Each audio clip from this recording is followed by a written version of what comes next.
So the situation here at the Kwame Nkrumah Circle still remains chaotic and one like a war zone sort of.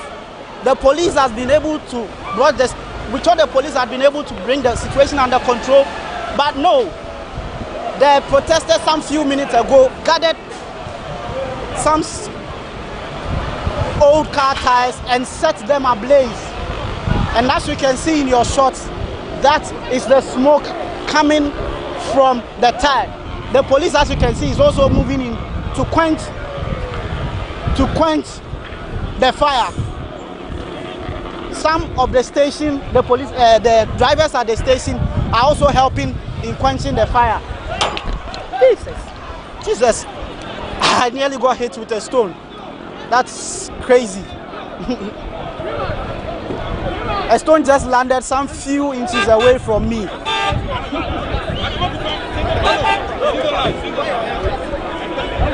It is crazy. It is very, very crazy here at the Nkrumah Circle. The police are doing their best to bring the situation under control, but the protesters keep coming back.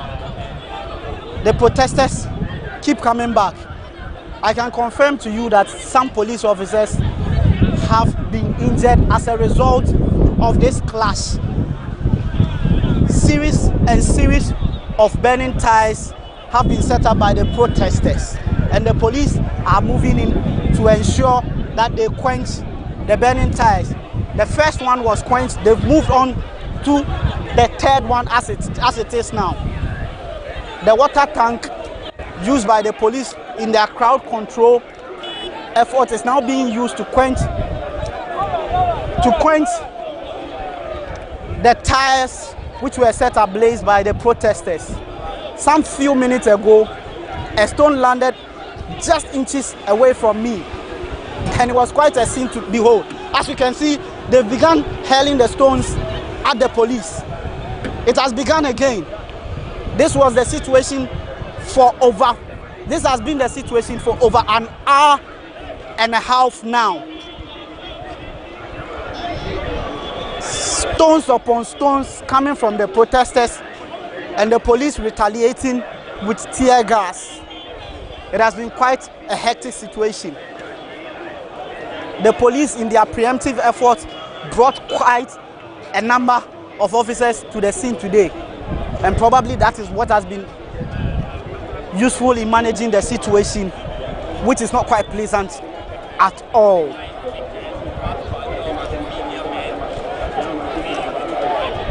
It has been crazy here. They are not throwing stone at the media. Yes, now the stone is being held at the media who are taking the shot. Yes, the stones are flying. Now they are hurling at the media. We have to move. Hey, calm down! Mr. Charles Chawechi. No.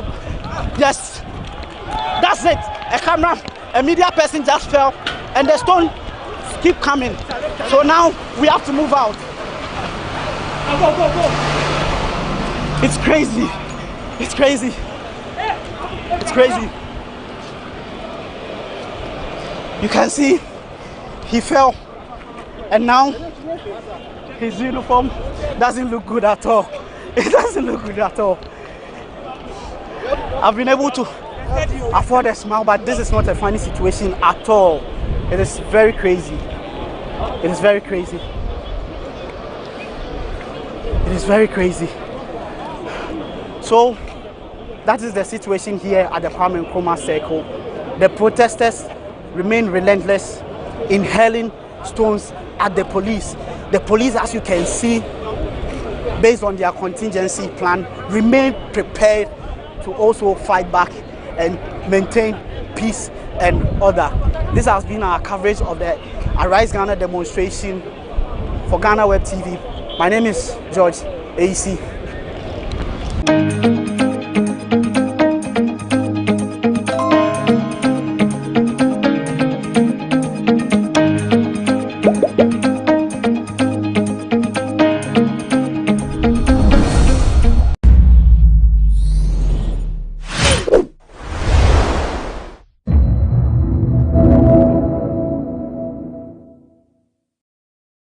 The chorus is when we say arise Ghana, you say save Ghana now. Arise Ghana. Save Ghana now. Majority leader, you didn't respond. Arise Ghana. Save Ghana now. Thank you. You still didn't respond. We have a lengthy petition. I have decided that we are not going to read everything. So we'll just highlight the issues. One, that the economic situation we find ourselves is unbearable. Parliament is the representative of the people. And it is only Parliament that can compel government to take action to ameliorate the suffering of all of us, including the police who are here to protect us. Some of the issues are the obnoxious, insensitive taxes that we have imposed on ourselves. We call for the immediate withdrawal of the electronic transfers levy, which imposes a burden on young people who want to do business because it's a siphon of capital. It also steals away from people's savings. It confiscates people's savings. And it has imposed hardship even on the poor, as we have noted that majority of our MPs who used to send us Momo have declined to send us Momo any longer because they don't want to pay charges, thereby impoverishing us even the more. We call on you to urge government to table the immediate withdrawal of the taxes and levies, charges on petroleum products that have escalated the prices of petroleum products. We call on you that you should take steps to exercise your right as the only authority that has right to declassify lands that are of public nature. The disclassification of Achimota Forest by the president does not sit with law, and we urge you to do so. We also urge you to take pragmatic steps to look at the people of Songo and to save them from the kind of difficulties they are going through. We look at the rate of unemployment in our society, and it has reached a crescendo. We cannot live in a country where unemployment is consuming our young people. We also urge you to look at this issue of inflation that is making life unbearable for a majority of our people. As for the CD, it has run away from the IGP, and the CDS cannot even arrest it. You have to take steps to ensure that we are able to stabilize our currency, to bring about economic reprieve for our people. These and many others.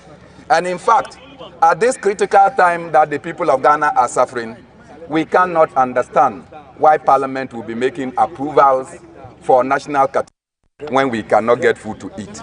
We urge you. These and many others are contained in this petition. Not long ago, petroleum prices were around 14 Ghana, 15 Ghana.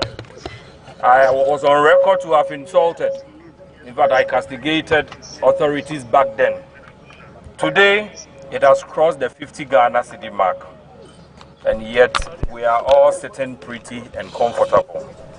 Petroleum prices is simply not because of Russia and Ukraine. That is not true. If Russia should stop fighting Ukraine today, petrol will still go up in Ghana simply because our fundamentals are very weak.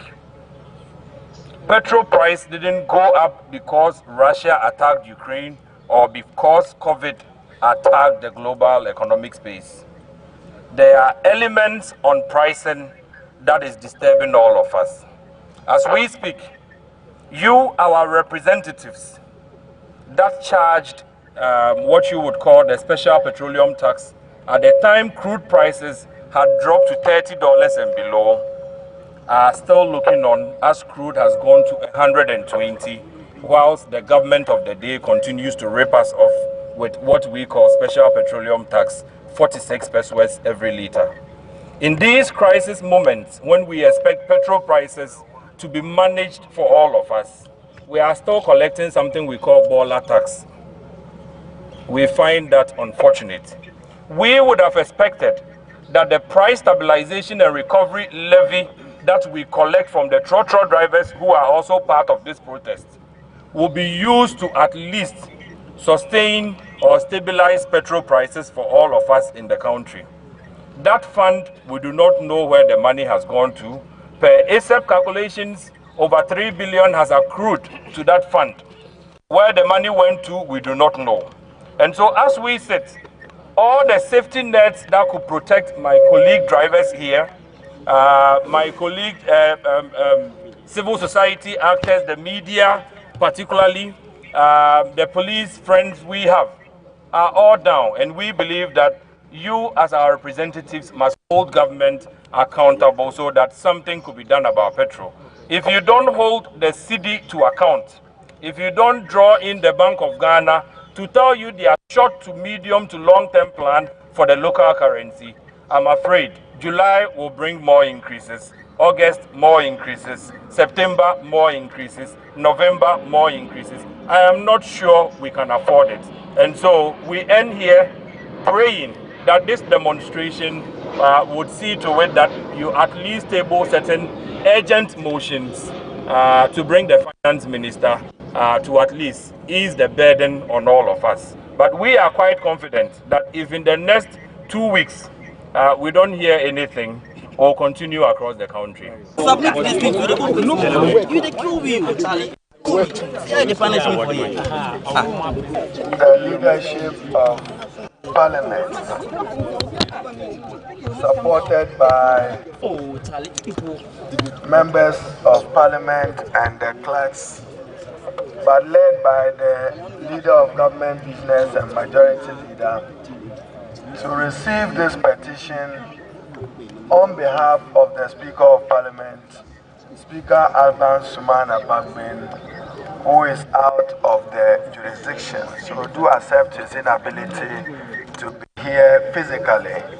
So I'm joined and supporting the majority leader to receive the petition so read by Honorable Bernard Mona. We will take note of its content and provoke debate accordingly for the needed attention. And to borrow the words of the second person who spoke, we need to work together to lessen the burden of the Ghanaian.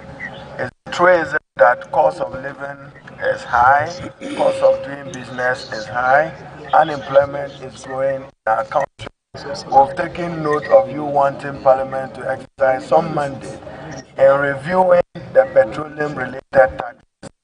I know, for instance, the United States, through President Biden, have momentarily suspended petroleum-related taxes. We would consider it within the general context of the challenges of the Ghanaian economy. What's important is for us to preserve the peace of the country, the stability of the country, our democracy, even as we protest, which is legitimately guaranteed for every Ghanaian to manifest such protests when you are not happy. So we should commend the peacefulness of it. I understand that yesterday there were some infractions, avoidable if they were. We also work to improve it so that police-civil relations does not suffer, and we work to keep the stability of the country. You've raised very legitimate concerns, and I'm sure it will receive the deserved attention of Parliament and the elected representative. We've noted the concerns that we've raised, including taxes, the reclassification of lands, matters relating to Songo, unemployment, inflation, chasing of the city, matters relating to National Cathedral, and petroleum prices, and other taxes, including in particular sanitation. Ladies and gentlemen, we are in Ghana, and we notice, as members of the Ghanaian society, the difficulties that we are facing as a nation now. What concerns us all, as representatives of the people, should also concern us, is the matter of addressing that we may differ. Notwithstanding, we all appreciate the concerns raised by you. But as the minority leader has indicated, we must not be oblivious of matters happening around us. The world generally, and in particular, the sub-region. So yes, we have the right to demonstrate. Let's keep it peaceful in order that nobody takes advantage to stabilize. That should be a paramount of all of us. The stability and viability of this nation should be the overall objective of all. So we appreciate the point that you have made. We appreciate the point that you have made. We'll take it into the chambers and ponder seriously over them, and consider how best to address them. So thank you for bringing.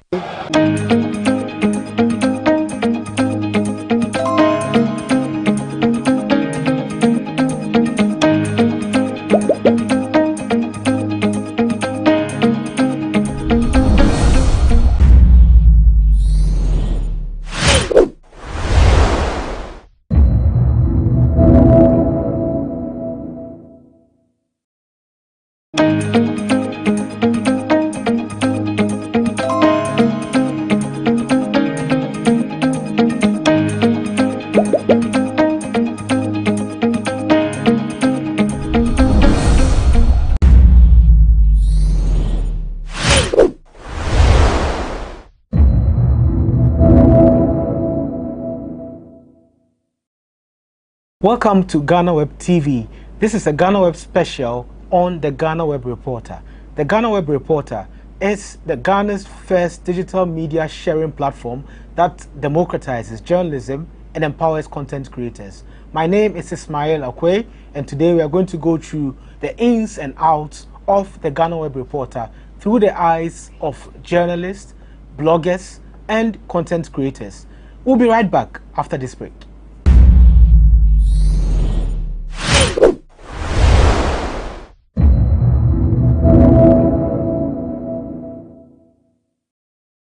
Welcome back to our GhanaWeb special, and we have here in our studio two gentlemen who are one of the first users of the GhanaWeb Reporter platform that democratizes journalism and empowers content creators. Indeed, they are content creators and they've been using the Reporter since January. Let me introduce you to Mr. Michael Jan, who is on my immediate left, and Mr. Michael Ejapong, who is also a GhanaWeb Reporter. Welcome, gentlemen.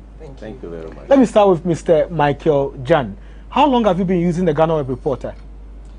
For the past 6 months now. 6 months? Since when? Is it January?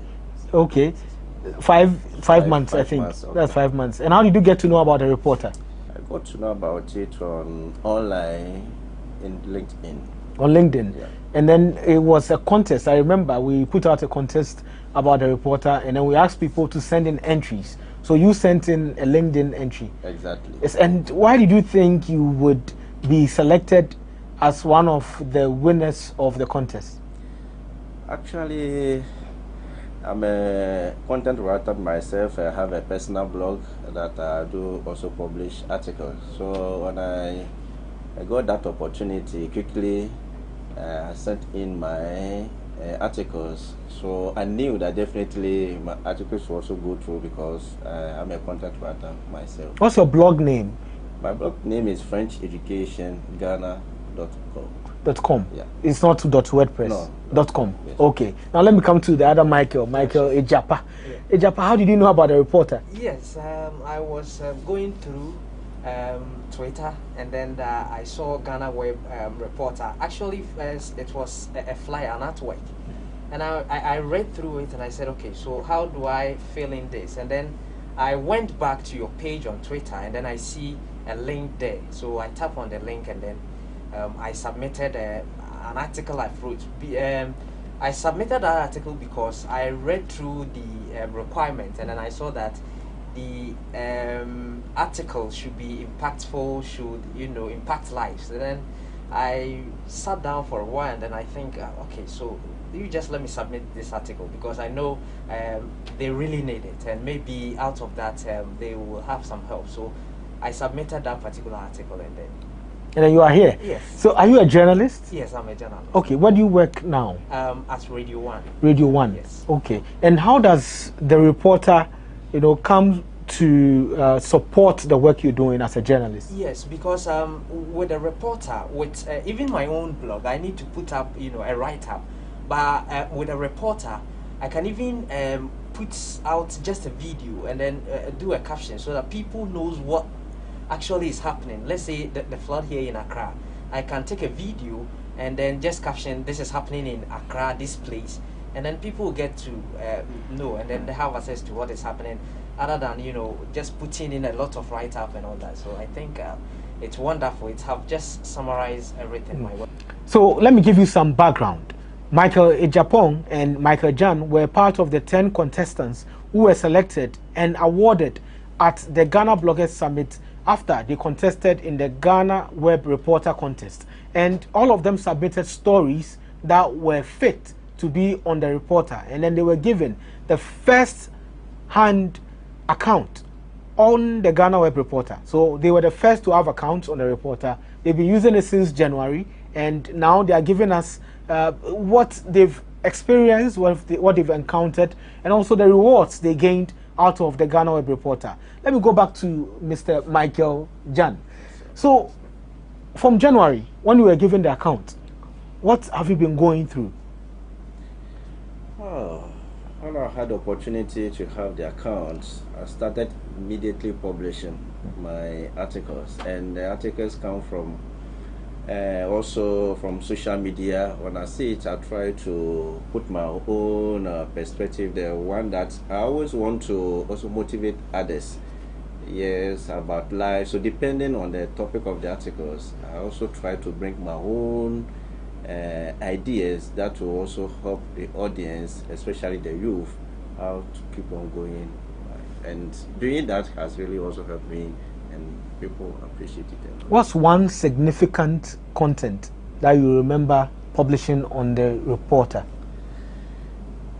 I have a lot of them, more than 500 articles, but the one that really went far was about almost 1 million views, was about Eto'o. Yes, I wrote about Eto'o, the way Eto'o became president in Cameroon as Cameroon, the Fecafoot of Cameroon, yes, president of Fecafoot. And then when he did that for free. So he didn't charge anything like monthly. He was going to charge something like salary, but for free, and also increased the player's salary. So through that, when I took it, I published it, that this is exactly what, yes, this is the type of leaders that we want in Africa for Africa's development. And that content really went for almost 1 million views. But you are a content creator, and do you create video content as well?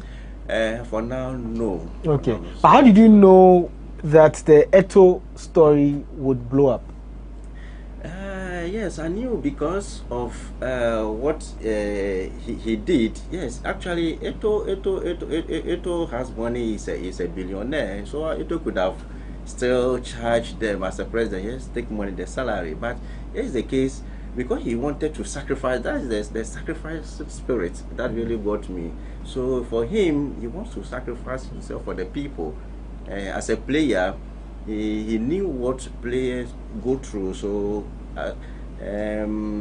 he wanted actually to help them. Okay. Yeah, so that is the part that really got me, and I also wrote an article about it. That is exactly what I mean. Our leaders also need to be not always about money, but it should also come from the heart. Okay. Yeah. Ejapa, what about you? What was your most significant article which you published through the reporter? Yes, that was the last meal of Kutua Champon before his execution, and then people really wanted to read about it. What food? And then actually in the headline I said his favorite meal. So people wanted to know about his favorite meal. And then recently I published about the wedding photos of the president, the sitting president, Nana Addo Dankwa Akufo-Addo, His Excellency. And then people are really loving it. And then, you know, I think one thing I've also noticed when I was using the reporter is that I've been on other platforms, because I'm a blogger, have been on other platforms. They have their terms and conditions. That is, you need to have a certain number of words before you can put up what you want to put up. But with a reporter, even if it is a picture, just put the picture there. Ask people about the picture. I remember I recently did one. There was this lady who has tattooed all his body, and then I posted the picture there and I said, how much are you going to pay for her bride price? And then you see the reactions are massive. So you don't need a certain voice to describe it. You just post there, ask the people, and then they can react. Other than, you know, if I want to post something, you limit me to have a certain voice before I can put it out there. But a reporter, if it is a video, just put it up there. If it is a picture, just put it up there. Even if it is your opinion, just put it up there. And then you can also seek people to also share their views. So it's a wonderful place to be. How do you know people are reading your article? Yes, you can track them. There is a dashboard. So okay, when I put up the story, I can really track the dashboard, how many people are reading the article, my income too is there, and then even among us, the reporters, my rank with my articles. And then Michael here has been a tough opponent since we joined the house. Yes. Since you've brought up the issue of income, it's very important to talk about that, because I know a lot of people want to earn from YouTube and other platforms, but they don't make any money. They have to hit a certain threshold and all of that. With the reporter, do you make money instantly? Are you guys seeing the money you are making? How do you make money?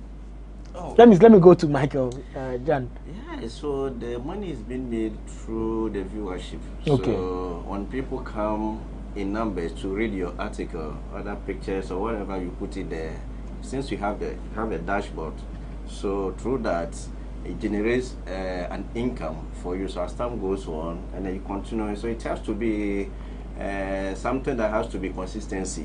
Yes, in order to achieve what you also want. Okay, where can we find your blog? My blog, yes, my personal blog. On GhanaWeb. On GhanaWeb. It can be found at GhanaWeb News, and GhanaWeb News you will see bloggers.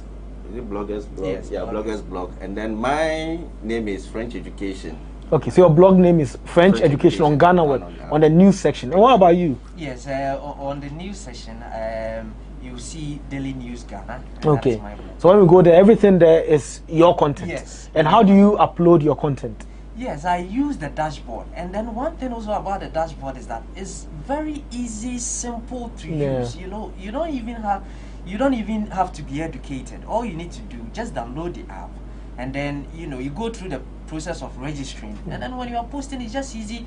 Your title is there, the body of the content, you just upload your pictures, videos, and then it's... Do you use your phone or your laptop to do my phone. Your phone? Yes. What about you? I use laptop. You use your laptop, but why don't you want to use the phone for uploading the content? Oh, okay. I think the laptop is easy for me. Easy for you. Okay, but you prefer the phone? Yes, because with the phone I can take pictures, videos, and then upload anywhere I am. So and are you getting any supporting, publishers who are using your account, your Daily Mail, to also publish content? Yes. Because I understand the reporter also has the feature where others can also help in publishing content. Yes. I remember I needed to go off for a while, and then I said I needed someone to, and then I got 2 people, so they were publishing on my behalf. Okay, 2 people. Yes, 2 people. So they were publishing on my behalf whilst I was away, and then it was like all fun, because I sit back and then I see them publishing in my name,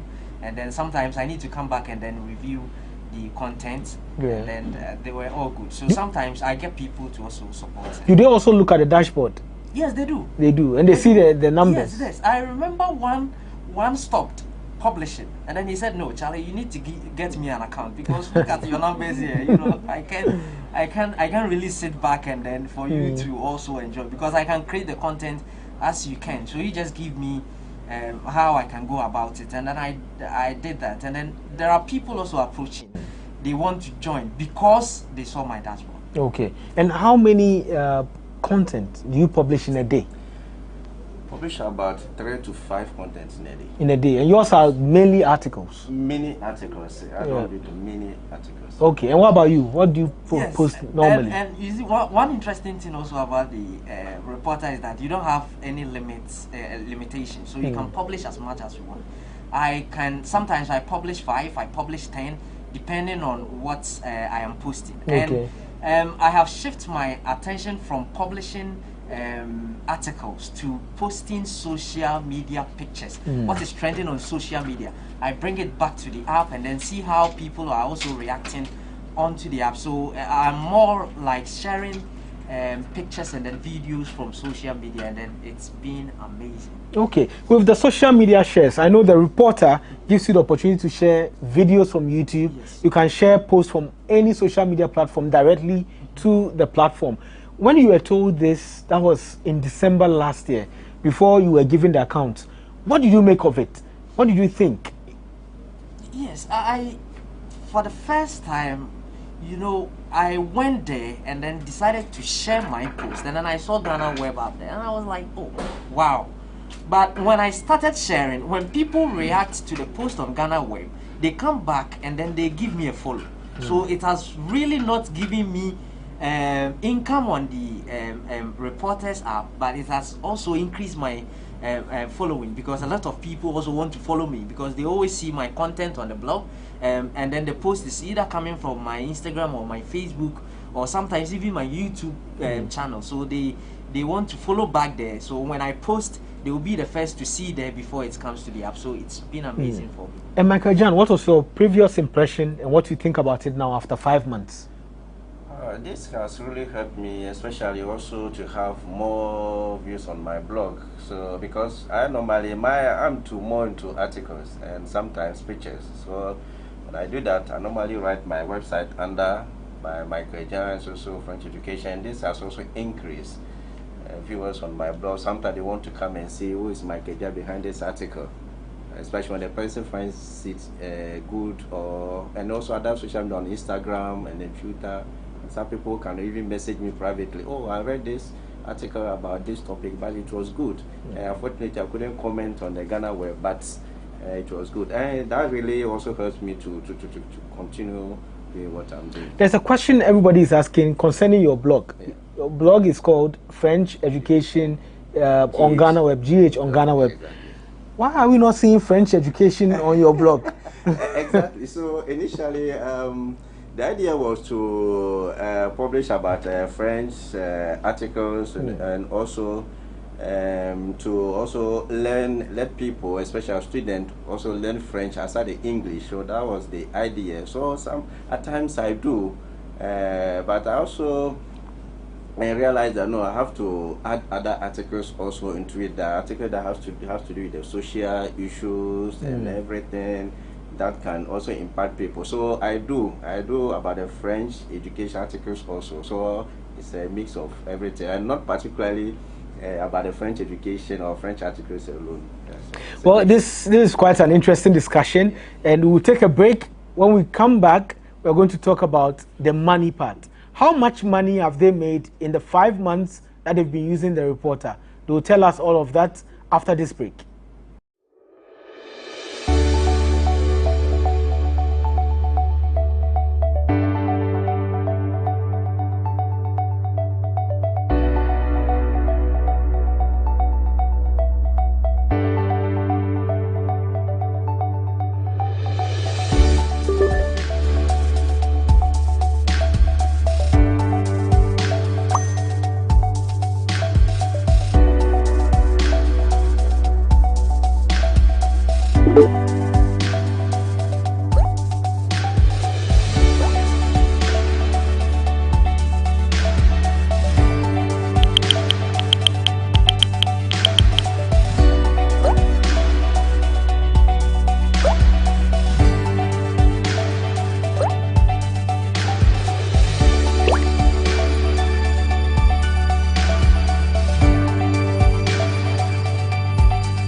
Welcome back from the break. This is a GhanaWeb TV special, and we are speaking to Mr. Michael Jan and Mr. Michael Ejapon. They are GhanaWeb reporters, and we are talking about the GhanaWeb reporter. Now, the money part. I mean, a lot of people are very interested in the money aspect. And Michael, I think 2 months ago, a month ago, you made a withdrawal request, and everybody was wondering, why is this guy trying to withdraw 100 cedis or so? I think about 100 or so, 170 something. So why did you make that withdrawal request when you had not even hit 300 cedis on the platform? The thing is, when I first started, I wasn't too sure if this is really even going to work with the money aspect and all that. But then I did 3 publications, and that 3 publications got me the 100 plus Ghana cedis. So after doing the 3 publications, I stopped publishing them. And then I decided to go back to my dashboard and then see how things are going. Then I saw that this 3 publications actually got me 100 plus Ghana cedis. And okay, so can I really have this money, or it is just there? So I decided to request and see if truly I will receive the money. And then I was given an option to put in my mobile money and then my bank also account, but I decided to go with the mobile money and then see how fast it will be. So I wanted to see if truly I will receive the money. And did you receive the money? Oh yes, I did. 176, I think. Yes, 76 Ghana cedis. Okay, by mobile money. Yes, by mobile money. And then one thing is that when I withdraw the money, I was just there waiting for it to drop, and then we were told that it's this is paid every 15th of the month. Yes. So I was waiting for it. The 15th, I didn't receive it, and I was like, okay, so let's wait and see. And then on the 15th, I didn't see anything, so I waited, and then the early morning on 16th, I received an alert that the money has been paid to me, and I was so excited. I was like, oh, okay, wow, so this is real. So, and that really motivated me to continue publishing more. And then I was really telling people more about it. I was just showing them. So even though I will spend the money, I took a screenshot of it so that I can tell people that I got paid from the app. And then you, Michael Jan. Yes, please. How was the payments like when Ejapa was expecting 100 cedis? I'm sure you were around 500 cedis already, and you saw it. You knew what you were making. Exactly. Did you really believe you would make or get that money? I couldn't believe it. But contrary to my colleague Michael Ejapa, mine was, I intentionally leave it like that. It was a source of motivation. So anytime when I come and I see 500 or 600 and something, 700. So actually it was a source of motivation. Anytime when I come and I see it, it helps me to continue to publish more articles, to get where I want to get and then withdraw the money. So I wanted to be as a source of motivation.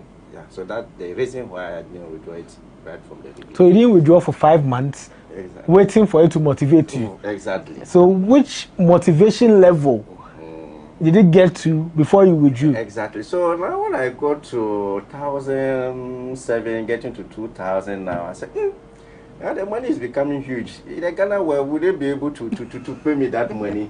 Okay, if that is the case, now let me withdraw it and see if truly they'll be able to pay. So I also wanted to test the system and see whether the system really works. And I did, and truly. So you were paid? I was paid. Were you also paid on the 15th or the day after? Oh, the day after. Okay. Or the day after. I got it into my bank account. How much did you withdraw after the 100? Yes, but you see, one thing is, me, for the after the 100, I didn't want to withdraw, actually. But I showed it to a few of my friends, and then they were saying, are you sure this money is real? Are you sure this money is real? You know, those kind of vibes. And I said, oh yes, I even withdrew 100 and something Ghana cedis. So I was having 500 plus in my account, waiting for it to grow more. But because I just wanted to show them this is real, I requested for a withdrawal, and then I said, you just wait and see that this money will be paid. And when the money was paid, I showed it to them, and then if you see how these people were rushing, you know, to get the account done, and then it was really amazing. But for me, I was pushed to withdraw. I just wanted to be like my brother. So what's your final words to those who may want to be part of the reporter, who want to be reporters, and what advice would you give them in terms of how to generate content and also how to get a lot of people reading the content? The point is, as I said earlier, this is just simple, easy. I don't know the brain, because the brain behind this reporter thing is just genius. Because we have other platforms doing the same or similar thing, but they restrict you. They give you limitations. You can publish this a day, you can publish with these words, you can publish using this, that. But with the reporter, he said, no. Do you have a video? Is it on your social media? Do you have a photo, a picture? What do you have? Do you want to show it to people? Do you want to ask them about the opinion? Just do that. You can even go through your social media posts, whether Facebook, Instagram, Twitter, whatever. Just share your post, and then it will be live. People react to it. You don't need any amount, nothing. It's just you and your data. Just publish, and then, you know, get paid. And then one thing also is that, really, when I withdrew my 500 Ghana cedis, that was 3 days ago. So I have about getting to close to 200 Ghana cedis again, just like that. So you just need to publish. If you really want to, what do you think? When I want to make a post, I ask myself, if I see this post online, will I be tempted to click on and then read? If the answer to me is yes, then I'll put it out there. I just want things that people could react to. We see things every day. We see things happening around us. People are not reporting. Even getting journalists to report on these things are hard. But GhanaWeb is that you can be your own reporter. You can be your own journalist. Just put it out there. We have the numbers, and then we will show it to our people. And then they are doing this paid something, I don't know.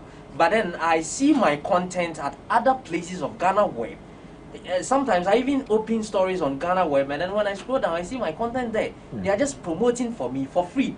I'm not paying anything. Just put up the content. We promote for you. You get income, and then you can withdraw your money. I don't know what else we want, and then we can't ask for more. This is just amazing. What about you, Michael John? Yes, so I see this reporter as a side hustle business, and then actually it also help you as a person. I'm more into writing articles, short stories. When I have the headline, I always want to write articles about it. So for me, I think it is easy, because the GhanaWeb has already the numbers.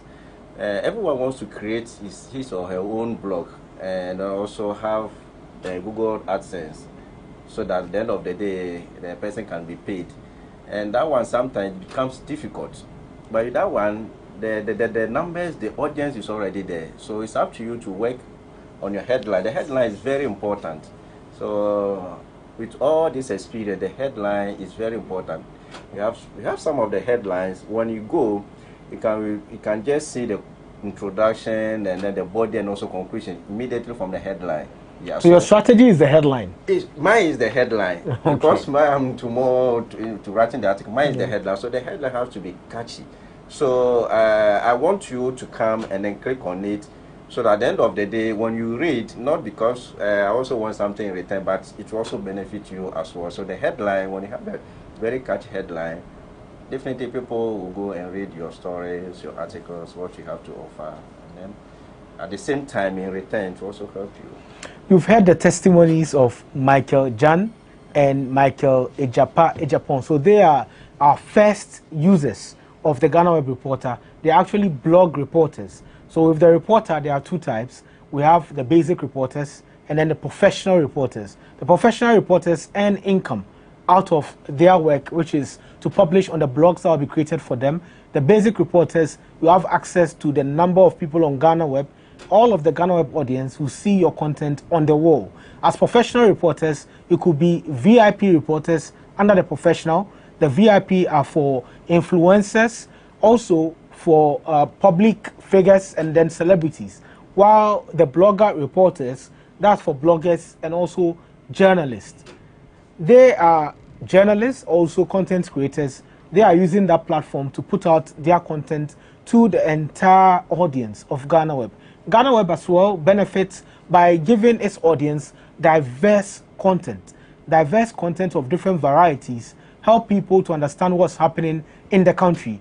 You can also be a reporter by downloading the GhanaWeb Reporter app on Play Store and then on the App Store, either on iPhone and on Android devices, and then you register, go through the process, then that's it. You can just apply, upload anything you want to upload. It could be a photo, a video, and even documents. And these will be published on your personalized page, and it would also appear on the wall of GhanaWeb and on other platforms. When you want to be, or if you want to be a professional reporter, you need to apply. After downloading the app and then registering, you apply to be a professional reporter. You have to show proof that indeed you are a content creator, you are also a citizen journalist or a celebrity or an influencer, and then you'll be given access to the professional reporters dashboard. Then you can measure and see the number of people who visit your page and the number of money you make out of the reporter. The reporter is so easy. There is also the aspect of the advocacy, or for the advocacies, like the NGOs. You can also have a reporter page where you put out content surrounding the good works that you do, and also if you need people to contribute to your NGO with the advocacy reporter, you could do same. You just have to register to be an advocacy reporter. All the details are on GhanaWeb. Go to the wall section and you find all the content and all the reports from the reporters. The GhanaWeb Reporter is Ghana's first digital media sharing platform created to democratize journalism and empower content creators. And you've heard from Michael Ejapong. He is a journalist and he has been given the opportunity to put out his content as a journalist. And also you've heard from Michael Jan. He is a content creator. He has been empowered to make money out of his content. You can also be a reporter.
Hello there and welcome to the launch of the GhanaWeb Excellence Awards Youth Edition. My name is Ismail Akwe, the Editor-in-Chief of Africa Web. It's that time of the year again. Last year, you, the audience of GhanaWeb, nominated several personalities in various sectors for various categories of the GhanaWeb Excellence Awards. In its second year running, the GhanaWeb Excellence Awards focuses on the youth of Ghana and is going to be run under the theme, The Future is Now. This is your time, this is our time. We have two important personalities who are on standby to help us unveil the categories. Eche Atisu, the host of The Untold on GhanaWeb TV. Na Oyokote, the host of Bestech on GhanaWeb TV. The pair was integral in the event last year and they are here to do it again. Sit back, relax, and enjoy the show. Thank you very much, Ismail Akwe. Eche, what's up? We're back again. Yeah, good to see you. Yeah, likewise. And it seems like a year is already caught up with us already. That's right. That seemed like a short time. And last year, I had the honors of hosting the maiden events at the Accra City Hotel in December of 2021, and you did the unveiling of the nominees. Wonderful. And this year we have even something more refreshing for you, our readers and our audience. And this year's theme is for the youth. That is why it's a youth edition. And last year, what we did was that we had 17 personalities who were awarded after you, our readers, nominated over 100 people in various categories. And also we had some special awards that we gave to some other personalities who we thought had an amazing work for this country. Let's give you a gist of how all of that went down last year.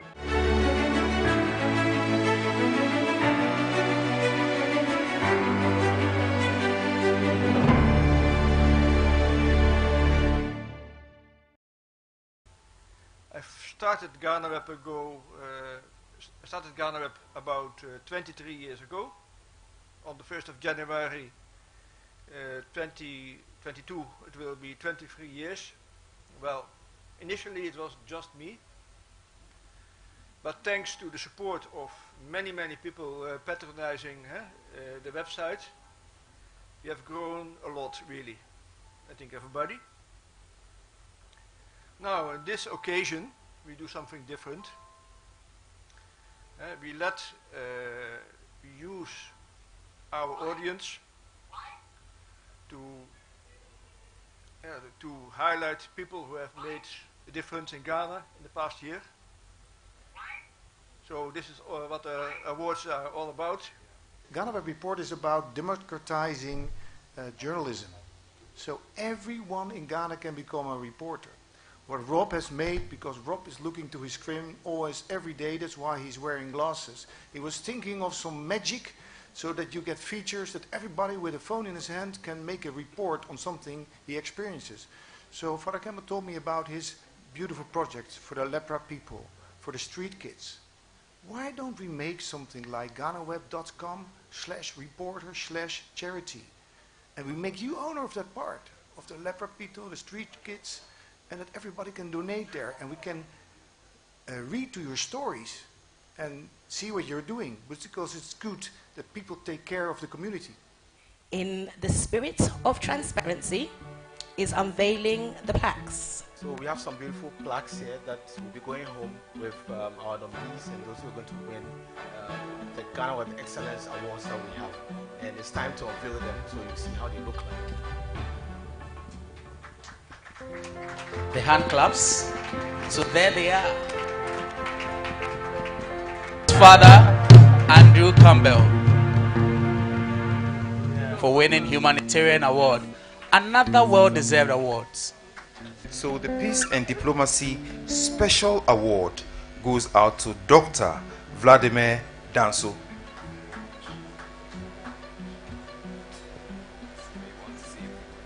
The winner of this award is Bright Yao Roger. Congratulations, Bright. Celebrity painter.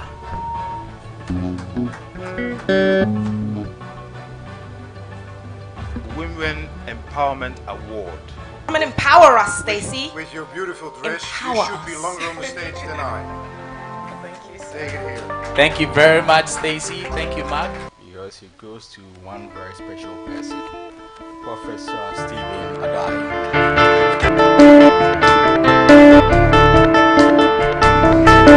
Your advocate for good governance is Bishop Samuel Noy Mensah.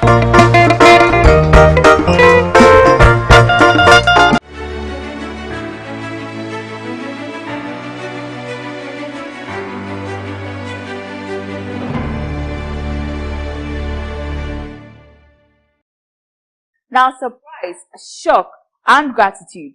These were the emotions expressed by winners to GhanaWeb readers for the recognition when they received their awards. Here is a video of some of them.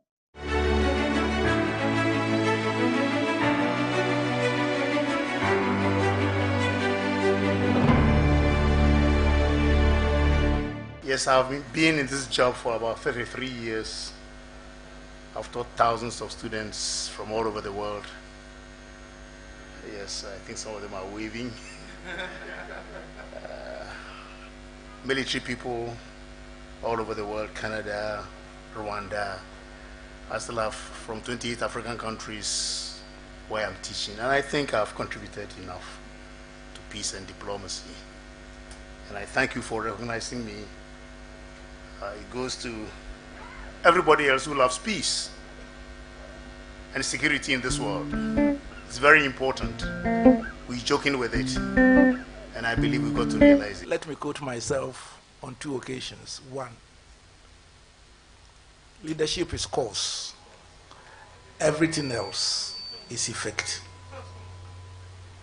The second one is that the most powerful leaders who leave legacy combine character, competence, and care for other people like Father Campbell. Thank you. For me, this goes to all the other women who were in this category, especially Ohineyire Gifty Auntie, who is a big sister to me, who keeps pushing me to be unstoppable. So to every woman here, if we are all able to empower a woman, trust me, we are going to empower the globe. I will use this opportunity to thank GhanaWeb as a whole and the organizers for this award. They've really done well. And this shows I need to do more. My name is Bright, but officially known as the Celebrity Painter Ghana. Thank you. I don't know what to say. Just to say thank you very much for honoring me. A blessing, a real blessing, serving Ghana and serving all the needy and poor people. I feel blessed and honored. Thank you. In the next 2024 and beyond, the next decade will emerge young men and women who will not be 80 years and 90 years to run their country, but young men and women who will turn the clock of Africa around through quality leadership. And that is what we stand for, and that's what we believe in. So, Influential Man Award and Media Development Award. So to those of you who nominated me, to those of you who voted for me, thank you very, very much. I appreciate it. And to the guys at GhanaWeb, well, I'm not always your friend, but thank you. Thank you very much. Say a big thank you to the organizers, GhanaWeb. I mean, GhanaWeb is one of the strong online portals that when we're all coming up, we'll go there to read stories and all that. So for them to start this maiden edition of the award scheme, and me getting the best influential or the most influential blogger, I think that I'm super humble. God bless them. I was actually very surprised when I got the message from you guys. Right. Because my name has always been confused. With the business one, right? No, but it's good actually, because I think, for a long time, in terms of looking at the creative arts sector and all that, I've always thought that the infrastructure has been very limited. Right. So at least as artists, we should take responsibility for somehow shifting the narrative, right, which can go a long way to empower a lot more other generations which are yet to come. And also maybe, somehow put limelight on the older generation also. Right. So I think this also goes a long way to somehow restore faith in the significance of the work that we do. I have to say that GhanaWeb is a true representation of the youth. They soar higher, they never idle. They wobble into the skies further as they tame hearts forever with the soothing melodies ever from a flute of a nightingale, constantly changing notes that sends hearts to solace. GhanaWeb, your personality is still evolving. Your tenacity cannot be mistaken for revolutionarism. GhanaWeb, awo iyo kora efasa efitre oman. Osandem, ukuma funi ochedi anko to trouble in coupon.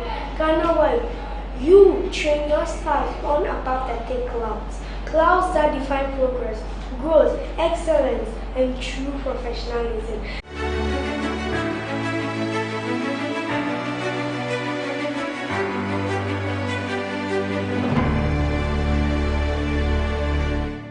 Oyo, you know what's happening this year? No, tell me. Well, we have 16 categories. We want to honor and celebrate 16 young personalities who are doing amazingly well in their various fields of endeavor. But to qualify for the awards, you or the person you nominate must be between the ages of 15 and 35. Now let's take a look at the categories for this year's awards.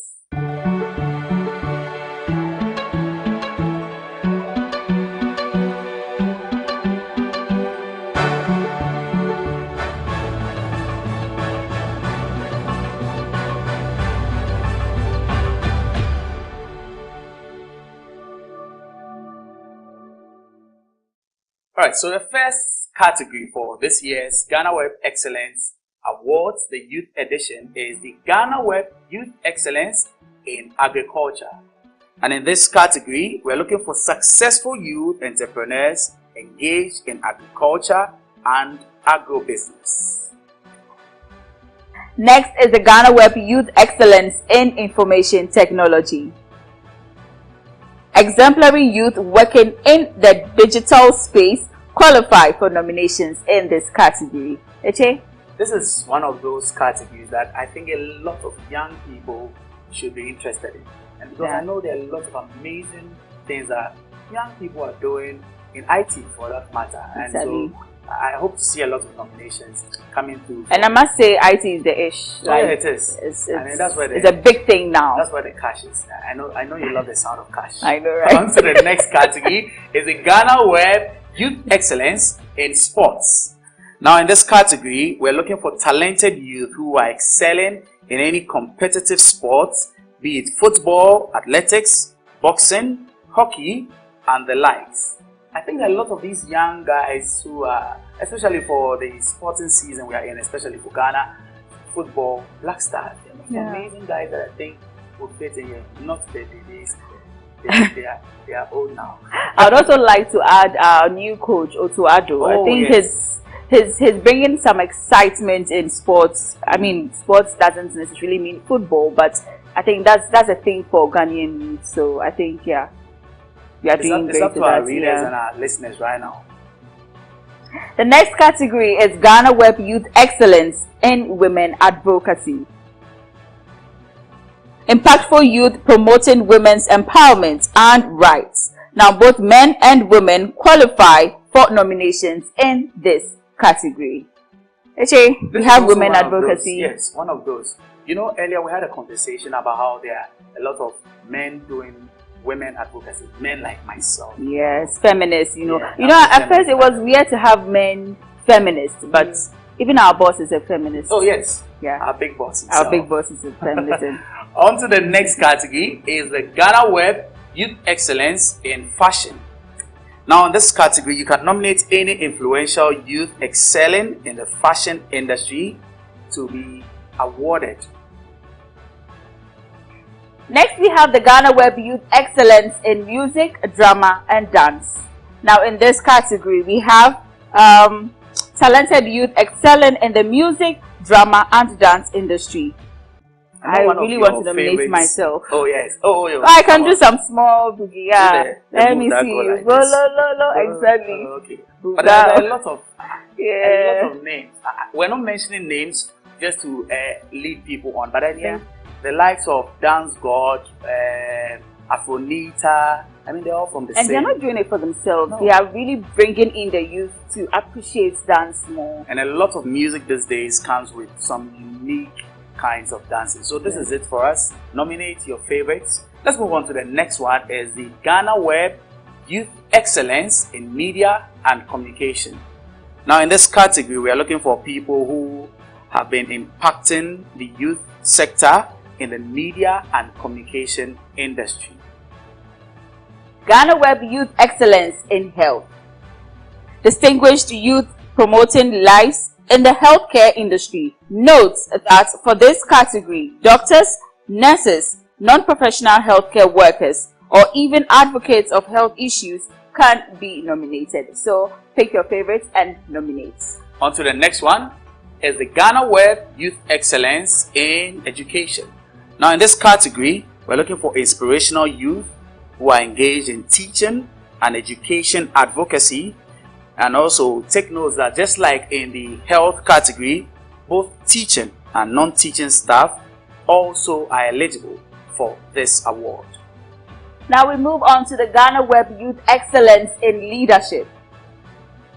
Inspirational youth showing commitment to development in society, organization, or any institution can be nominated for this category. Another one of those categories that I think that a lot of young people are really showing that they truly are deserving of leadership. Many young people are coming out to show what they can do in leading this country and other aspects of life and give us some hope that their future is not bleak as it seems. The future is now, and the proactiveness as well as boldness is showing everywhere. That's it. That takes us to the next category, which is the GhanaWeb Youth Excellence in Entrepreneurship.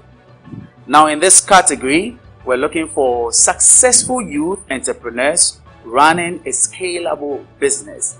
Anyone who started a business, something that is innovative, small business on the side that you think is eligible for this category, go ahead and nominate them. GhanaWeb Youth Excellence in Science and Engineering. Exemplary youth playing an active role in science and engineering qualify for this category. Actually, we have a lot of youth I think would be in or may be in this category. STEM, which has become a big thing now. Many young people, and I'm particularly happy for the fact that many young women are also taking interest in this area. It's a proud moment for women. So go you, go you, go you. Let's go on to the next category now. Is the GhanaWeb Youth Excellence in Visual Arts. Now in this category, we are looking for talented youth in painting, digital art, design, sculptures, etc. So if you know any such person, this is the time to appreciate them and have them celebrated. On to the next category, GhanaWeb Youth Excellence in Diaspora. This category is for inspirational youth in the diaspora promoting Ghana's culture. I know you want to go have a take on this one because I know what the interest you have in this. Exactly. I'm really proud that a lot of indigenous are coming back home, especially the young ones. Like you said earlier, we have a lot of old people. In those days, people didn't really want to come home. Yeah. But now I think people are more open-minded. They're like, no, look, we have to make our country great. We have to be exemplary for those also here. And so I they want think to start up we and can also relocate. give some kudos to the government for the year of return. Exactly. Which has brought back a lot of people into the country. More jobs, like and we're more crying money. for. Yeah. Let's look at the next category now. Is the GhanaWeb Youth Excellence in Peace and Diplomacy. Now in this category, we are looking for impactful youth who are advocating for peace in Ghana. GhanaWeb Youth Excellence in Innovation. Successful youth demonstrating innovative ideas, products, or services qualify for nominations in this category. This category is also an interesting one because, of course, like you said, the youth are always striving for change and they are doing something better to make their lives better. Can you imagine Kenke on wheels? You know, Kenke having wheels. Even Gobe has posts right now. Gobe, almighty Gobe. Well, that brings us to the end of the main 16 categories for this year's Excellence Awards. But we have another category which you can call the 17th category, and is the GhanaWeb Youth Excellence Award. Now for this category, there will not be the need for you to nominate anyone. The organizers will take charge of this category where they will present an award to a distinguished youth organization. So once again, no need for nominations for this particular category. Now, many young people are doing amazing things in their various fields, but they only stand a chance of winning if you nominate them. Let's find out how you can nominate your favorites for the GhanaWeb Excellence Awards Youth Edition.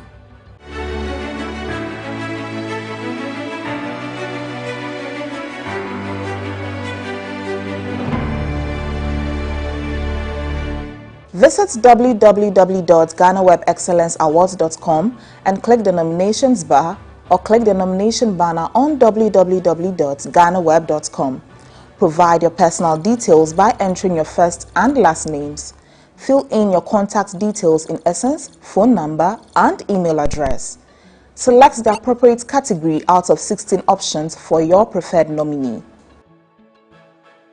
Provide the personal details of your preferred nominee.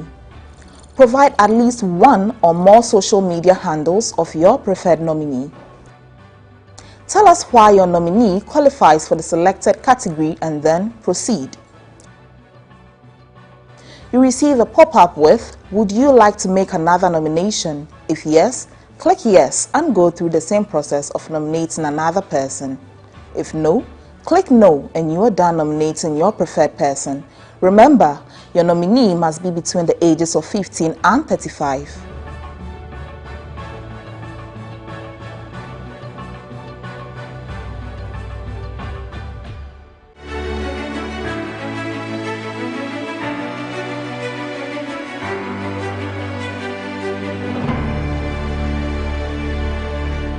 So, for the launch and opening of nominations, I welcome Editor-in-Chief of AfricaWeb, Ismail Akwe.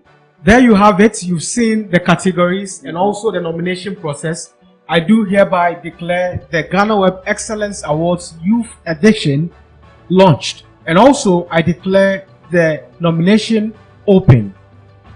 It was a fun ride. It was. And I think all of you qualify. And all of us we do. Yes, exactly. I'm wondering which category Oyo is going to be in. The dance. The dance? Yeah, I like that. I can put my money on it that you will not win anything. Trust me, I can also put my money on it and make sure I win. Okay. So, money, eh? You know, the future is now and we are all part of the future. Of course we are. The future is now and we are the future. So that's it from us here from the CJ TV studio in Accra. My name is Eche Atisu. I'm the host of The Untold on GhanaWeb TV. And my name is Ismail Akwe. I'm also the host of The Lowdown on GhanaWeb TV and Editor-in-Chief of AfricaWeb. And I am Na Oyokwoti, host of Bistec on GhanaWeb TV. So that's it. Nominations are open. Best wishes to all the nominees. Remember, the future is now.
I have a question for you. Some critics of this particular protest are saying that this is just the opposition hiding behind a whole movement to push their own agenda. What do you say about that? Those people who are saying that they are mentally incapacitated, their thinking faculty is not functioning well. The reason is whether you are NDC or whatever it is, you are a Ghanaian. The code is a Ghanaian. I'm a Ghanaian. I don't belong to any country, so I can be NDC, I can be QQQ, whatever it is. Whatever we are saying, is it true or not? They should give us answers and stop putting us in a political colors.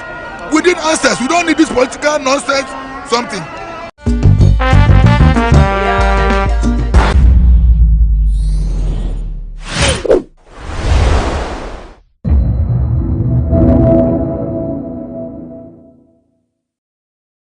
Hello guys, we are back again, Charlie, as Stella Chanelli always says. Yes, we are meeting Stella Chanelli today. It's smell of caticake. No, it's not caticake. Yeah, I feel caticake. I had to meet Stella, and you know, she's one of my best travel vloggers around with, okay? And yeah, don't forget to subscribe to her channel by the end of this video. And guys, let's get into the video. So guys, we are going to meet Stella Chanelli. My yirasa apena. Ya beshia oba. Oh no. Hey, oh my yirasa. Aya peka ne class for the buy. She's lost. She's lost in Accra. How can you be lost in your own country? So guys, yeah, this is Stella Chanelli. Who didn't say Chanelli? Stella Chanelli. Where from this big name? Pacho, it has come to stay. Random. Chanelli. They say anything high in your count. So we are going to Makola. Makola, yeah. Wow. So guys, we are with Stella. and she's so beautiful, like no. Hey, boy, yes. That's what I tell her, and I told her that she should stop being local because, my God, skin moon. Most of no grandma and to the Abekano. Good afternoon. Good afternoon.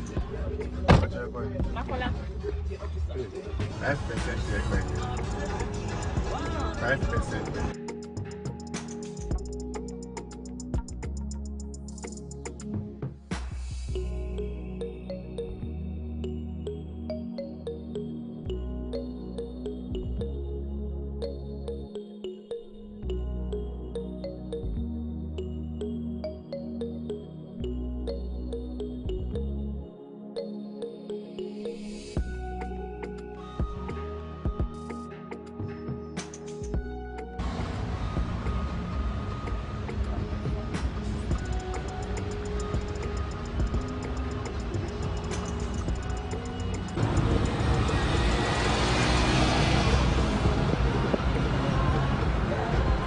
Madam, every shot is expensive. Hey, you can say I'm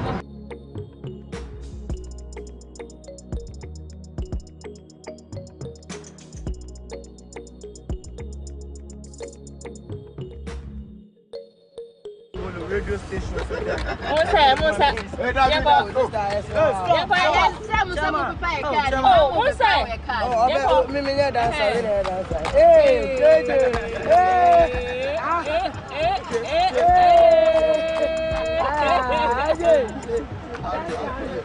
And so who's side today?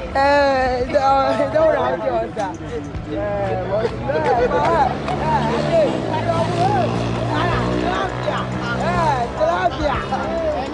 Tilapia. Hey, Sala, boys not feeling well. Mama feeling well. Stop for Mama. Oh, feeling Sala. Oh, good son, Sama ya watu. Hey. Yeah. All this for Stella Chanel. All this for this girl, no. This pretty lady.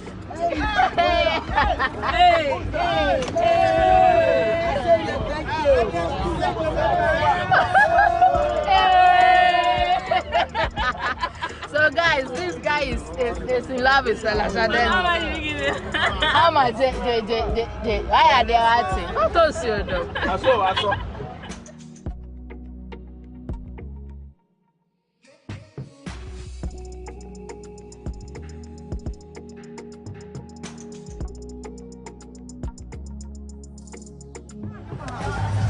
Missy me try video. Back here say.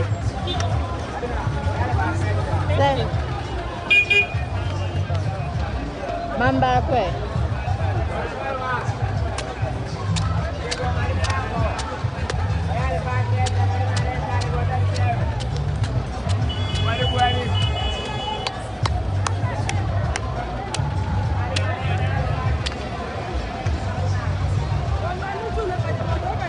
Thank you. So guys, this is our first meal. Our first meal. And then the milk of Rokumo.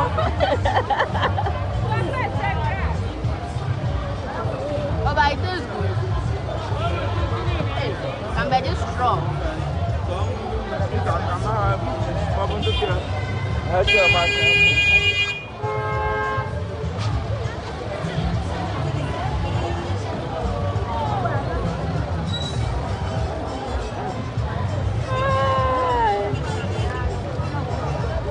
It tastes really good, but I'm going to benefit. Accra. You really say my back crowd. Wait. Most of them is from Takrady, Cape Coast, and I'm a boy. Takrady.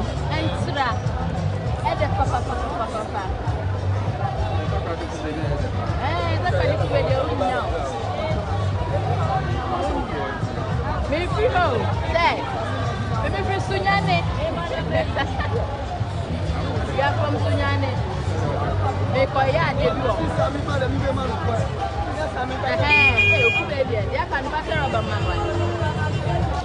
So guys, tell us something cancer. It's just really good. Like, yes, makola. Yeah, say? Meat pie. Okay, so guys, we are coming to buy 5 meat pie, right? What's my back? Back here, say. Egg here 2.5, fish 2.5. Hey, your egg me fish. Me pay fish. It's not. Sometimes. Hey, when you it's nice. I tried that. Really? I've never tried it. So. But I can try back one time. And try back. So this is how it looks like. Okay. Just like meat pie. Just like meat pie, but it's fried. Yeah. Yeah. Oh, okay. Wow. Yeah. Hey, Stella. It's good. I like it. So guys, my first time trying it.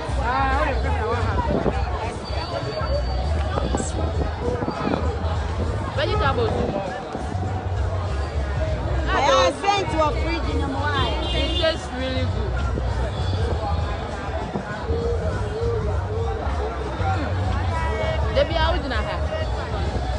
Guys, when you come to Makola, we run frustrates shopping mall, no? But you know, Reggie, we want it. It tastes good. Sometimes. And then I should. Tatiana has found a new boyfriend. My new boyfriend? Yeah. I'm here.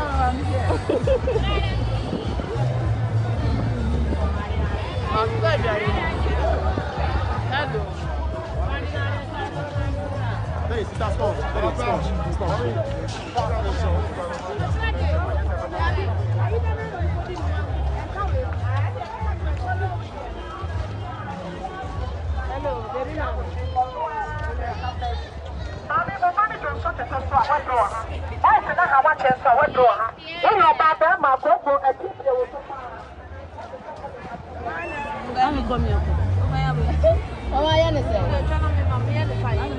Mama Vice.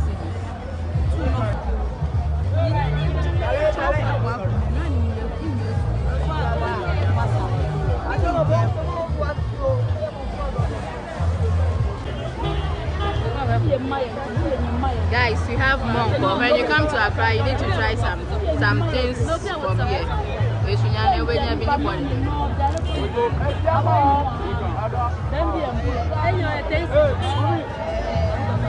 It's nice, it's nice. So it's been fried, right? Yeah. So guys, Stella, Mamio, I'm already full. We have a lot of more street food to try. Really? Yeah. I tried fish. Fish. We are yet to try. So we are yet to try asana. Asana. Yeah. It took me feel about asana. That we didn't trim anymore. About powder.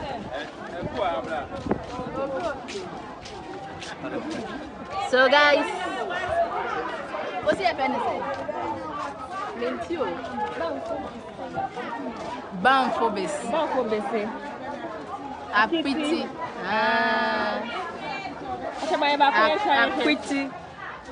Apiti. Like I say. One city.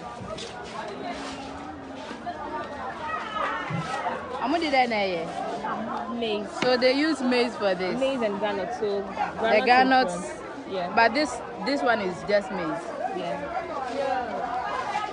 Wow.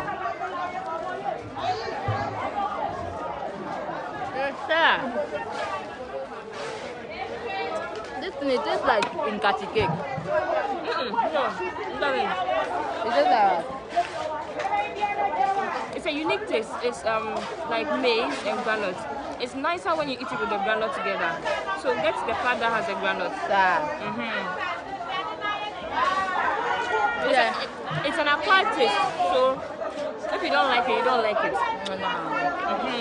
I don't like this one. But I like it. This will go well with maybe some malt or some asana. Yeah. Alone there now. So if you like this, let us know in the comment section. What's your friends like? Bam for besting. or akiti. Akiti. Well, it's crunchy, and I like the how it tastes. And it has a good, like the smell is nice. It smell of nkati cake. No, it's not nkati cake. Yeah, I feel nkati cake. Maybe I feel nkati maybe cake. because of the groundnut, that's why you taste nkati cake. You want to your mama? You want to you?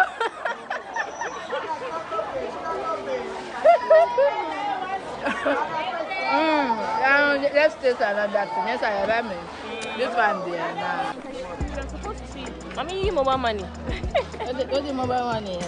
So, one thing you should also know is, in Ghana, we do a lot of mobile money. So if you don't have cash in your account, I mean, there's no bank around. So the only best solution is to use mobile money. So there are mobile money vendors everywhere. So I'm going to take 100 Ghana. Okay, so guys, because we're talking about mobile money, use tap send, download it.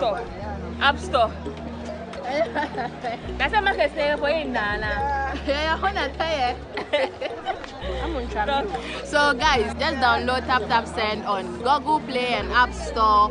Then you just send money through mobile money here in Ghana, okay? Ask of the number, just ask of the number and the name. The name, yeah. Then you receive it. Yeah. So in situations like this that I'm short of cash, yes, simple. I'm just going to use mobile money, take the money. Exactly. I don't have to go home all the way home. No. So just download tap send, okay? So if she hadn't had money on her mobile money, I would have sent her money. What if you didn't have money? Money, yeah. No more be a send if you are tap send. Just use my promo code TATI, okay, and you get a promo of $10, £5 and €5, okay, and it's really convenient, and the rate is also very good. Yeah. So let's go and get the money. People are just staring at us, so and they are looking at us side.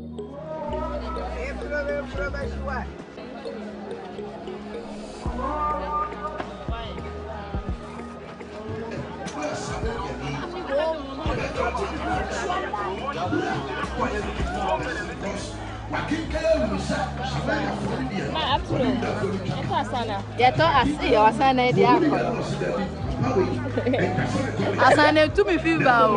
Belum kakek. Belum pada cemo sa mi fi ba ba. Mama macam mana wan sini? Unum bi. Onda milk. Dabi. Is it cool without milk? I've never tried it without milk.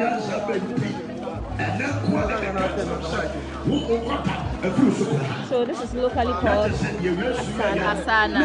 Mama, the broth within the say. Well, when you my back count.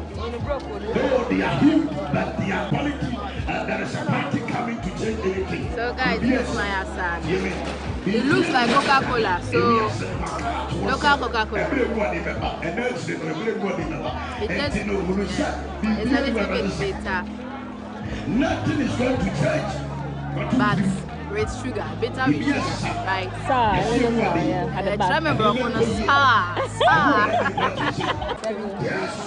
yeah, but back when tried indeed.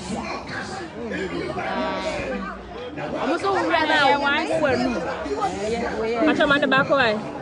try the one with the red, like this one. Okay, why? Yeah. Why with this one? This one looks more ripe. Okay. So wash it. You can wash it with water.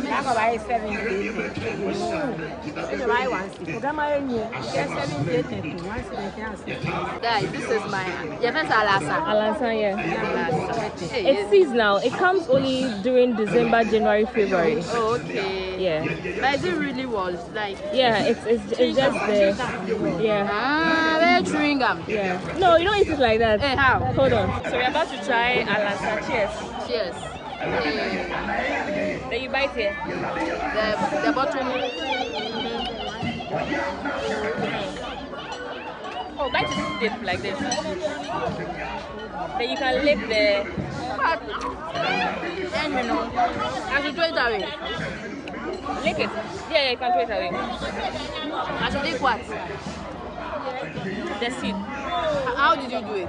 Like this.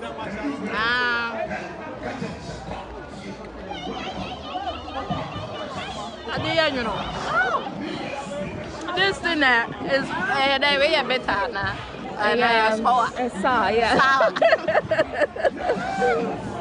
So some are nice, some are not nice. Maybe you are just not lucky to have the good one today.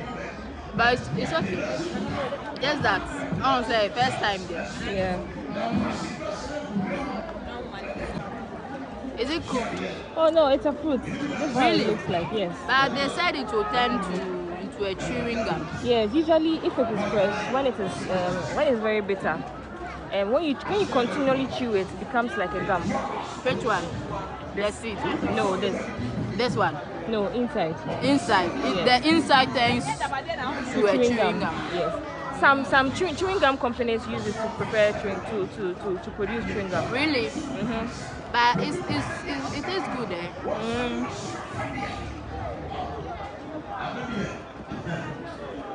They are mommy. They are playing.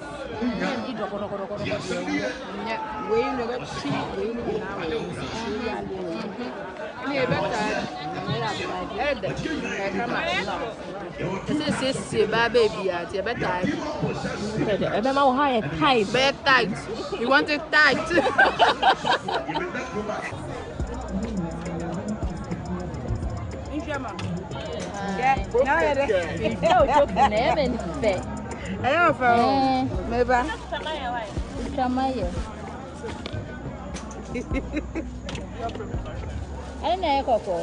I see it in the MSC.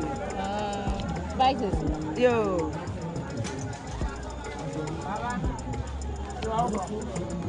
What about this?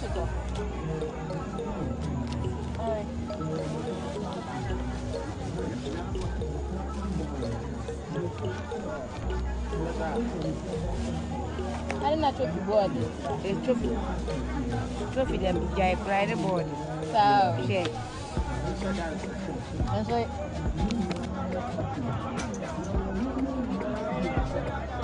How is it?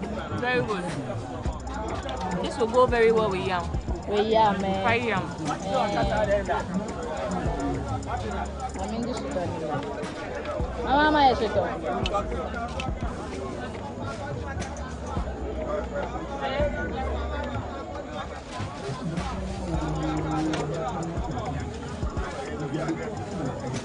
oh yeah, Mama is the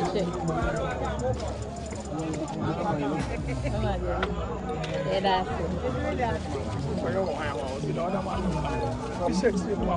So we'll try it with black pepper. And for you. This is really bad. Yes, you can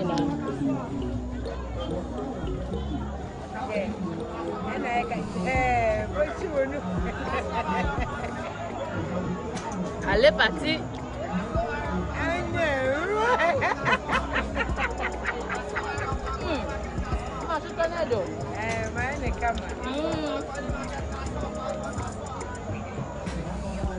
Guys, we are done, okay? So Stella got me all this. I also got a lot of things.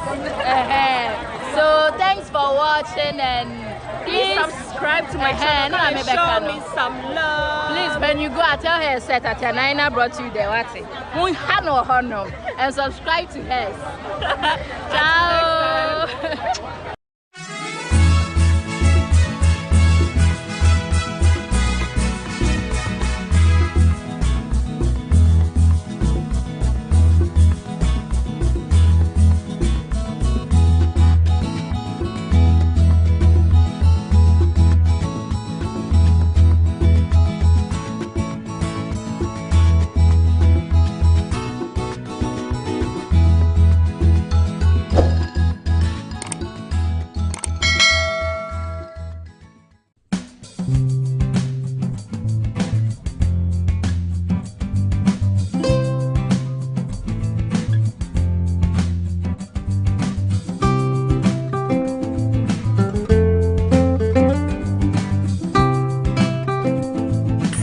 I just received a message that I'm going to be meeting Stella Chanelli later tonight, and I'm so excited.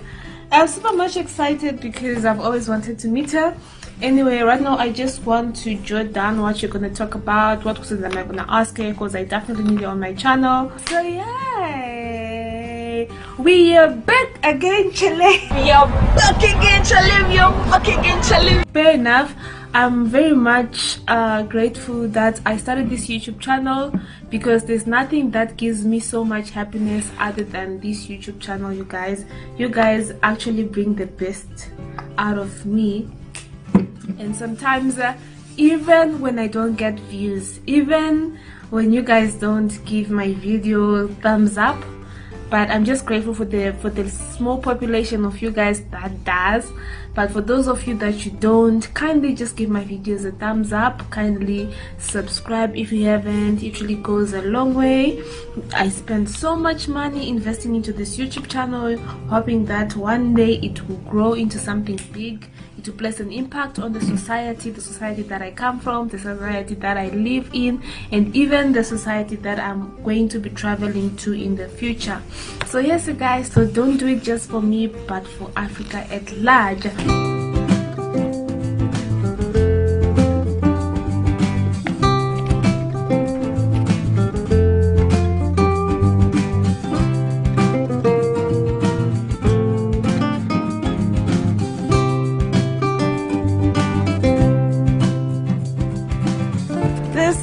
Johannesburg, South Africa at night, and this is how it looks like. Just right here is the Discovery Building.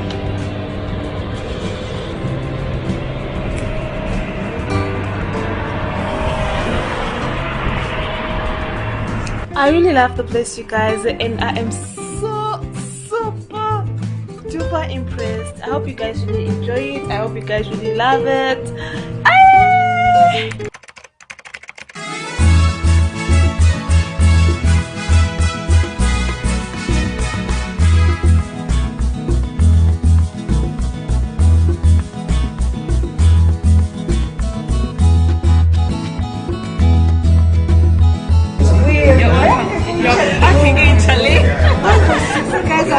Internationally, and I'm so excited. What's the best?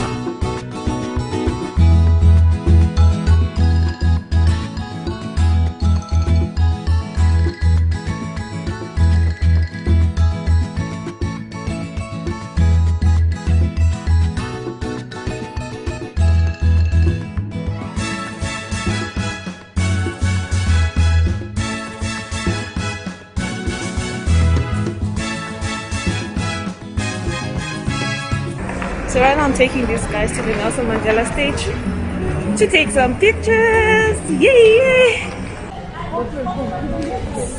So we have a Nelson Mandela stage and I'm with the ladies. I'm with Stella Chanelli, Vivian Okezi. My YouTube is Tino Sparks. I'm a small YouTuber, but I'm growing. No, of course, we all started from somewhere. I know. Like this. Tino Sparks with the space between. Okay. Yeah. It's loading. Yeah, just wait for it to load so I can subscribe. I think. Yes. I was using the hotel Wi-Fi. Yes, please. Stellosco, Stella Chanel.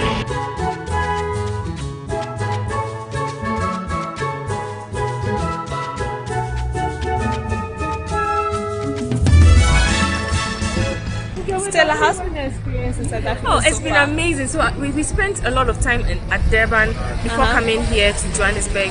So, I've had an amazing time. I saw your Durban pictures. Yeah, I went Segway for the first time. We were supposed to go bungee jumping yesterday, but the weather was not so good, so we didn't. But so far, but how do you like Johannesburg? Johannesburg is very nice. I haven't really explored, but from yesterday, the drive through, looking at the city, I think Johannesburg is. I wish it more. But it's cold. Yeah, it's cold. It's cold. Yeah. So for somebody who is from West Africa, you might want to really consider like coming with warm clothes because it's really cold. And I'm sure they are used to it because she's shorts now, and I'm like fully dressed. Yeah, so far so good.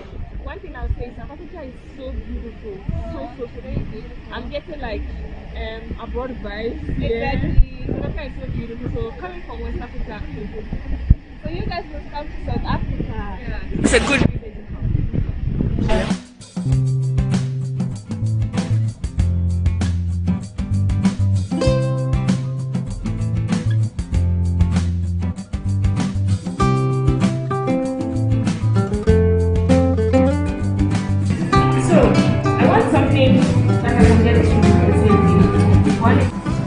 So like in Ghana, you said in Ghana you have Mr. Price. Yeah, we have Mr. Price, we have Jets, I saw Jets. And then we also have, but the sneakers shop we went, we don't. Yeah, I think so far those are the two that I have seen. Oh, that's interesting. Yeah. Or other shops like Pick and Pay, Okay? No, you don't. Oh, Yeah. that's interesting. Woo! It feels so. Selling this massage. It's called a massager. Yeah, massager. Yeah. Because normally you sell it for 2,800. So they dropped the price now. It's $1.5, $400. Do you have a flyer? No flyer. I'll come back here. It's so nice.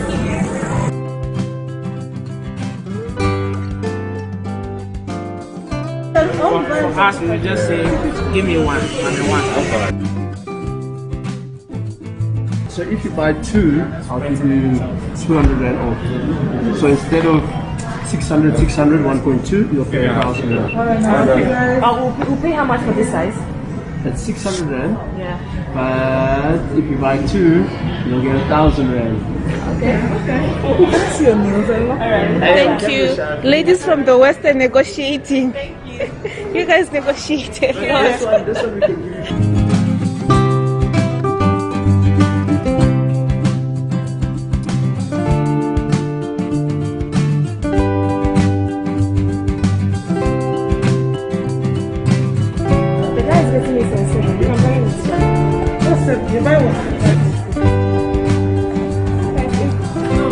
Guys, look at this. This is so cute. This is super cute. I love boots. So we just want to try Adidas with these ladies. They want to buy some sneakers. I'm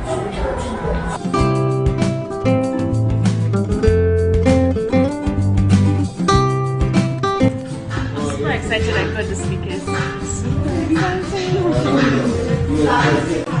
We've just come to the end of today's video. I really enjoyed meeting Stella Shanelli. Thank you so much for having me. Thank you so much for taking me around also. I really appreciate it. Thank you. So please go subscribe to your YouTube channel. It's Stella Shanelli. I'm going to leave it right here. Subscribe. Next time, we love you. We love you. Bye. Do you have a man? Who is that someone? Where is he? We want to see a man. Charlie, life happens, and if you don't pray, appreciate that, Charlie.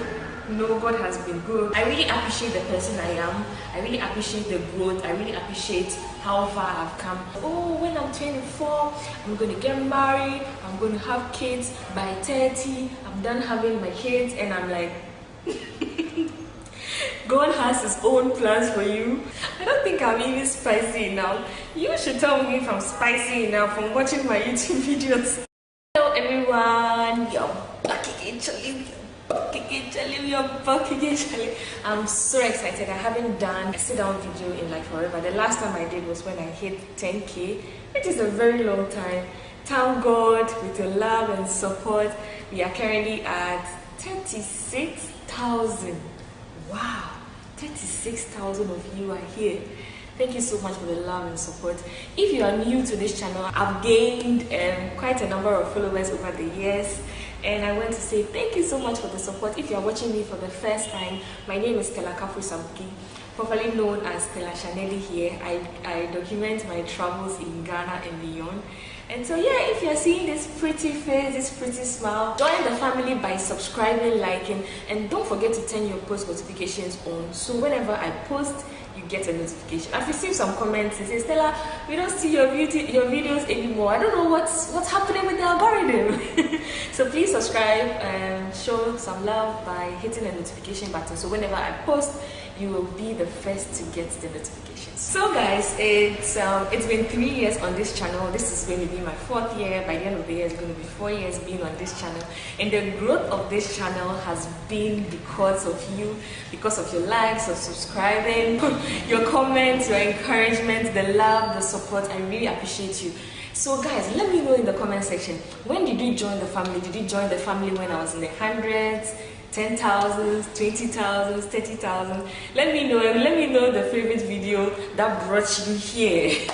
So being here and watching this video means a lot to me. I really appreciate you all. So I posted on my Instagram. If you're not following me on my Instagram, please head to Instagram. Is the same name, Stella Chanelli. Go follow me. Usually I post a lot on my stories, so you want to come and see this pretty face there. So I posted on my Instagram saying I'm creating a YouTube video, question and answer tag. Please ask me anything. I wanted this to be very fair. I also posted on my community tab on YouTube asking pretty much the same question, and this is what I said on YouTube. This is what I asked some few days ago. If you missed it, don't worry, I would try and be doing this as often as possible.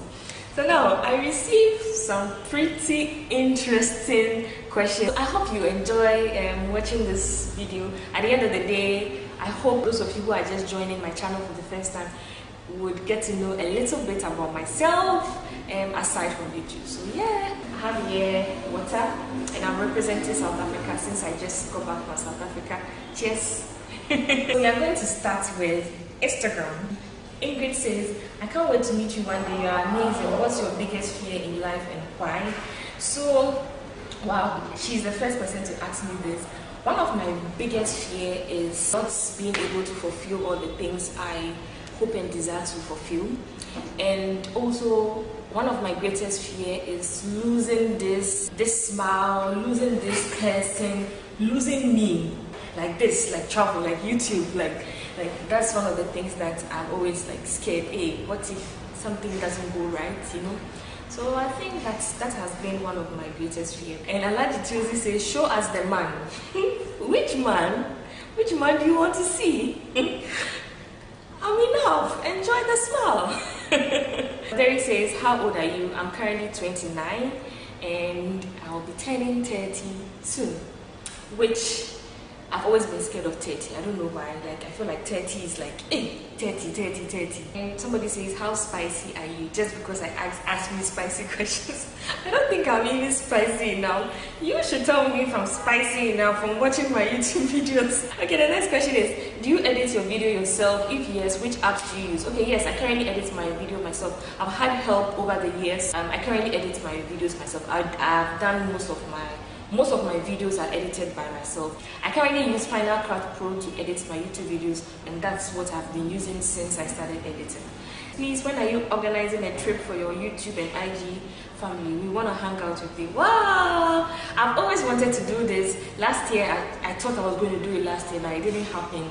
So I feel like this is the right time. This year, I would possibly, yes, organize a trip maybe in Ghana, or if there are any sponsors out there you want to come support, let's organize. My friends and people who watch my YouTube videos, come and enjoy at your resort.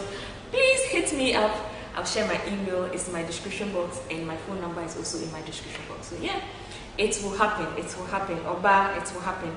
And me, Ayi says, when is the best time for a lady to be ready for marriage? Wow. I don't think there is like a specific best time. I think that once you are ready, you are ready. And if you also meet the right person, there you go. So I don't think there is a best time for me personally, because I remember growing up, I used to tell myself, oh, when I'm 24, I'm going to get married, I'm going to have kids. By 30, I'm done having my kids. And I'm like, God has his own plans for you. So I don't think there's a best time, as he's asking, when is the best time for a lady, when is the best time for a lady to be ready for marriage. I feel like when you are ready, you are ready. Let's go to the next. I really enjoy these questions. So the next question is, when are you going to organize a tour trip for your polo? Okay, this is the second time, so I already answered that. So okay, are you single? Is baby single, or she has a special someone?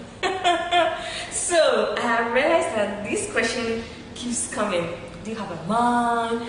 Who is that someone? Where is he? We want to see a man. Do you have someone? I already said it in my video before that yes, I have someone. And of course, I'm sure it's a very long relationship, yes. But soon, I'm sure you're going to see him. Yeah, very soon. I hope that answers your question because, yeah, I have someone. Yeah, I'm not single.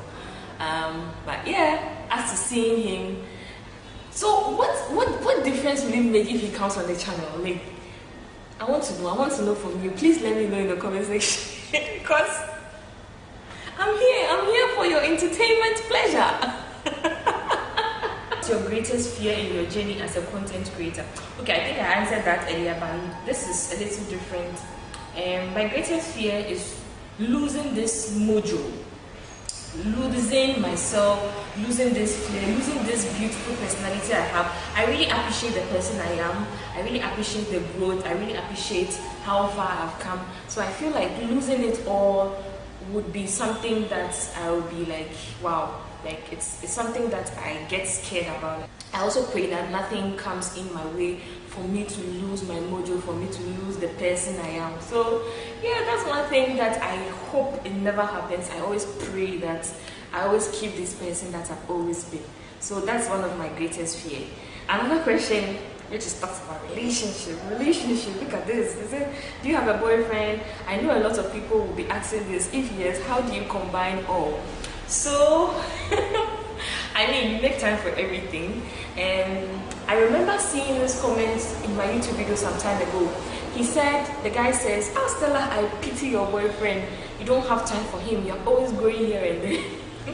The day I saw the comment, I actually sent it to him. He laughed. He was like, they don't know what goes on behind scenes, so it's obviously easy to say. How I combine all is I make time for him when it's due, when it's time to be with him. So the next question is, which secondary school did you and university did you attend, and what course did you read respectively? SHS now, it used to be SSS, senior secondary school those times. I attended Our Lady of Mercy Senior High School in Tema, and university I attended Ghana Telecom University, Ghana Technology University, if only the name hasn't changed now. And that's where I did my degree. I read human resource for my degree. Geography, I read economics, I did elective maths. Me, that I don't like elective maths, I read elective maths, I did elective maths. Can you imagine? I still wonder how I was able to pass elective maths because, no, I don't like maths. So yeah, that's what I did in secondary school and in university respectively. The craziest thing you've ever done on a trip? I don't think I've done anything crazy, but then maybe just being spontaneous is crazy enough. Like spontaneous, something you don't have planned and you just do. Like when I was in Bali, I went snorkeling. I think it's spontaneous and I think it's crazy because not everybody are as spontaneous as me. What else? If it's anything wild, I'm not so much of a wild person. Yes, I'm wild. I'm wild in a way. I'm wild, yeah, I'm wild in a way. So we are going to move to YouTube questions. Luke says, so far I'm enjoying the essay vlogs. The last one was about the lions. Amazing, despite the fact that you were not feeling well. You got fabulous clips for us. Thank you so much for sharing it with me. Okay, this is a compliment. So yeah, when I was in essay, got to a time I was feeling sick. I don't know what happened. I started feeling sick all of a sudden, but thank God I got better the next day. I think maybe it's just a change in weather, maybe the food, maybe the environment, which happens sometimes. So yeah, I also encourage everyone that if you're on a trip, please take medications. If you're on medication, take medication. I'm not on medication, but a painkiller made me feel better. So yeah, one tip I think I would encourage everyone when traveling. Another question, thank you Stella for all you do. I'm not only entertained, but open your eyes.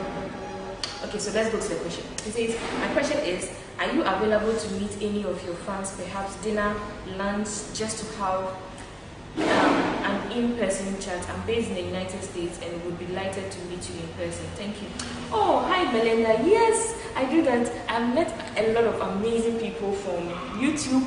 I've met a lot of people. I've met a lot of people. So send me a WhatsApp message.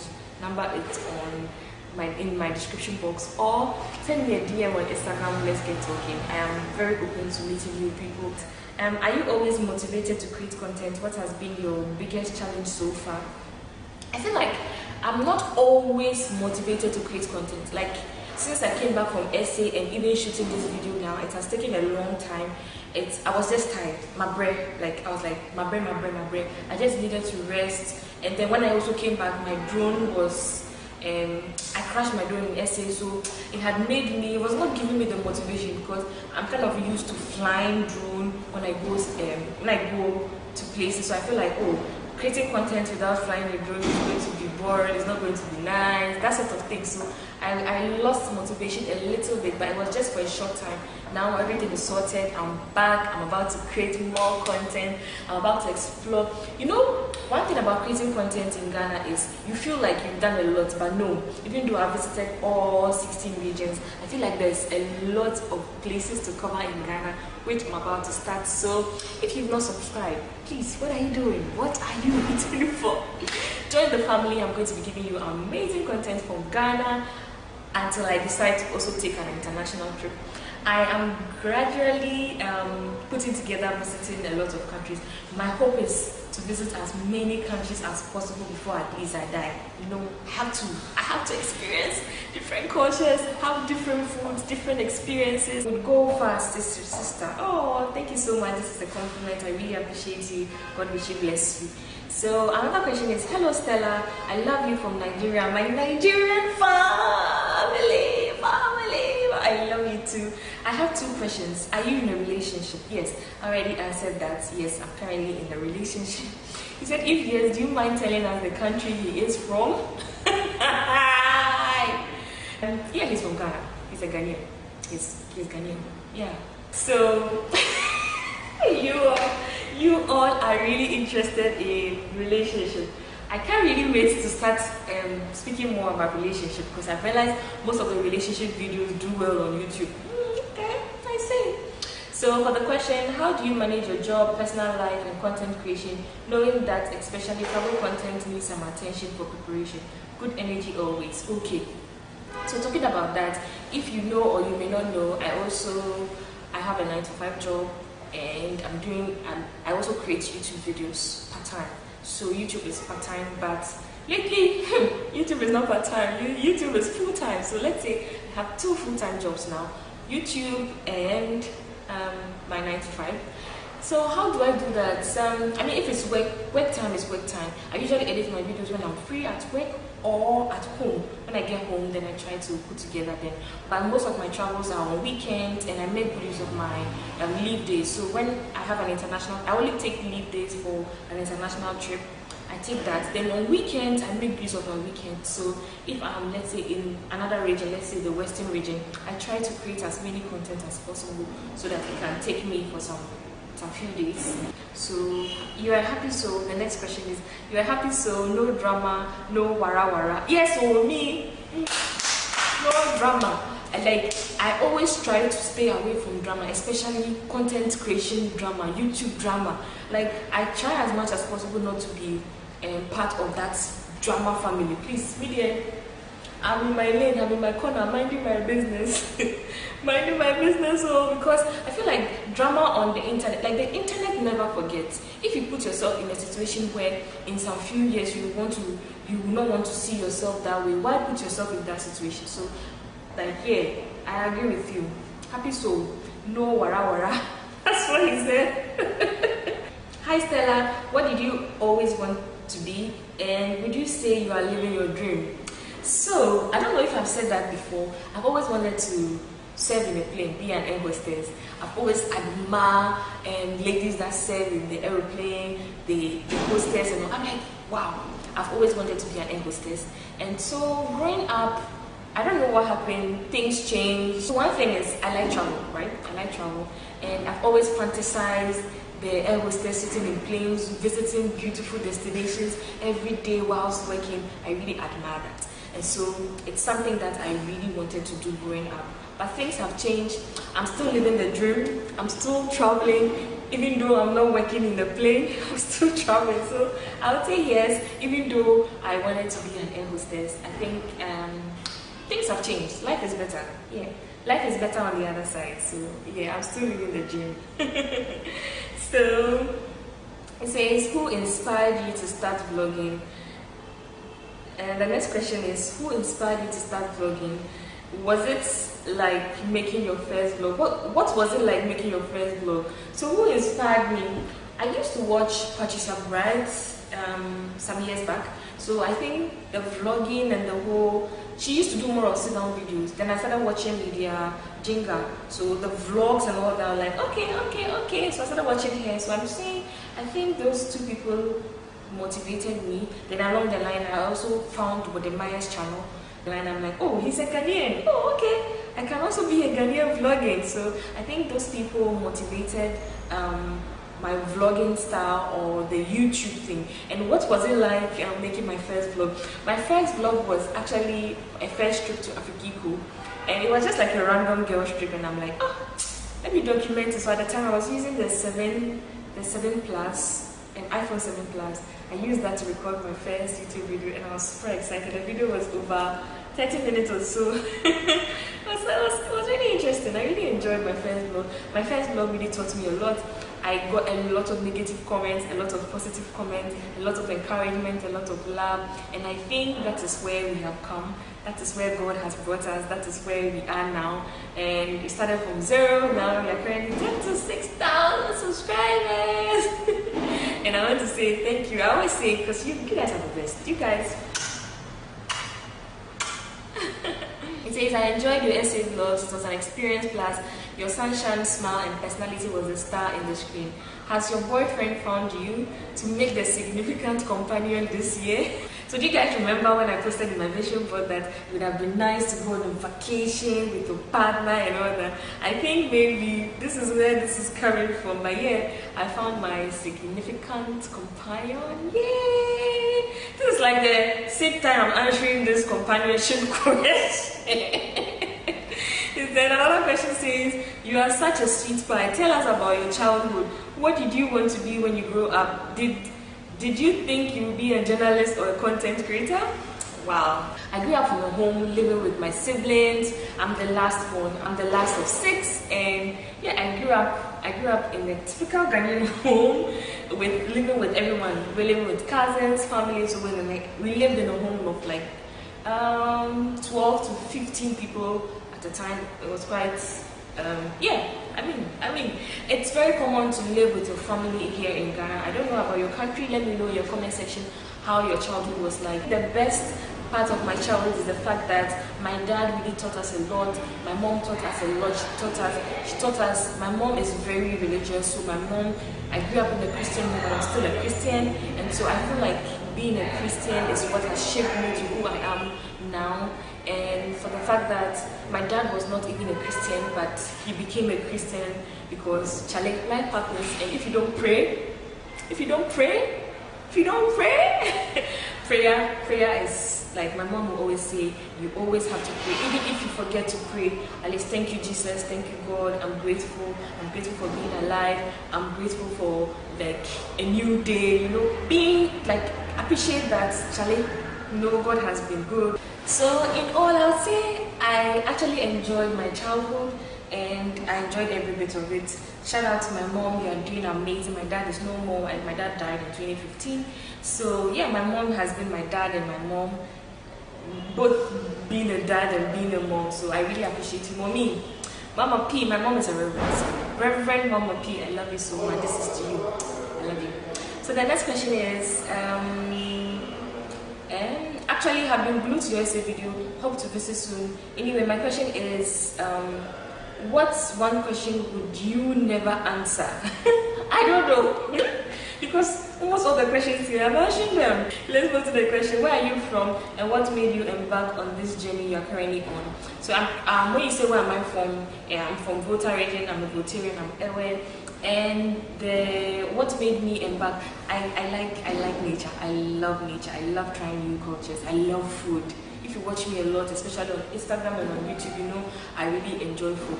And I grew up liking to try new things. So I'm actually very open to learning new things, and I think that's that's how I started, and I found this new. I didn't know I would even be on camera. I didn't know I was going to do YouTube. I didn't know I was going to be smiling all over the internet. But yeah, I think I just tried it once and it worked, and I'm like, why not continue? So not that I knew that I was going to be on camera. It's also, I feel good being here, like you're my family, so it has come to stay. I think is the last question. He says, beautiful, in capital letters. Oh, thank you so much. I'm going to be answering the last bit, and yeah, end this question and answer tag. It says, so far so good, I've been enjoying every moment and I like your smile. You are always the reason I watch with the Maya videos. Oh, thank you so much. This is a compliment. I love you so much. Thank you so much for the love and support. Do you still work, or YouTube is full time now? How has the transition been for you? I think I already said that earlier on, but I still work and I still do YouTube. Soon things will change, but until then, this is what I do, this is how I live, and so yeah. It says pleasant and cool content. Thank you so much. Long time no see, beautiful black woman. So when people say long time no see, it means they don't see my YouTube video. This is why I encourage everyone to subscribe, and then turn your post notification on so you don't miss any videos. The YouTube algorithm doesn't favor some of us. I don't know why. They said I'm waiting to see your pretty smiles in the video. Apparently no question for me. Ah, thank you. Let me keep smiling for you. So if you are chancing on my channel for the first time, just know that I always smile. Smiling is mine. Smiling is me. So yeah, this brings us to the end of all the questions. I want to say thank you all so much for asking me all these questions. If you didn't get the opportunity to ask, don't worry, I will have a next session probably when I hit 50,000. I'm hoping to reach 100K by the end of the year. I'm still hopeful. Without your love and support, it won't happen. So please subscribe, share my videos to your friend or a friend, and let me know in the comment section what kind of content you also are expecting me from Ghana and beyond. Let me know, and I'll definitely create content for you. Until then, I want to say thank you all so much for the love and support. The love has been surreal. I want to say you are amazing, and you made this smile blossom. You make me happy. You make me you know. And I want to say I'm really glad you're part of the family. I'm really glad. I want to say I appreciate you all, and God richly bless you. Until next time, on my next video, I post twice a week, Wednesdays and Sundays, but then if I have more travel content any day in the course of the week, I'll drop a video. But at least Wednesday day, expect my video. Sunday, yeah, expect my video. And I'm hoping to also go live more so we can interact more. So I want to say I love you all. Kisses. I love you.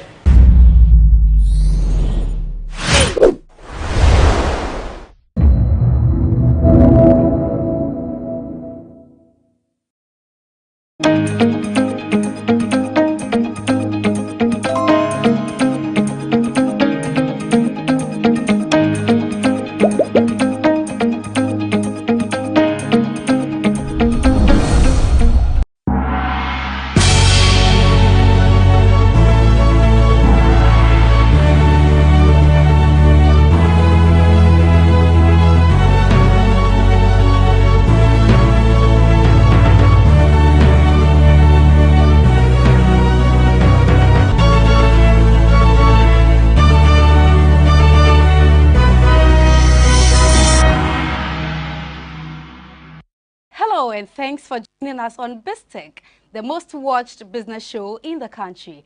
I am Ernestina Sewa Asante. On today's edition, we are going to learn about computer gaming. Yes, computer gaming is gradually finding its way into the Ghanaian social scene. So you, a game lover, can play your games on either PlayStation, 3D design, or even on your mobile phones. So we took a tour to Arena 233, a gaming center in Accra, and this is what we found.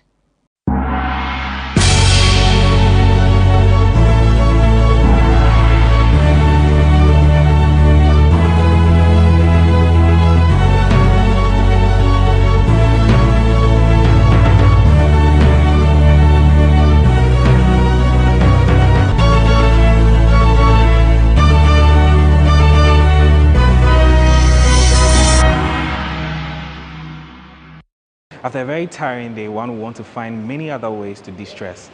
Gaming is one of them, and on this week's edition of BizTech, we'll be delving into Ghana's gaming sector and a company which is helping people to achieve various forms of de-stress through gaming.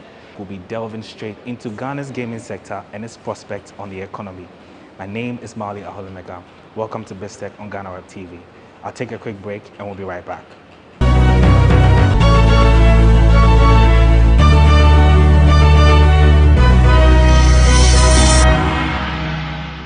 Welcome back from that break. Fifi Noko is my guest on this week's edition of BizTech, and he's the manager here at the Arena 233, which is a gaming hub, a fast rising one at that. Fifi, welcome to BizTech. How are you doing? I'm fine, thank you. How are you? Great. This is a very beautiful place. Where exactly are we? This is Arena 233. Okay. We are at Airport Residential, 2B North Frederick Street to be specific. Okay. And how long have you guys been operating? We opened on 1st November, so that's about 2.5 months. Okay, yeah. And all I see is computers and games, all kinds of games. Yeah, well, we have consoles on the other side here, but yeah, this is the main gripe here, the PC side. Okay. Yeah. And before you guys set up this business, did you kind of do some survey to sort of understand that people specifically in this area, or is a general survey that you did before you set this thing up? Yes, well, before we set up, we realized that there are a lot of gamers in the country, but most of them focused on console gaming. Okay. And there wasn't really anything for the PC side. So we set up the PC side to harbor tournaments, events, community-based programs that are on PC mostly. But we do have something for consoles as well. Okay. And on an average, how many people do you get to have here on an average? On every day? Yeah, on a day, yeah. Well, on the busy days, we're completely packed. So that's Okay. about 20 to 30 people given at the time.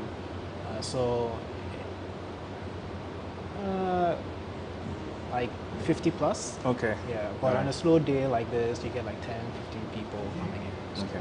Yeah. So I know gaming may be fairly new to, the entire economy, but mostly young people like a lot of games and all of that.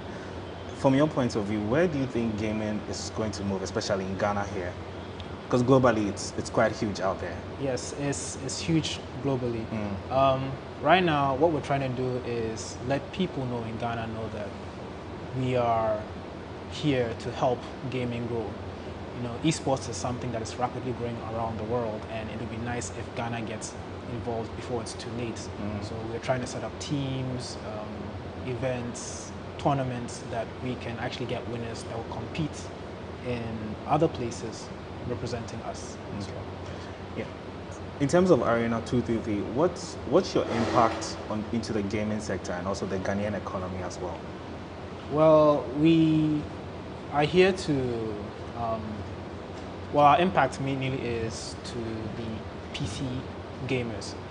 So we're trying to be there for people who want to take gaming as a career, you know, or if you want to go into streaming, or if you want to do commentary.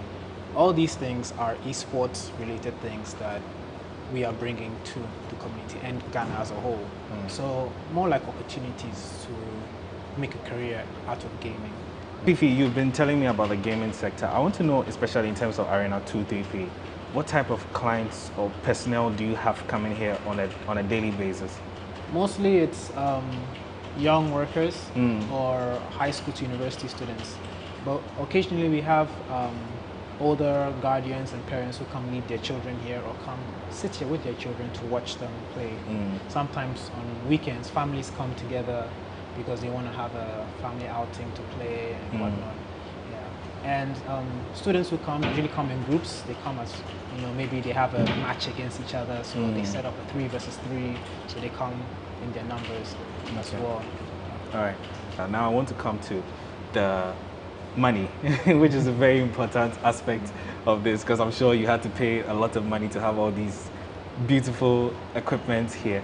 First of all, I want to understand what's this type of machine and how much does it cost? Okay, so this is it's a gaming PC. That's what everyone calls it. Okay. So we buy it in parts. The graphics card, the case, everything inside. For just this, it's about $2,000 for one. Wow, Yeah. $2,000. $2,000. Yes. Wow, that's quite a lot of money. It's a lot of money. Yeah. Wow. And you built this, or it came with the parts? It was pre-built. So Okay. when they arrived here, we had to put the things together, install the graphics card, test it out. Okay. Yeah. All right, great. So I understand you have some tournaments. You run a number of tournaments here. Yes. I saw one in the elevator on my way coming. Yes, the Fortnite one. Yes. Okay. So, So briefly explain to me how that works. Yeah. So periodically we try and have tournaments here because this is an esports center, not really a gaming center. So that's the difference. All right. So we throw out flyers, invites out there, and usually it's team based. Okay. Our games are mostly team based. Games that you have to be in a team to play with each other. Okay. So we have a Fortnite 4v4 coming up. But before that, we had a Halo Infinite tournament. Halo, which is like the action game, yes, yeah. Great. Apex Legends, Okay. League of Legends, Dota 2. All these games, you don't play it really alone. You play with a team. Okay. A team. Yeah. All right. Yes. Also, I see some headphones here, and I see some talkies. Can Yes. you? Does it mean you can communicate with the people you're playing with? Yes, the games exactly. with? Yeah. So Okay. you can, even if someone is sitting here and you're sitting all the way at the corner there, as long as you guys are in the same party, you guys can actually talk to each other. Okay. Yeah. So that pretty much makes me understand it's an online platform as well. Yes. Okay. All right. So do you have to like sign on as a member, or you just have to come in as a team? So what you do is when you come here, you create an account for free. Okay. And then you buy hours. So you buy a certain amount of hours on your account, and then from there you can use it however you want. Okay. And if you're not using your hours, it's not running down, you can go away, come back and continue. Your Okay. hours don't expire as well. All right. Yeah. So each PC has a login section Okay. where you log in.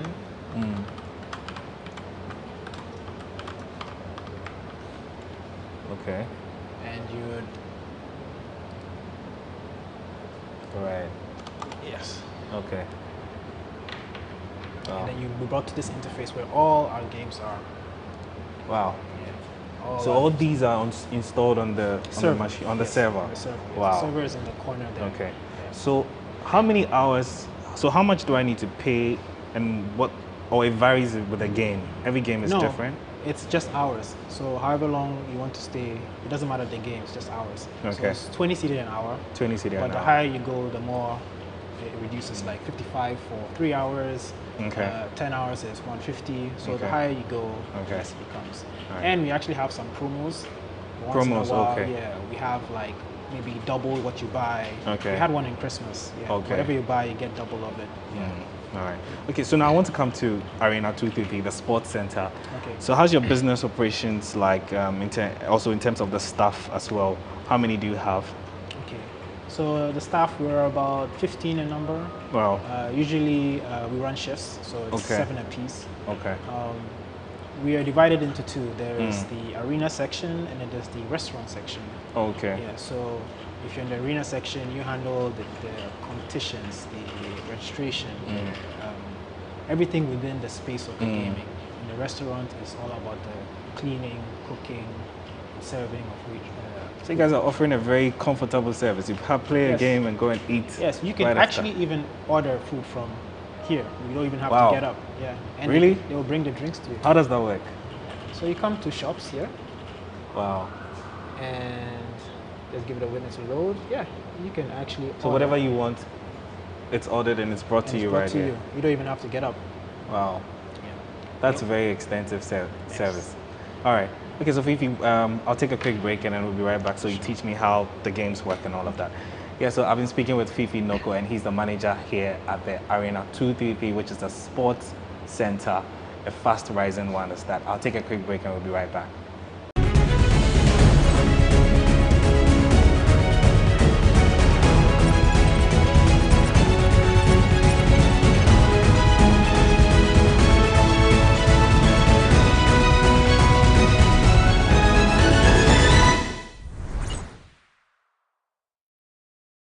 Welcome back from that break. Fifi Noko has been my guest on this week's edition of BizTech, and we'll be talking about the gaming sector.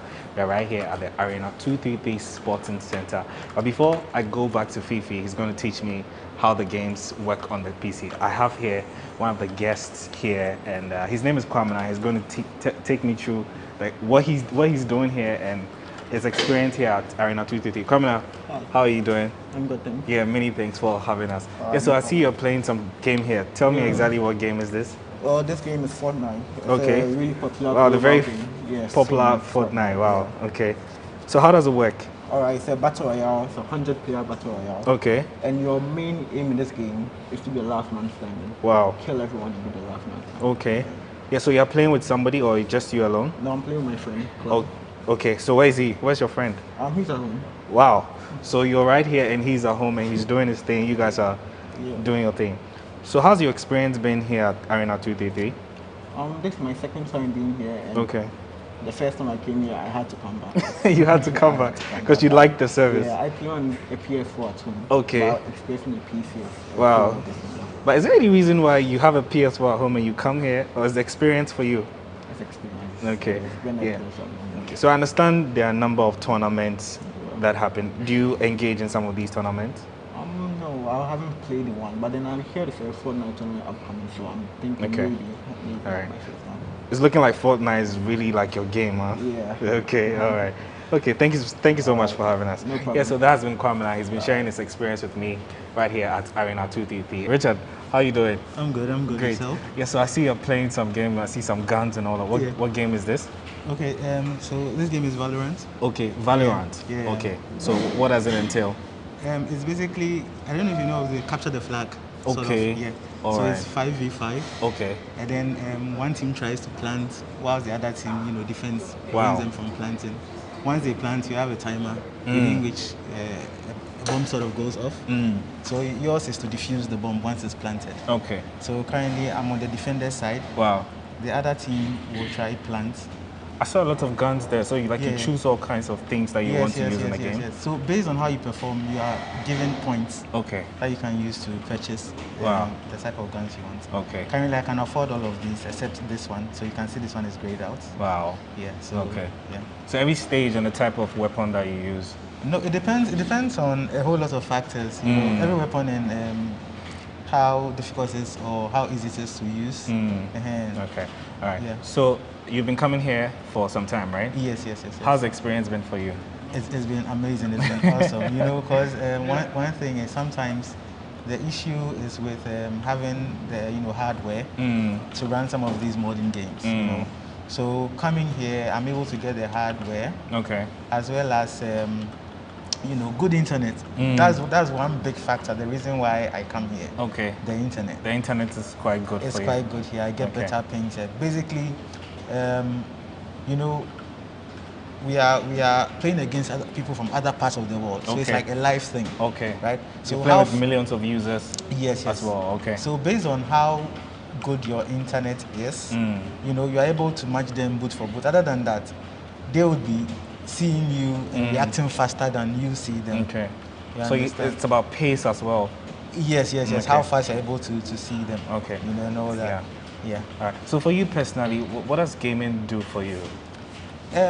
Well, for me, I'm a programmer. Okay. Wow. And it takes a whole lot of how do I say this?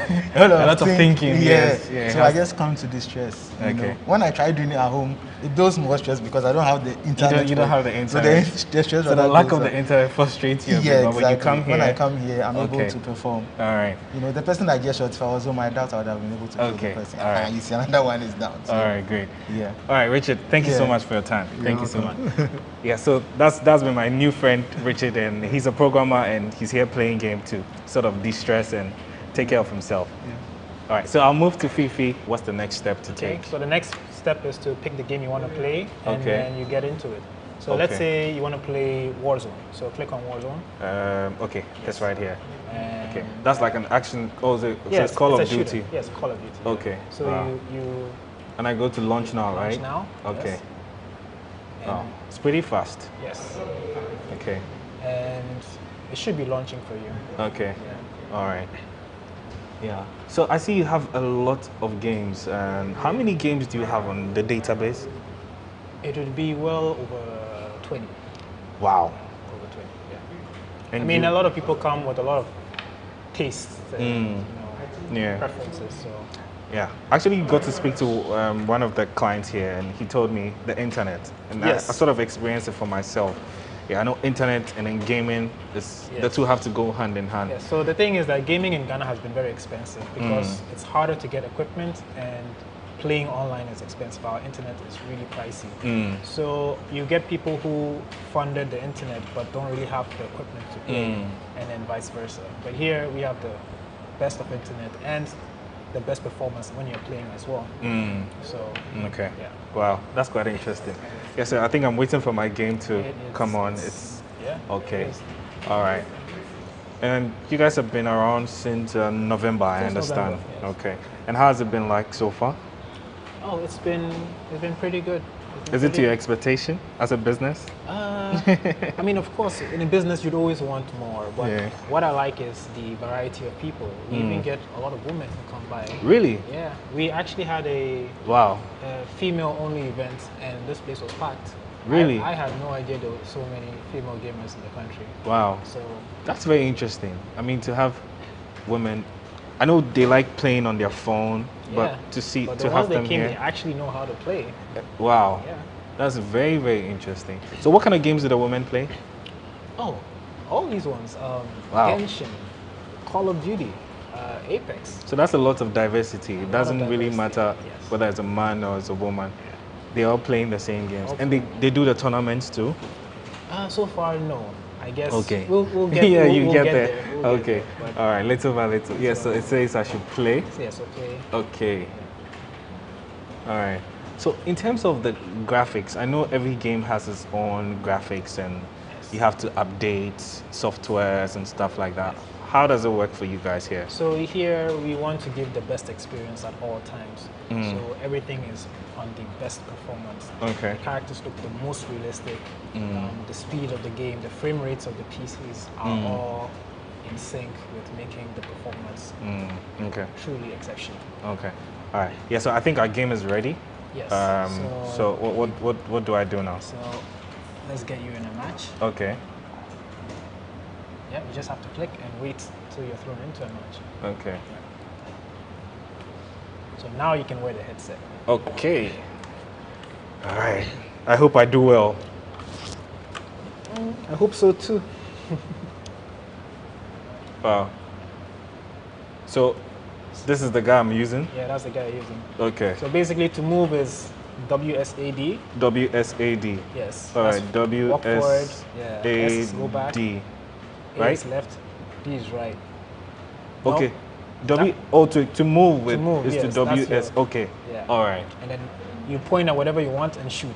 That's So I can click on any of the buttons here to shoot. No, you click on this one. This to one. shoot, Okay. yes. All right. Okay.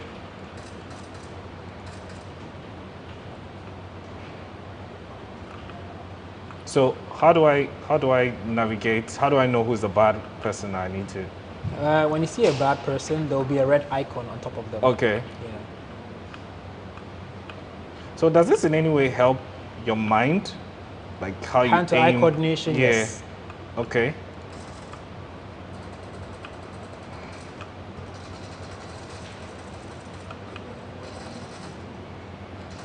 Getting shot. Wow. Yeah. I've been killed. Don't worry, you come back. Okay. Now your game is about to really start. So the idea is that your group has, your plane has crashed, so you have to drop out and you have to survive on the island with every other force that's around. Okay. Yeah. All right. Last group standing, basically. Wow. Hey, so Fifi, thank you so much. This has been very, very interesting to learn a lot about games and all of that. And this game, Vanguard Royale. I mean, though I did not even. This is Warzone. I was killed, literally killed in a few minutes. But thank you so much for having us here. It's been a very insightful conversation.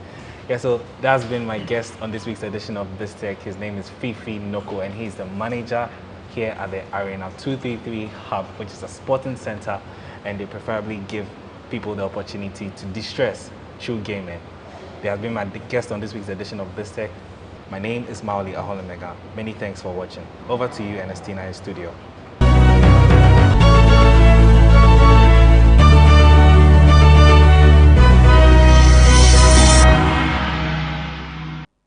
Thank you, Maoli Aholemega, for that report. Up next is Biz Headlines. Stay tuned.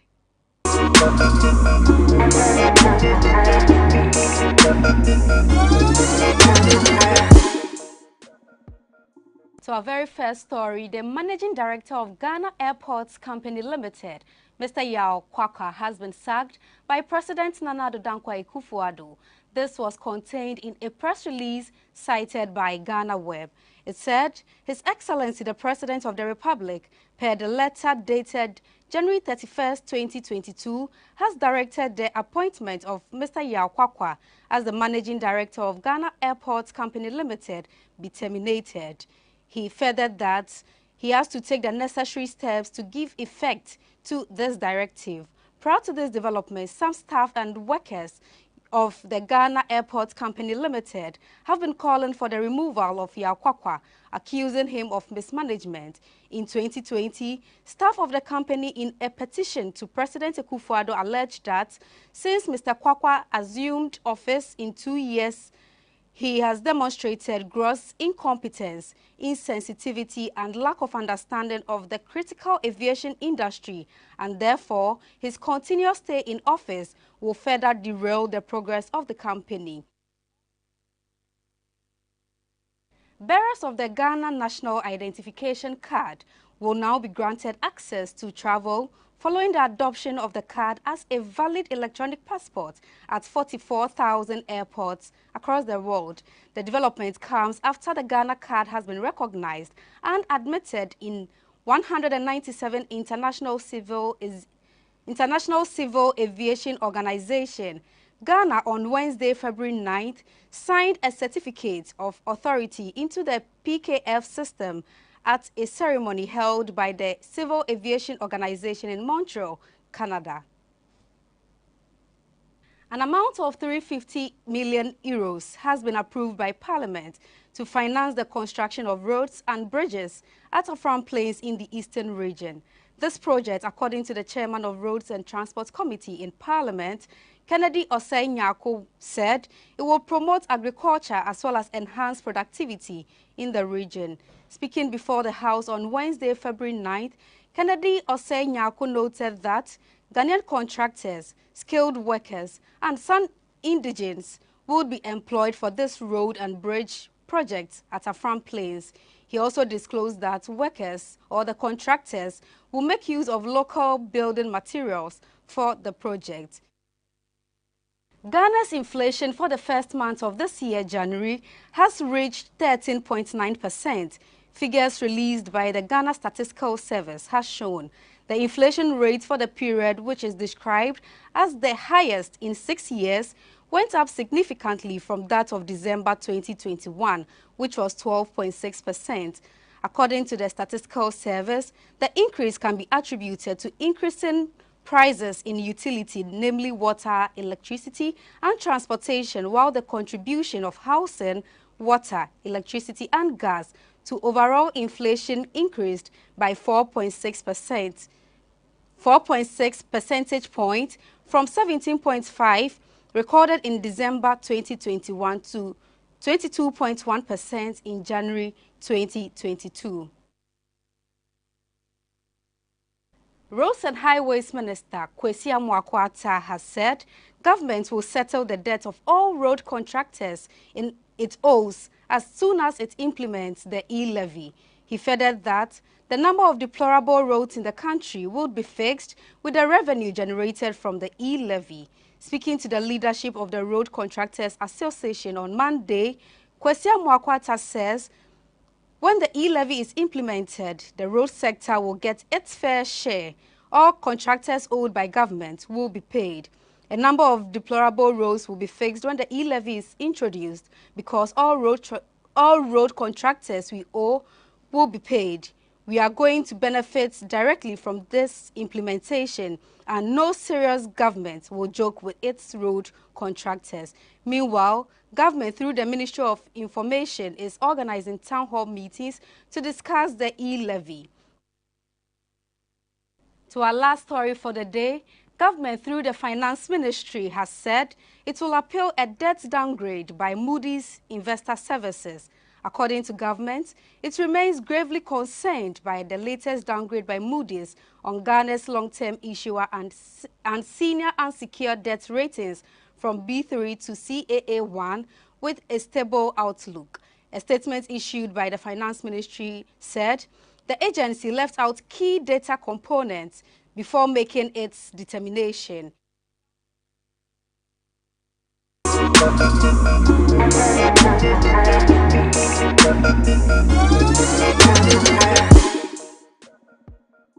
Our time is up, and thanks for joining us on BizTech on GhanaWeb TV, the most watched business show in the country. I am Ernestina Sewa Asante, but before we go, do log on to www.ghanaweb.com for more stories. Do well to follow us on all social media platforms, Facebook, Instagram, and Twitter at the GhanaWeb. On YouTube, GhanaWeb TV. Once again, I am Ernestina Sewa Asante. Do have a lovely weekend.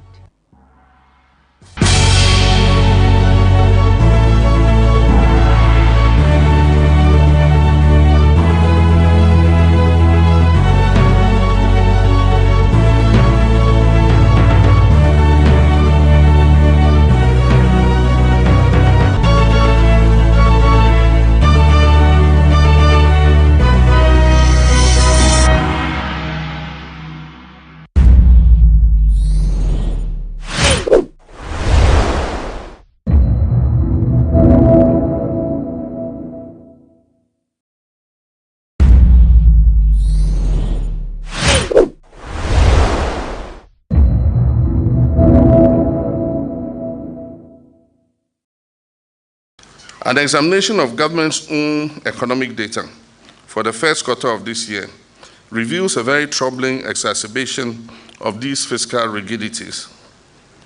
Instead of taking the bull by the horn and addressing the root causes of the economic meltdown, government opted to place their hopes in misguided revenue projections and regressive tax measures such as the infamous e-levy. The e-levy was presented as the panacea of the economic problems of Ghana. Indeed, it was said that it will solve everything. It will do our roads, build our hospitals, give fertilizer to farmers. The e-levy was like the magic wand. We're in fact told that if we pass e-levy, it will help government to reduce borrowing. True to our predictions and our cautions to government about the overly ambitious revenue and fiscal projections, available first quarter data shows that those targets will not be met. And this, no doubt, will create even bigger credibility crisis for our battered economy. For the entire month of May, figures available to me of the much vaunted e-levy, which was rammed down the throats of Ghanaians, yielded a paltry 54 million Ghana cedis, against a target of 474 million for that month, representing only 11.3%. And so the unofficial Prime Minister was right when he said they are making just about 10% of what they expected. The month of June has not offered any sign of improvement, as only about 7.1 million had been collected by the first week of the month. By the first week of June, only 7.1 million had come in. These figures demonstrate that so far the e-levy has been a spectacular failure and has become the mother of all nuisance taxes. And as you know, a recent survey showed that 80% of Ghanaians who use mobile money have adapted their behavior to avoid the tax. More people are cashing out from their wallets to make cash payments instead of transferring wallet to wallet where the tax is imposed. We've therefore retrogressed in our bid to make Ghana the cashless society that we have all been hoping for.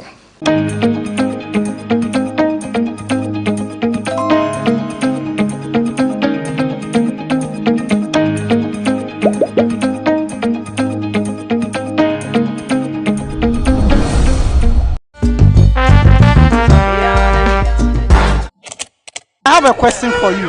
Some critics of this particular protest are saying that this is just the opposition hiding behind a whole movement to push their own agenda. What do you say about that? Those people who are saying that they are mentally incapacitated, their thinking faculty is not functioning well. The reason is, whether you are NDC or whatever it is, you are a Ghanaian. The code is a Ghanaian. I'm a Ghanaian. I don't belong to any country, so I can be NDC, I can be QQQ, whatever it is. Whatever we are saying, is it true or not? They should give us answers and stop putting us in a political colors. We need answers. We don't need this political nonsense something.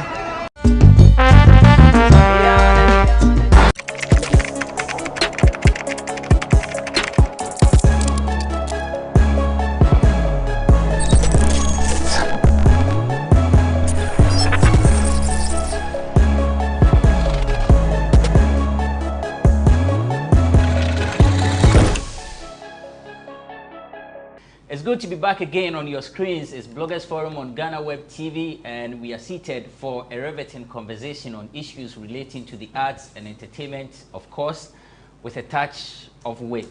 I am Benefo Boabin Abrantepa. Welcome to Bloggers Forum on GhanaWeb TV.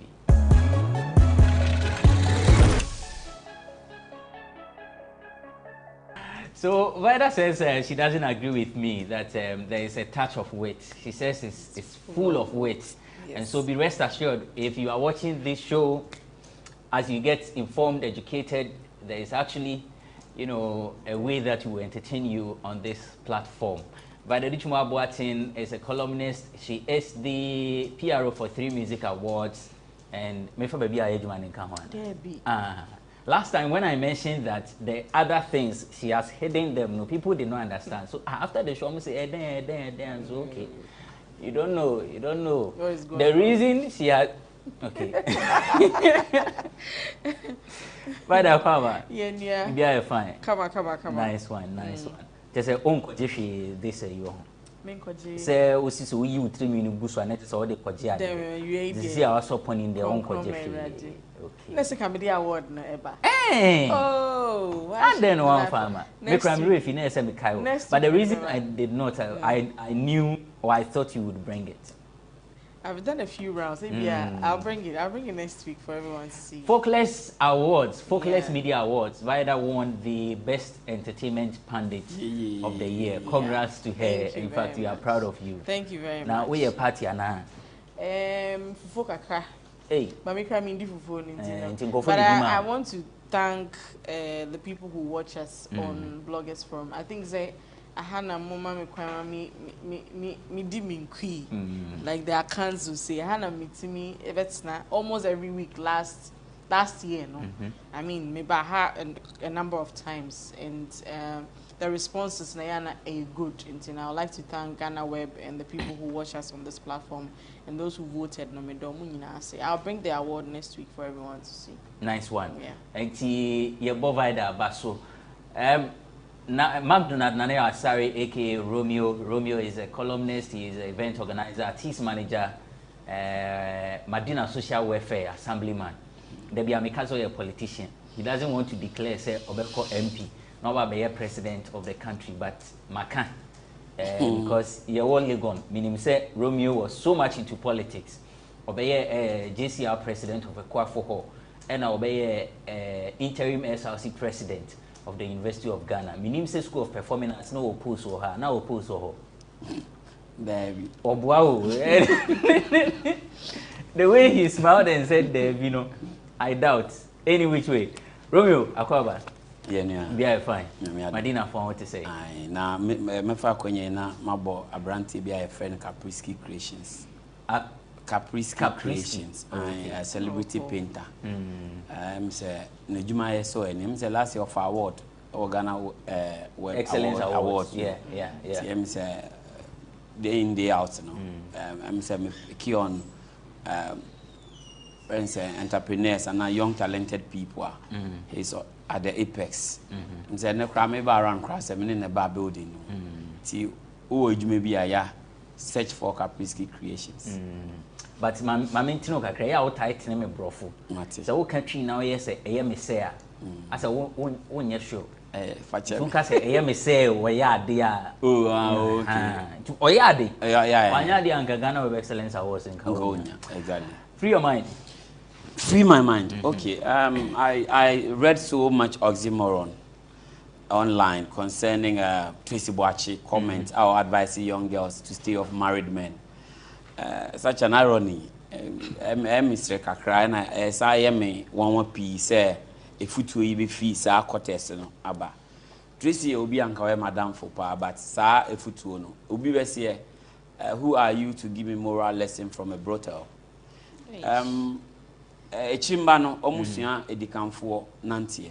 Enti se moye amana to atisi amana pete ama young girls na hu say bio young graduates are we anka ne babo bra no oni bi nti nkopo obi anka ne nsem obi no otima rent diamond no oye national service cry service pay national service we allowance no enso no tian the national gather the video was say odi ne ho e bata no na ono so take the rest of the bills moye sadi we nyina ama adokro young ones no ama ma hu say no ejuma kra no cause obia kase we nyesika say na ye kase ye friend say ye kase bia oforisa ko nyesika betima attract businesses are or at least wetima monitor and returns even despite na say for there are generational rich people are achieve so much wetima track on sources but these young people especially the young ladies na ye to ayam pia be kwako piem no na bet say yes obi blackmail obi and yes I don't know as to whether say papa no discussions this kind of bow say blackmail so no this kind of bow like Nana Tornado kasa but there is no proof exactly no but what I'm trying to say is Nana Tornado especially or make a comment he falls within that camp that kind of camp or kasa follow you hear issues of blackmail in what he says so I'm picking from that angle and no now all can say you use words like oxymoron you said it's an irony now I say obi hwa obedwin say opese o kire say efutu na ode ma no ase wono ankasa no that is what she's been up to and now she's advising people is that the case? Okay. There is a great perception out there oka say some bo papa no she is the one who comes to mind but we all don't know who the papa no exactly now even within the interview follow interview now as I see papa no number 5 and that and a whole lot na abeku kra bisa ne say na obi a wo number 5 there a whole lot I say obi betima ko baby a ohun san nyansa e ma no $1 million ko ohun nyansa invest now the long run also turning around say ma young girls go into sugar daddies and I say married men I said can we not also look at it from the angle say okay this is what I have done and I think I made a mistake so it is not worth it to follow my steps. Good. If there has been an iota of admission say my yes but me feel say it's not worth it so but there hasn't been that kind of admission say na me she still throws a question like unanswered and then goes on to advise people. Meanwhile it's out there, it's a general knowledge to everyone say this is what these people are engaging and this is how they make their monies. So my problem is if you're having a proper introspection and then say okay my idea we say this is what people have tagged me with and if you have a contrary detailed way you show your businesses this is what I do I make this I make that so you deflate and I say you debunk all those assertions say say are not knowing class say na onya ebia or yes ebia YouTube minya ebia $100,000 and ebia me shop here waha minya ebia $50,000 so obia di ni bubu nim say and they said they wait my but there hasn't been such breakdown, there hasn't been such explanations and she has said she is into real estate. Okay, Uti. And of course, she may have other businesses. New Obiano Pes would be out to Abonti. Then she should, like I said earlier, she's quote unquote seen as a brothel. So moral lessons might not emanate from a brothel. And she said, Obi betum koda afwa. I don't think it should come from that quarters. Honestly speaking. Can we not take the messenger out and see the wisdom in the message? No. You can't decouple the content and the container. It contains it. So as you display, for instance, we are talking about some people's dressing. If your daughter today cannot tell me to advise kids to start dressing, not to show off until she stops. What did I make an answer? Until so per se, we be say jaya. I say jaya no. Now we do we cry heavy power no see jaya until moon no na moon fantu mohofu.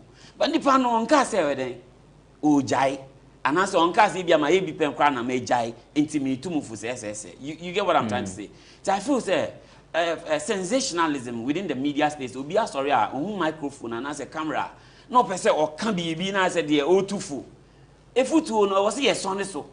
And no one interviews so they should be very probing. No one be sir and yes once I say you're connected, you're friends to be her interview now friendship based. Which I said some questions no. I said, yeah, or cut too much, or a baboon and nimtia, and I said, or overstep big bounce, and I saw baboon in mass, so they measure. But I think there should be some level of professionalism when we are dealing with issues of this caliber. And that advice, honestly speaking, if it comes from some other source, maybe Emma Morrison, you know, there are people whose brand undoubtedly, even Obi Anya saying to, Obi but once Obi Pastor Obi Ehuno. I didn't say about you with this woman say food to an uncle for Befa. Okay, whether yeah, met to us free ho a higher and better and I make a church to say, Unstrunya me, Unstryansa, no judge me. Make I say, mammy and say, yes, man can't counsel on your counselor overnight. Because change now, Mimi who is a gradual, sir, a foot to ya or my girls. The young girls are also saying, say, we should allow them to make their own mistakes. Because you, Tracy Bache, what about out about a catcher and say, you pimp girls. And just say, oh, ma, edikoma, and mema. And you've told us countless times, say, a man be why only ungrateful. Would you come and mema? And I said, there was someone down, no man that. And in the way you say girls, if you come, you will not show them the way. I'll meet me and your papa no for almost many sika wabra, almost share that embryo. Oh, YouTube channel, I won't lessons, I order my young girls, I also munti concerning how I meet me overnight. Now, what display properties are we out of sa subai and as a near uye, you know? For me, a ya kamia say a deliberate attempt, and I'll take here because OBS who are braboma or when this one didn't know this scene so. As a would the any dear per se at a certain age, and she said it. So at a certain age, no person nya a dine do say. And why ya drusa age na masa a dine ejapadia who don't want saka. And now you want to move out and you're telling the young girl say mom ye home wreckers na mom do one mona utu yen echi. How does the young girl or what was here reconcile with that? Because a dine is you moving from or cast no who display dollar cash to tell baby and then see obi so pe ahoto a it will be hard for the person to listen to say futu we ya woman enti na ye can say all sha ase ni nyina no kan wanu tumu. There are lots of things that people do are almost famba be to be dream emba meka say wo kan ya wanu yi kama we wo the wanu kro yi tia kan and it's hard for people to believe say sad na we ye na betimi abaso. See, and the women, no, the more count on social media and they say, allow us to make our own mistakes. Some may wreck you be home, na menya 5 houses. Na menya cars, I remember home. Na ma court trip, na akola 2-year-old, ni edini birthday of France. Na ye koha, ni ye kwa ye lefty standard ne ma ye hono. Why no person better sa na we just to have life easy. We are now some preachy hard work. How does that two way marry each other? Ain't me a can say, oh, when me jidis and efofono. Oh, yes, I never near 2 for set to bo. Secondly, no so no, a bit to me I get a mover or they trap a pano no say, see, I know a changed girl. Ain't you didn't same phone. So now allowance near 2 million Ghana cedis. That's a ne, what's a swab 1 million or can't send me to prove to you, say, was sacra. It is only say obetu ni allowance ni mo ama no one say e say no aye oban mu a o kana nutuma on trigger enyema bebree e wo Ghana hanom say. So the Efutuo is good, but I'm sad to say I falling on deaf ears because everybody is clamoring for a Japadian more than thinking about wrecking somebody's home. You see, and it is comfort against morals, and it's very painful. Say now on this weekend, so me say Adoma say breaki away from music. It hurts me a lot because alternative music for no, they don't do the regular commercial songs that we want to hear at parties, but then no, they have too much soul, like and it's hard for us to accept them. I'm grateful for 3 music awards category on my creative for alternative music. Yeah, reward you. But then you ask yourself, say after that award, no, what next? Are they being booked for shows and now setting? So your best rest say industry ni MB or mataba for alternative music for no wala simone. Yes, they do, you know, great stuff. Yvonne Nelson, you are talking too much. Or movie premiere. Enunti no na warienye na obi a break you heart. Masa only broken heart e nti krom han mai dey share ho e nti aye issue. That when you be on. Wonim dey akoso amafra babom. And say and aware na nko yama wa take sa retrospective friend is saying not na se na tua de enye obi a na e bo aware ma no. It is a ocean say enko stop talking the young girls into believing say they say do dia ba say e better say obekwa kofo obi a wondo no na one na wo since obefa de obedo because ne odo no obe chiti o chiti a wakuma tu a na wo wa ye basa enizu kofa enie kofa bodeni no feelings. What's my say bodeni no oro ne honam dada no ni feelings be kofa ne anko ye mawa tina sinatwe left right oh me sha emwa me matina me ho so me wo me ba me wo me carrier basa kasa tenten na odonyo na odon kwa na timi de tina abrabo mu survive ya na. I mean she should focus more on the career say movie na we dey ba mini interviews are popular no e for odo anko ye ama no broken heart awanya ho sing movie ni title krampa SF like oh kasa dodo who kasa do say who na be to abuna kokofo say onko monetizing nudity ade a yesre nyame say bibia betuto yi enu agyan na nkofo kunu no ho atom no wo de also onko monetize na monetization no obeyi ni bosu mepe no agyan na say to us for the rest of the life because the whole no benye sika edidi enti ni obebo din na consider be no monetize. I mean Mabrel Nelson Auntie Nelson Chaso, I'm very happy say Kim Promise and so are realizing the mistakes. Say I feel they only that visible and it's hard for people to vote for or not. Sometimes no nominating artists but bohu de ropo country or fans say you're nominating your hand to 10 pesos be a fatwa bamami na me. They don't even do that campaign. I feel now to akoswa say who winning awards when you are bro I feel they also very visible. Mako a couple of interviews ya inviting na oba friend in me team no ye nam kwan so be sure now time so on si ho which is very bad. It's hard say oba chere we as say we are very good without the laurels to show a juma awayen. It's very painful sometimes. You know, omo concentrating on that. Omo more bontina, omo more opportunity to be on international stages now. Sometimes when they Google your name and they are looking out for these awards to show say home based fans ne crampo e support you know. I'm glad say we sad you know. Cheddar. Say who the jata say Diana we didn't know man from potem. Bra, aden.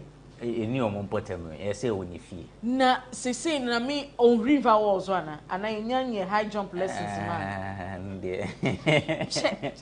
Mom party scared there was any pain na yebi. Kojonchi when you be sick and jata di we ma bo krati. We ma ne nam ye penentwi nam dia bon kwan. When you ma jata. E di friend. Romeo, Vida can be about musicians when they are nominated for awards. Some seem not to to be enthusiastic about the whole thing. Then a money basa. This perception of laxity out there, sometimes of Lisa or big, and that people should know. So no can promise if you are nominating in this category. So the followers or the fans owe him that kind of that a sure bet of responsibility. So I was there. There are people whose friends group squads are like forming fan base, strong fan bases are at the end of the day, you know, say a back critical Shatawali ni Ghana pride to organize shatter events. It tells you say shatter didn't copy or events, so shatter wouldn't even have to tell Nincroft, but shatters are what we banners or power to be posted. None of the fans are there. I started here then air posting. You say no one is a prima donna of the industry. There are like scrambles, fine brains, writers, good vocalists, instrumentalists. And this affairs are just a group of people, and microcosm of them were just dominating the front. This year, VGMA, friends and Theory Music Awards, who share the level of competition. Categories obvious because Safami and Vinia, Kinata bet me winning. Sekinata and Vinia, friends and Black Sheriff bet me winning, and as a kiddie, not air co. And yet, first now, bones a bit more release and young back, their super award back. It tells you some people are investing in their talents.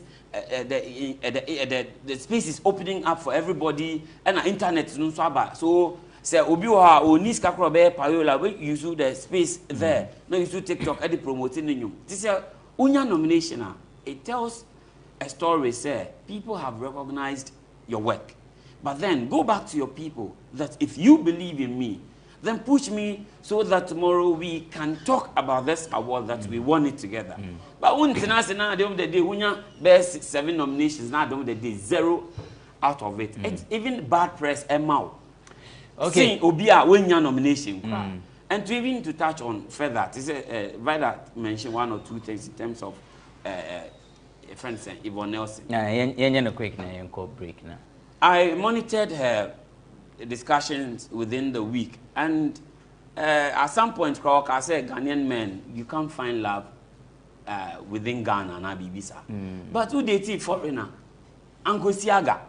And me catch her say. Standards are my set, expectations are my set, bar are my set for the kind of men they are looking for and the level of money the men should have is what they don't find in Ghanaian men. And you need to have some kind of baiting attitude or worthy enough of a woman to lure a Ghanaian man or Nisika or power. But if you want the fan-based bad boys, they have the money. But you should know, sir, they are not in for your type for marriage. Sebi, they say away from road. They want younger ones if they really want to spend. So if Yvonne wants to speak, you leave Ghanaian men alone. But on my who say expectations are war. Or Bema bit man free vacation. Or Bema ni baby bit man Range Rover. Or Bema Trazako bit mato apartment and a building be a man at any time. You need to ask no. You know so. Exactly. And Nigeria say Sikafonu doors share Nigeria Sikafonu doors oil businesses ni ase fonti. Or top range 10 man is actually cry unfairly because Canada if she's measuring Ghanaian men and not the Ghanaian society by Nigerian standards and they waiting because when you're foreigner or no grown one now only be Nigeria okay so Ghana for Ghana ni ben we date breaking up ma say yanya uti dem can say Matia say inti media pam no channel like people should stop just speaking because they want to be talked about. If you want to promote your movie, hey, that is your work. Let's help you so you focus on the movie to promote it. Seeing all these peripheral discussions are always here, which do not really tally with the real intentions you have. Because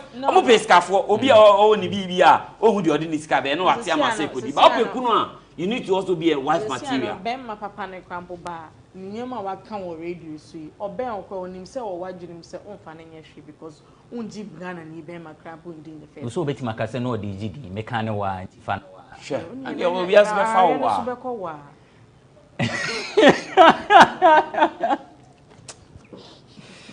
oh Yeko break. When we return, we'll talk about Nana McBrown. The Empress has spoken.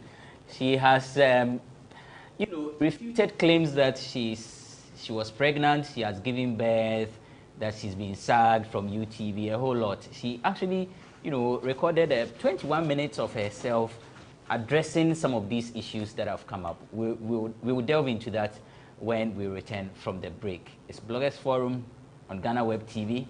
Don't go away. What's up, guys? This is Black Sheriff, and I'm outside with Bloggers Forum with Abrantipa on GhanaWeb TV. Keep watching, keep it locked, you understand? Love.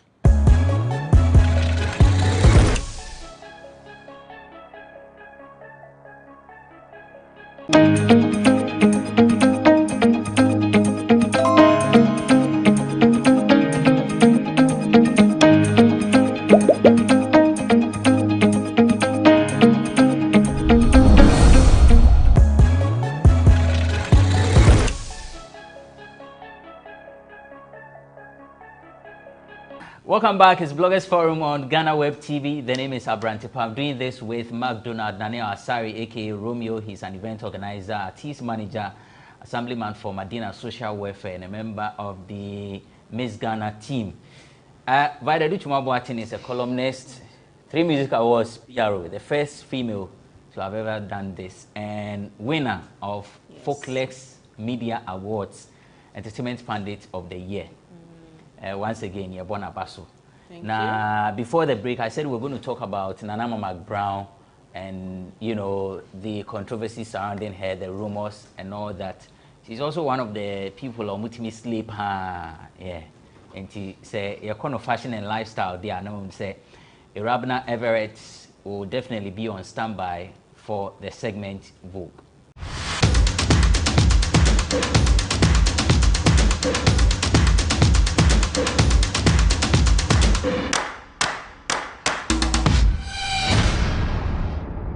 Hi guys, this is Vogue on Bloggers Forum on GhanaWeb TV. I am, of course, Irabna Everett. Now you know your girl got to be on the red carpet of the 23rd edition of the VGMAs. I was your fashion police and it was totally amazing. I'm back to give you some tips on how my men out there can rock a kaftan right after this break. Don't go anywhere. Welcome back. This is still Vogue on Bloggers Forum on GhanaWeb TV. I am, of course, Irabna Everett. Now, before I went on a break, I said we were going to look at how my men out there can style a kaftan. Right now, most of the men out there love to style a kaftan with sneakers, but that's not the only way. You can style your kaftan with slippers and sandals as well. But right now, everyone loves to rock you with sneakers because I guess it's comfortable and it's chic and it's trendy. All right. So right now, we are going to be taking a look at some of the celebrities that love to wear sneakers with their kaftan. And I'm not talking about any ordinary kaftan. If you see the skirmishes that go on in the kaftan, wobe fele. Starting off at number 1, let's look at Rocky Dawuni. Now, Rocky Dawuni rocked an amazing kaftan to the Grammys red carpet. It was a white kaftan, like I said, skirmishes all around here, and some white sneakers to match his kaftan. And of course, his dreadlocks. Now, Rocky Dawuni killed this kaftan look. Now let's take a look at the rap doctor. Now Ochami Kwame is known for making bold fashion statements, and he's also known for wearing African prints and of course kaftans 24/7. And of course he is one of the people who loves to rock sneakers with his kaftan. And I'm telling you, he does justice to the looks every time. Every time. There's no day you will see Ochami Kwame wearing an African print or a kaftan and not have some sneakers on it. Yes, so at number 2 is Ochami Kwame. Yes, my lovely people, at number 3 we have Judena. I'm a classic man. You can be me when you look this clean. I'm a classic, man. Now, he's definitely a classic man as he was rocking a red sneaker with a blue kaftan. Now, the color coding is everything for me. Jadena does not go wrong when it comes to styling and making us feel top-notch, you know. Let me tell you a little secret. I actually have a crush on Jadena. He's a classic, man. You can be him when you look this clean. He's a classic, man. So far, these three classy gentlemen do it for me when they're rocking a kaftan and sneakers. But don't get it twisted though. You can also style your kaftan with some classy shoes or some sandals or some well-tailored and sued sandals. You know what I'm saying? You know what I'm saying? Or some slippers on the side, some brown or black sandals to match whatever color kaftan you are wearing. Now, John Dumelo, Joe Metal, and a lot more others, you know how to style a kaftan very well with some nice classy shoes. Now we're feeling that's a nice man. Anyways, that's it for Vogue on Bloggers Forum and GhanaWeb TV. I am, of course, Rabina Everett. I'll be back with some more fashion tips. Thank you, Rabna, for the segment Vogue. If you want more of this, you need to be watching Bloggers Forum on GhanaWeb TV. My name is Vida. Who share kaftan ni sneakers. Yeah, echiwana encho. I know your friend Otukono, Sasta. DJ Bominyum. I know a DJ Bominyum. I wouldn't say you didn't know. Otukono, ni style no. Sana style sana. Echiwana encho. OT for short. Otukono. Yes, my boss back up. DJ Bominyum. So DJ boy and your man. Me who Romeo muda. Romeo the baby I know I share suit, no I share. Romeo the man I share kaftan. Oh, we share kaftan. Men can with sneakers. Me a London boy and who I mean.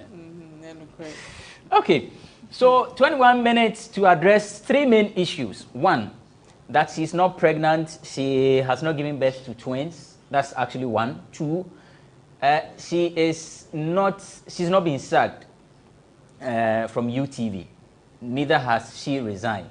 That very soon we'll see her on TV. And then three, some fake accounts that have been seen online, and she was actually cautioning people to desist from transacting business with anybody online. So people who say your business ubeshiano feely. Nana Mama Brown. I am not pregnant. Neither have I given birth to twins. Or I mean a boy. I wish. I have not given birth. I am not pregnant, and I'm not being sacked. When you're very careful, all those channels now more to me here Photoshop. Echo family old face.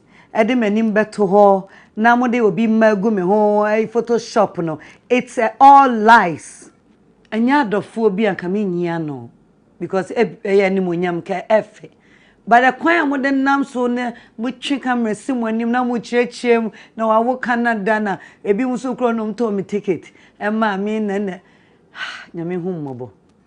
I am not pregnant. I have not given birth to twins. Neither have I given birth to a boy or whatsoever. Mr. We are mususu mom sremu na monka sem. Asem na sia ada ni je say.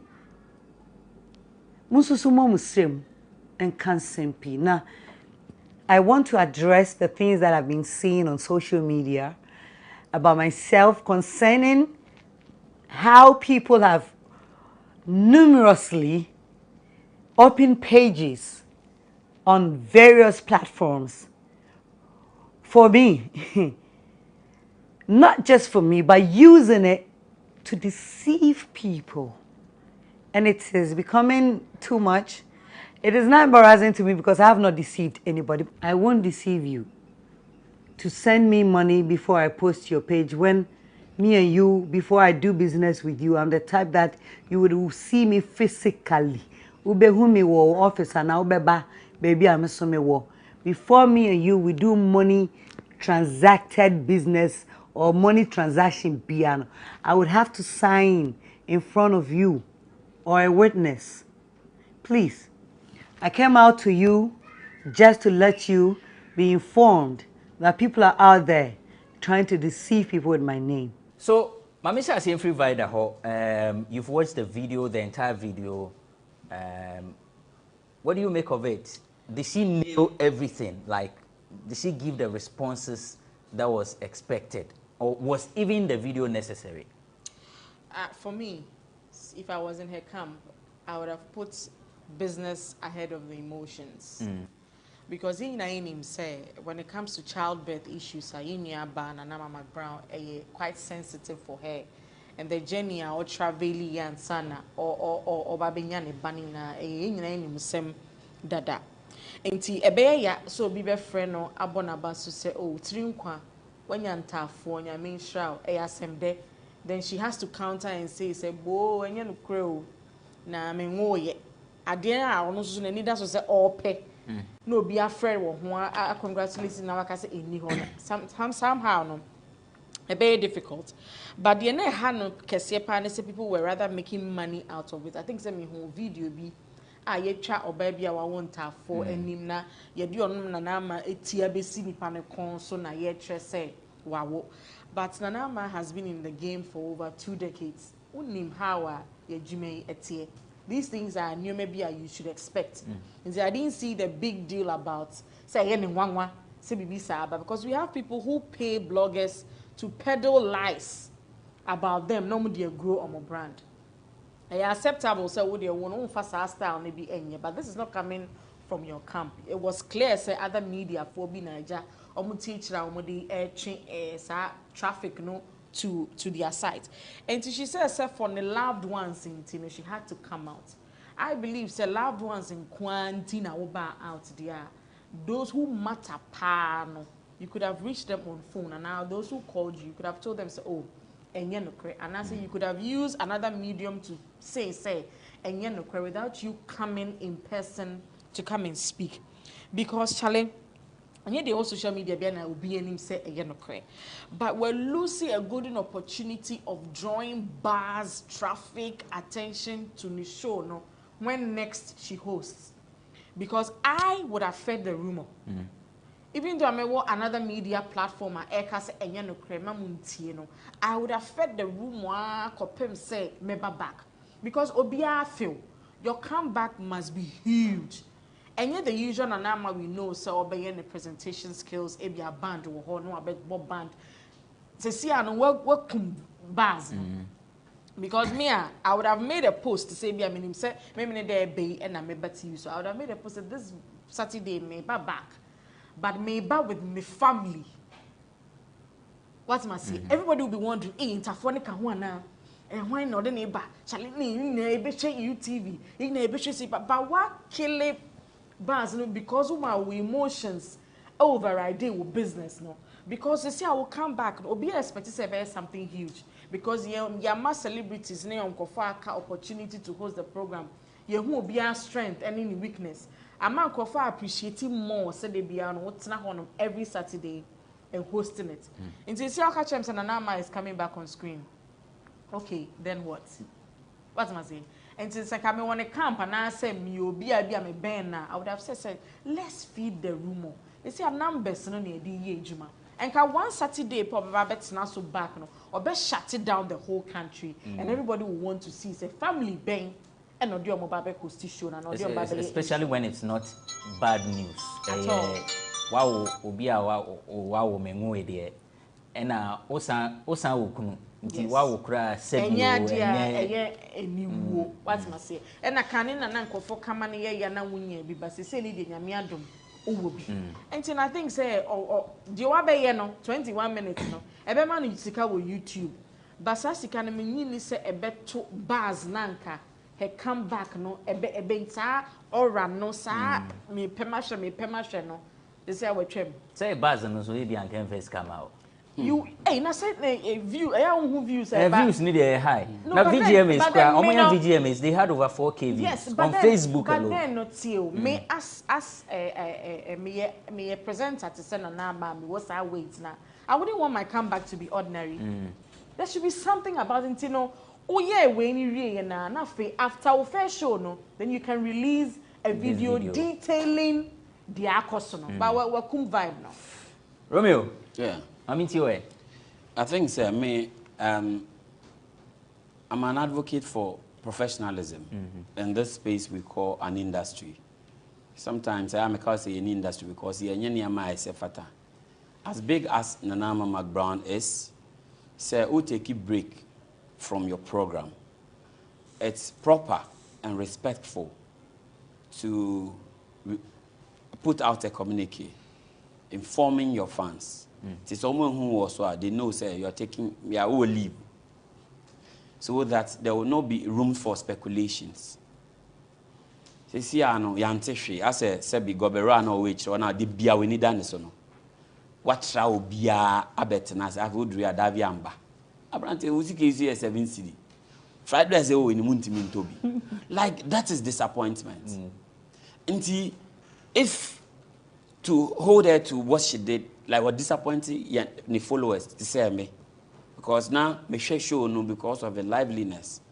Now say the or tries or can for boom or make sure say or patch the industry feuds now be a war on Crawford team no shut from that kind of thing. I think say Father Dixon switch here that Father Abaso body.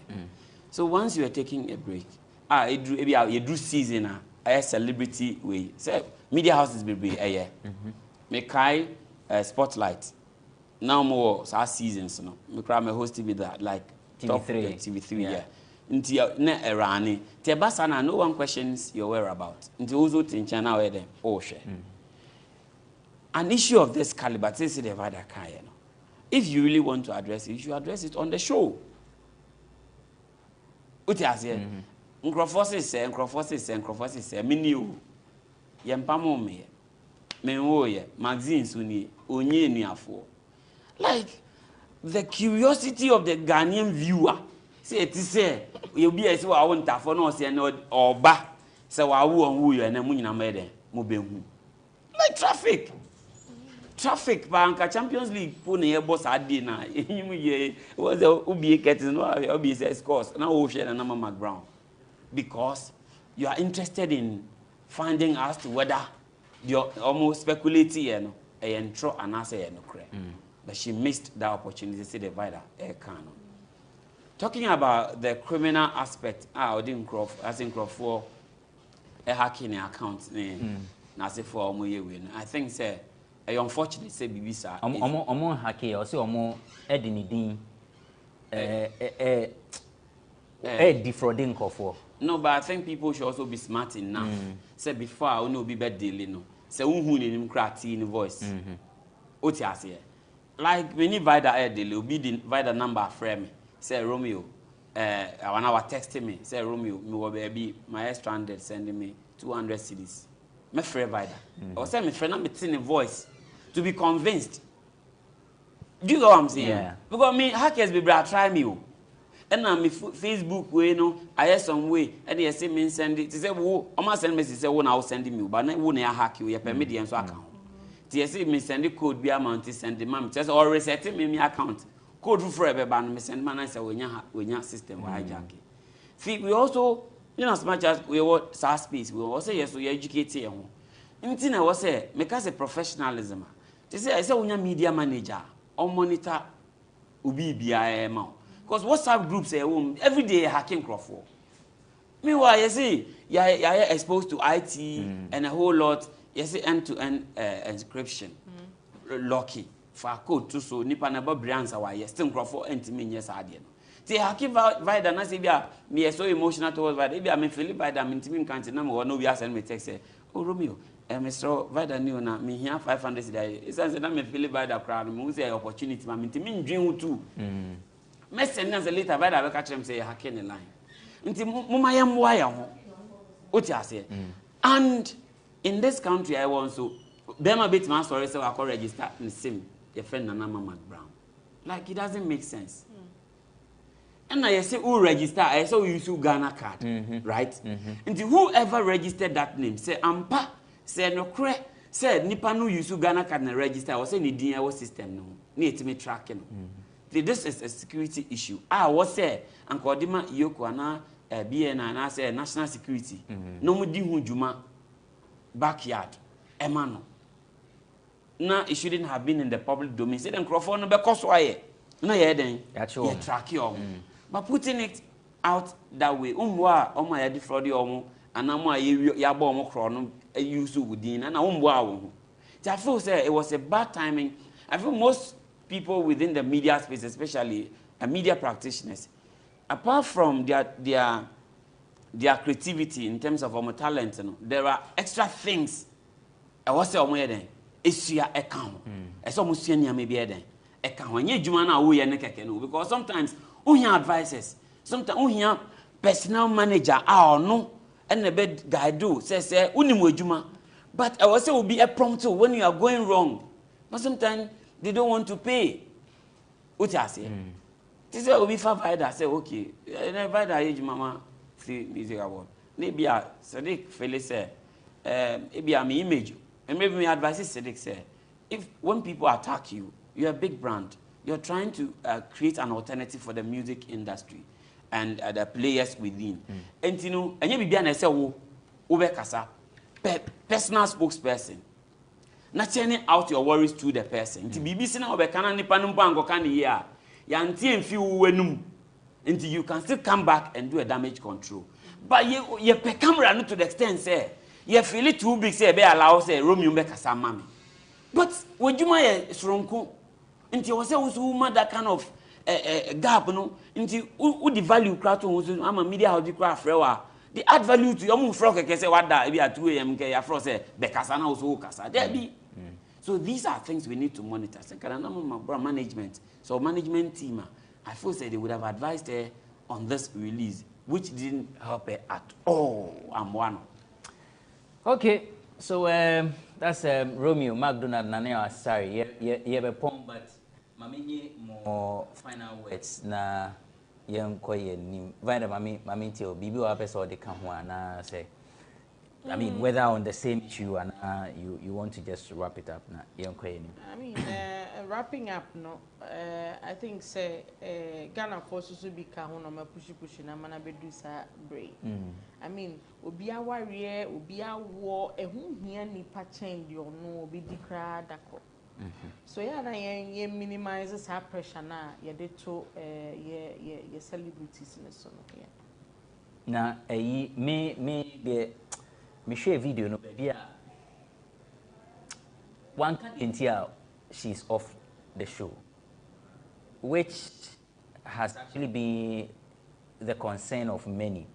That actually, se minsrona meka say no kahuna rumor say wawo in California because Romeo mentioned say oh kwa to be a professional you need to issue a statement. Okay, those days when she was going to do the surgery, there was a video and they actually mentioned on the show, but this one was abrupt. Like, then she's gone, and at the end of the day, the entire only show no. It wasn't really. It wasn't stated. People have the right to speculate. More reason why we are saying it didn't make business sense. But also it didn't make business sense for her to come out to speak. My final bite. Yeah. Fifi Coleman. Or Madame for Palmy, senior man. So a lot of stage stuff together. Well, Lock of the Gods, I think 2011, almost 11 years ago. I've had that experience with him at close end, like or me bra precope. But that assertion say Juju, any industry, no, the way he tried to debunk it and and toss him. Because Obi no wako yi drew so ba be movie and now ba be grind that so ba be catch us a fifi. Me dey draw na ba. Oti ase. And I say me dey draw na ji roll way. Like people are doing things. So if people are complaining, they say Kuma actor here okay baby. No me say yi pane ba ko 9. If inimu. Inti say e be at close spot omo experiencing ya maybe no mo kan. Pane no mu twa picture. Omo twa picture. Ma me ne so wan ko bi o se ni nua or say to no, but let's not act like those things don't exist. Na come train because meaning say by that the spiritual near my. Me so we cast fluid. I mean, show us something. Okay.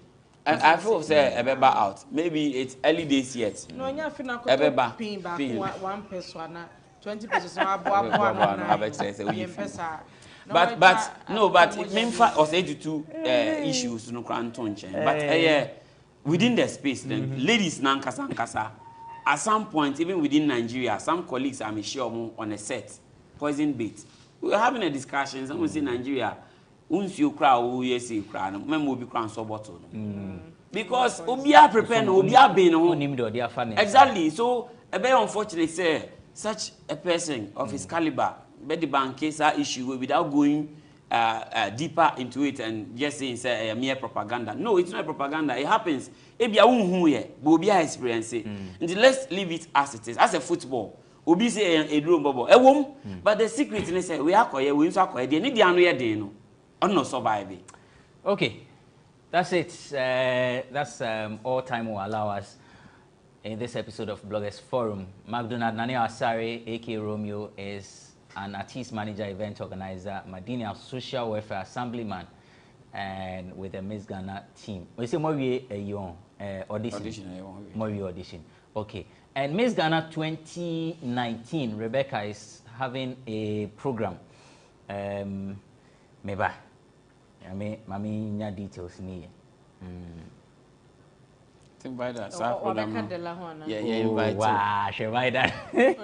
Say Abrams family say or name manager for the. So, so we have pageants for so manager. Me manage pageants. Na Miss Ghana 2019 Rebecca, some event be about hygiene, the hygienic woman project. She's going to launch it on May 28th. Is it Tomrick Hotel, East Legon? May act as MC for the day, and she's invited friends Miss Barbados, Miss Kenya, like other international beauty queens to anchor the program. It's big. Timumbe support Vida officially. You are invited. Vida beba, me deni beba. Beba ni ababe support no. Enti na ahana program ni besi. Enti said the meeting kanka and McDonald Nani Asare is an event organizer, artist manager, and assemblyman, Madina Social Welfare. He is also with the Miss Ghana team. Vida Duchmabuatin is a columnist, 3 music awards, PRO, and then entertainment pundit of the year, Folkless Media Awards. Folkless, ne meka na matumbo because my shena man no fuma meka ne mebia. Emfata. Thank you for watching this episode of Bloggers Forum. Thank you to Sandra Obribia in the making. Yeah, enche. Osi Yvonne Nelson untimi emfa wari ehunu na sa wari enyede nti enche ono obese kawa Miss Ajaho and then Pearl is Pearl nickname no cry day Pokwase Margaret Thatcher. So and then thank you to Sami for the production, not forgetting Everett Irabna. I am Benefo Boabin Abrantipa. I'll see you next time with yet another riveting edition of the show with, this time around, not a touch of weight, but full package. Thank you. We out.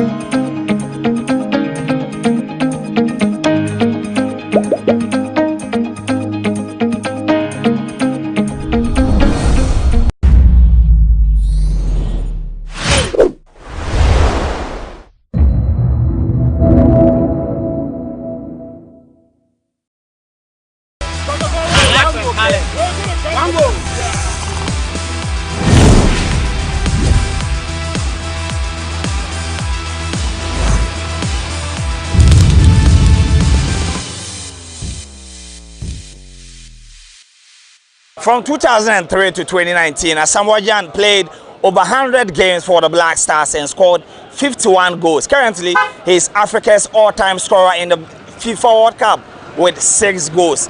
Is Asamoah Gyan your greatest of all time, or you have another candidate? Let me hear from you on this episode of the GhanaWeb Sports Debate right here on GhanaWeb TV. We are so kind to interact with football fans.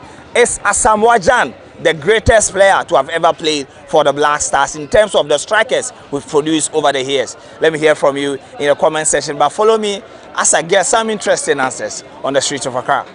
So we're talking about the legendary Asamoah Gyan, and we're asking whether he is the greatest striker Ghana has ever produced, or you have another candidate for the discussion. Bosu, remember about GhanaWeb TV. So you can Black Stars team no you say ya check 50 sinumu no maba AFCON aje 9. You can say greatest Ghanaian striker now Black Stars striker. Why and abebonidi? Oh, Michumwa, Peniform with Chumako. It would be full moon and a sephone. I bet Mississippi. I mean, it's a tournament. I come and the World Cup. I have on the Masamoah. What do you Asamoah Gyan? Okay, and Asamoah Gyan, Nenim Chen, in full money or more Mojiji AFCON Munina or Nenim Chomina. Asamoah Gyan, was her goes 51. Over to my mammy, any goes in the beer, and then in Ayana. Okay, so goes now. Nos art. Asamoah Gyan wahanka. Mikai, Yanni England friendly match. England, friendly game. Wembley. Yeah, Wembley. Which stadium Kesiwi. Na Ghana for invite Yanni Corona matches neighbor. Now modern cash. Na go number any that moment be say within 90 minutes na ebe pon muno. Na Asamoah Gyan benkum. In fact, manage that day. And on the iconic go out Kaipa. Okay. Boss, man, found some Black Stars, greatest of all time. Striker out of my wine. Oh, so far the Asamoah Gyan, Asamoah Gyan. Asamoah Gyan, the iconic moment, Ben and Okaya, and then you know. Emma when it so we have opportunity and share Asamoah Gyan. Oh, so far the sometimes a ball tournament crime it me feno the presence war anymore because you see ni obia or cheddar say bia two situation and all there but you make a difference be my just Asamoah Gyan there you bet make say on or best striker ever. Oh Ghana and never say blast time. And the goals there and Ugusukai. Goes there Bakwa Mekai Pai, me say Ghana ni me say USA. US. Or go be 2010. Yeah. BT two defenders be a ball. Even me answer go a very excellent goal or share me so far. Me say the best goal. All right, so far we've spoken to 4 people and only one name is running through all of them.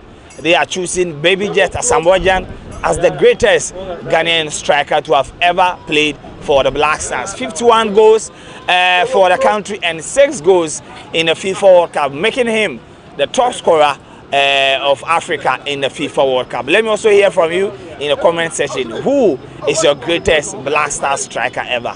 Alright, so we are still asking on this episode of the GhanaWeb Sports Debate who your greatest Ghanaian striker who have played in the Black Stars will be. We've already spoken to 4 people and they are all calling for Baby Jet Asamoah Gyan because he has 51 goals for the Black Stars. I have another 4 set of men here. I want to find out from them if they are also going for Asamoah Gyan or they have another striker in mind.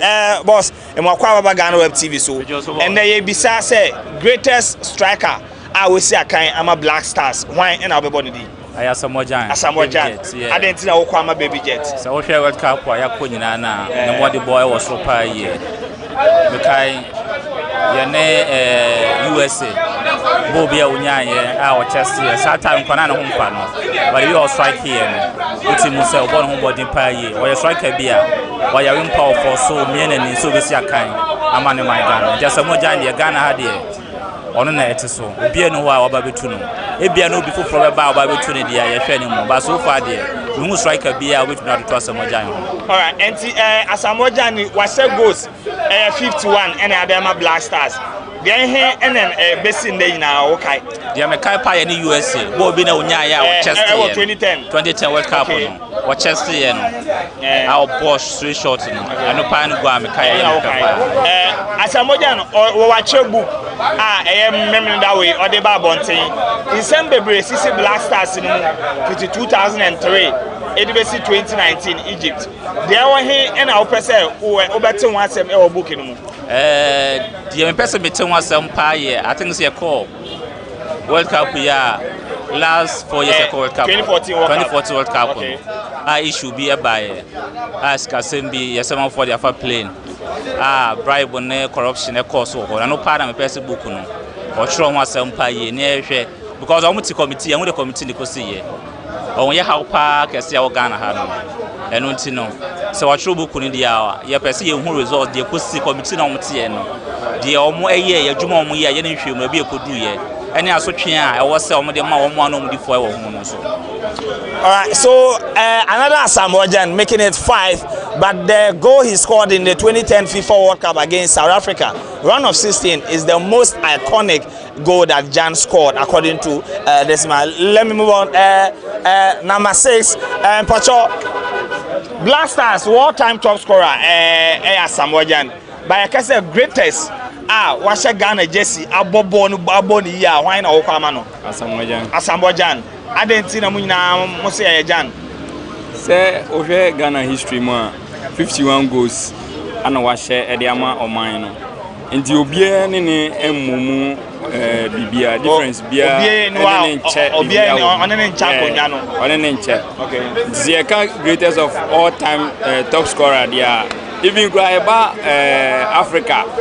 The World Cup history, the whole Africa, only the first player was more goals. Nina, and also am I proud about him. And the goals in our channel, boss was 51. The iconic amount. Met mama goes nibi. Okay. Nigua or share editor Czech Republic. Ghana, yes. World Cup. A choir of fast share go in the time ago in the fast buy no. They marvelous. At the same time, so 2010 World Cup and so in the US. A choir of fast so share go no strikers go. Okay. Asamoah on one I'm a cordial man. Alright, boss, my bisa wants to many different answer. Why are you greatest Black Stars all-time striker?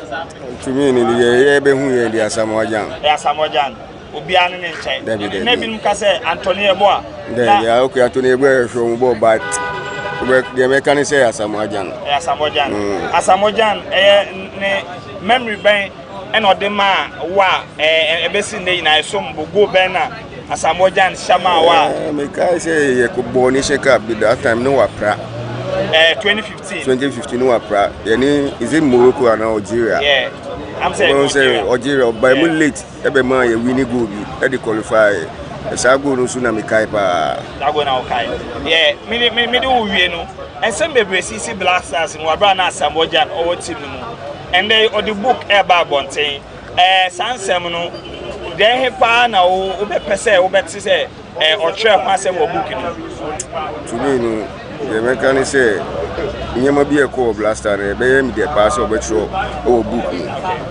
E wo camp issues bi e ba ye ni so on pie ni out na Ghana for the course blaster no. Alright, so it's mad love for Baby Jet Asamoah Jan on the streets of Accra. We've spoken to 7 people to name their greatest Black Star striker of all time, and all of them, without even blinking an eye, have chosen Baby Jet Asamoah Jan. Let me also hear from you in the comment section. You're still watching this episode of the GhanaWeb Sports Debate right here on GhanaWeb TV. Why are you greatest Black Star striker? Maybe greatest Black Star player, Matthew Amoah. Matthew Amoah. I didn't know also Matthew Amoah. I didn't see Matthew Amoah no. Send or born the ball, and then send or send go. In terms of qualify, say they qualify call World Cup no. Ono na born no modern, obo no modern si Asamoah Jan. But due to some reasons, and I'm there Asamoah Jan because of a young player and assassin. But Matthew Amoah my greatest striker, me Yenyan or Black Star. I'm for Kase Jan because on a top scorer. But I was watching Asamoah Jan as a 51 goals there. Nemo, the Kase no manaya, Wabama Ghana, Okwama Matthew Amoah. Didn't tell me Kwama Matthew Amoah. Yes, sir. Asamoah Jan do or Black Star. and yes I yes na matuamo omuman sa opportunity no ana young strikers no mo ba no ye mo sa opportunity ni said sene de ma Asamoah Gyan no enti so omo ka say Asamoah Gyan a top striker magana miji too a top striker but in terms of say striking position na omo ye you me prefer matuamo asin. All right, so we've spoken to 7 people.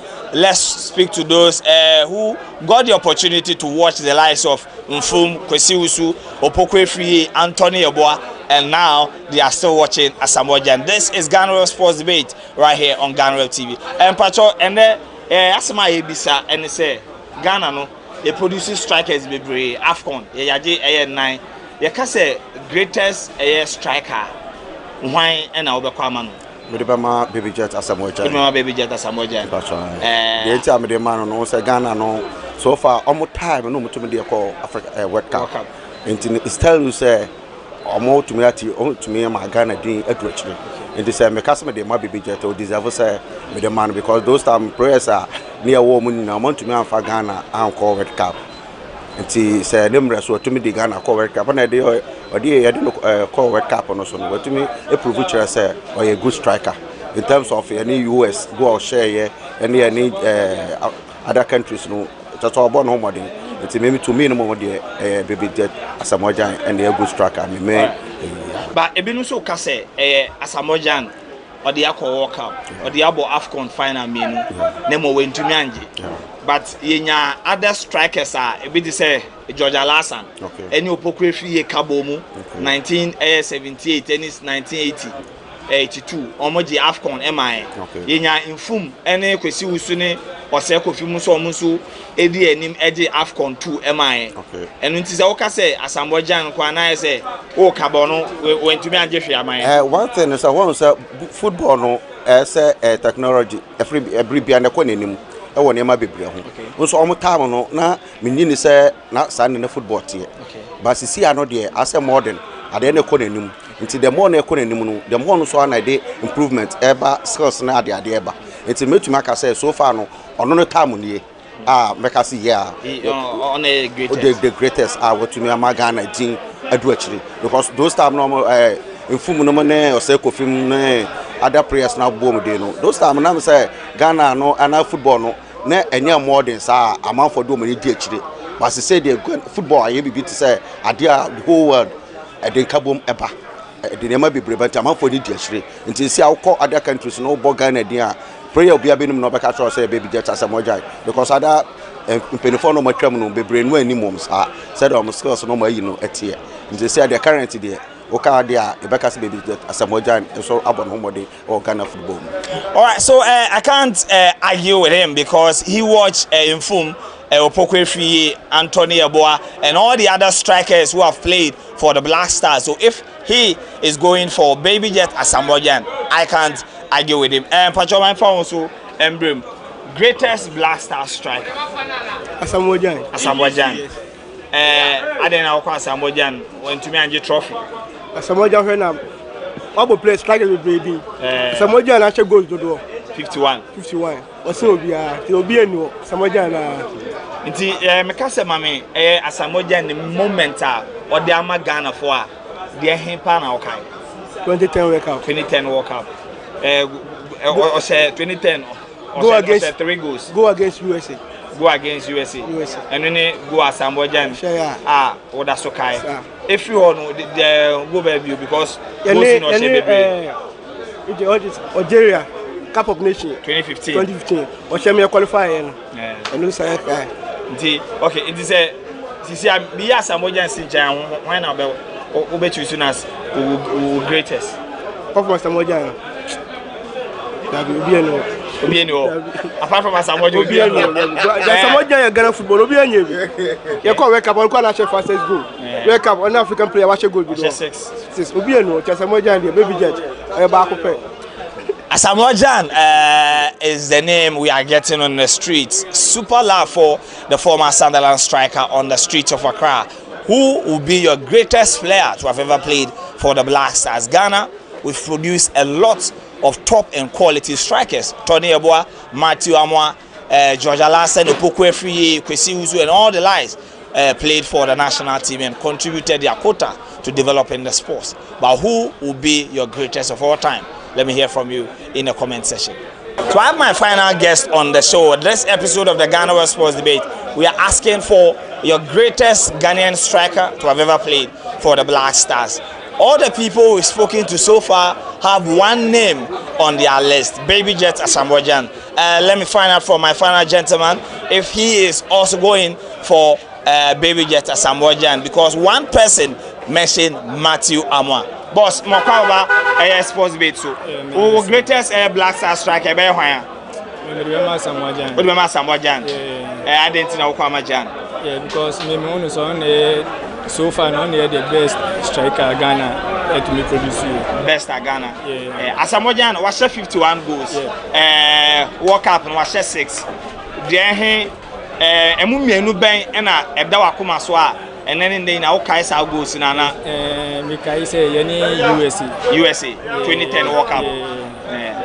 Ena there so far no na me so far eno a eno so na edam akoma so eno so na edam akoma so me tai ko YouTube na me sago na me shopa. All right, finally man for ka say ya qualify ya World Cup your strikers your more team sisi ano I so mun to me share goals and the pass Asamoah and encore one last one sa course no open so me pinoso but for now they don't say on share than your feet but to me no you didn't do so you better me din kunin because original ball no more as in shaking kakra wo mu what I say otumo better me run around for players no do na asro no and me fan say kata ya ebe ko no you didn't kwa you better me do baby. All right, so from the people here in Abosokan, Asamoah is their greatest Black Star striker. Who is also going to be on your list? Let me hear from you in the comment section. Today, we came out to interact with football fans when we wanted to engage them a little bit in our way to celebrating the former Black Stars player as he launched his book from 2003 to 2019. Asamoah made over 100 appearances and scored 51 goals for the Black Stars. Is he going to be your greatest striker, or you have another list? Let me hear from you in the comment section. My name is Joel Eshen. Thanks for staying with us today.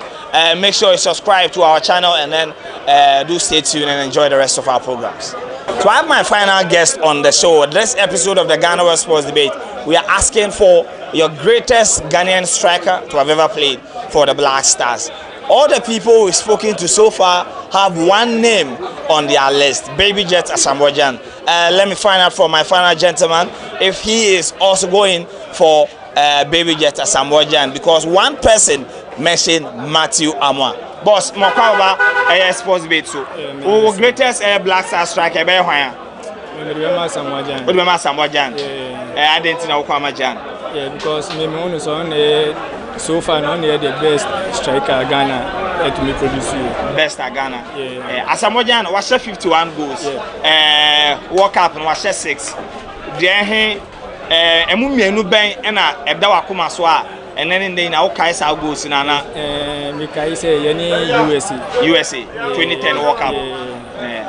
There so far no na me so far eno so na edam akoma so me tai ko YouTube na me sago na me shopa. All right, finally man for ka say ya qualify ya World Cup your strikers your more team sisi ano I so mun to me share goals and the pass Asamoah and encore one last one sa course no open so me pinoso but for now they don't say on share than your feet but to me no you didn't do so you better me din kunin because original ball no more as in shaking kakra wo mu what I say otumo better me run around for players no do na asro no and me fan say kata ya ebe ko no you didn't kwa you better me do baby.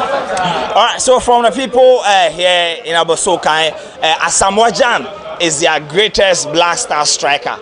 Who is also going to be on your list? Let me hear from you in the comment section. Today, we came out to interact with football fans when we wanted to engage them a little bit in our way to celebrating the former Black Stars player as he launched his book from 2003 to 2019. Asamoah Gyan made over 100 appearances and scored 51 goals for the Black Stars. Is he going to be your greatest striker, or you have another list? Let me hear from you in the comment section. My name is Joel Leshen. Thanks for staying with us today.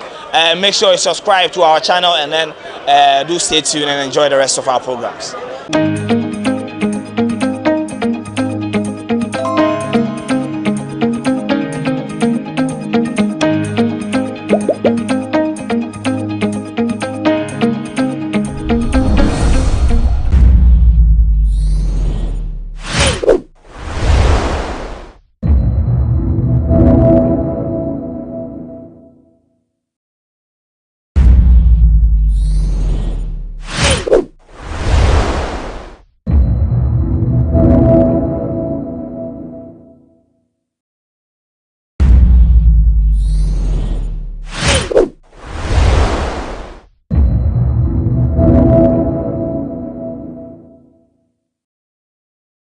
An examination of government's own economic data for the first quarter of this year reveals a very troubling exacerbation of these fiscal rigidities.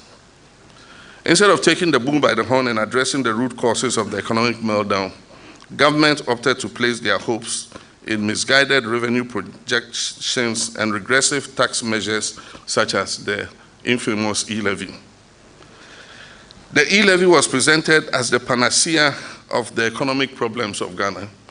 Indeed, it was said that it will solve everything. It will do our roads, build our hospitals, give fertilizer to farmers. The e-levy was like the magic wand.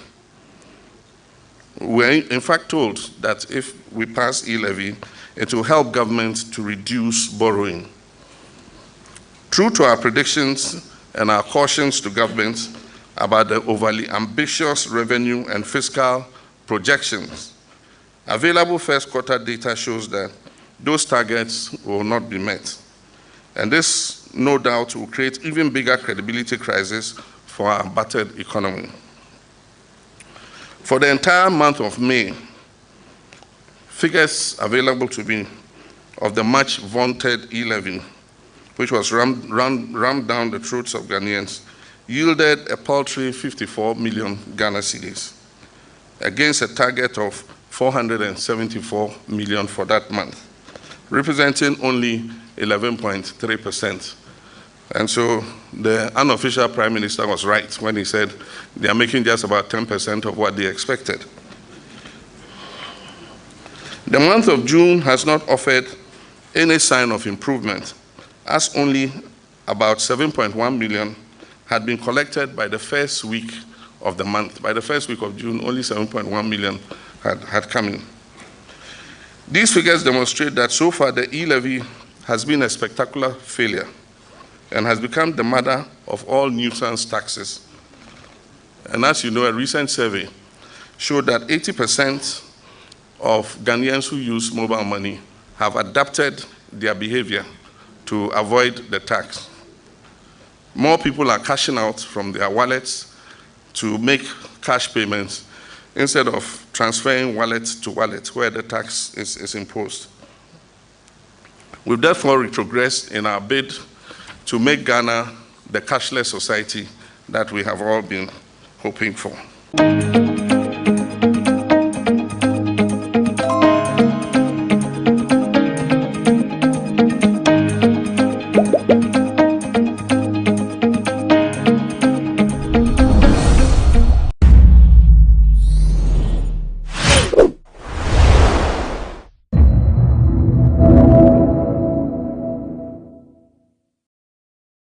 Now, you look at the statements being issued by the police and posted on their social media handles, and you can clearly see through the PR gimmicks being mounted by the police. PR gimmick intended to brand Arise Ghana as violent, citizens of this country. They describe us as rioting demonstrators and all that. No one who intends to embark on a riot will give the police 20 days notice to embark on a riot. It simply doesn't make sense.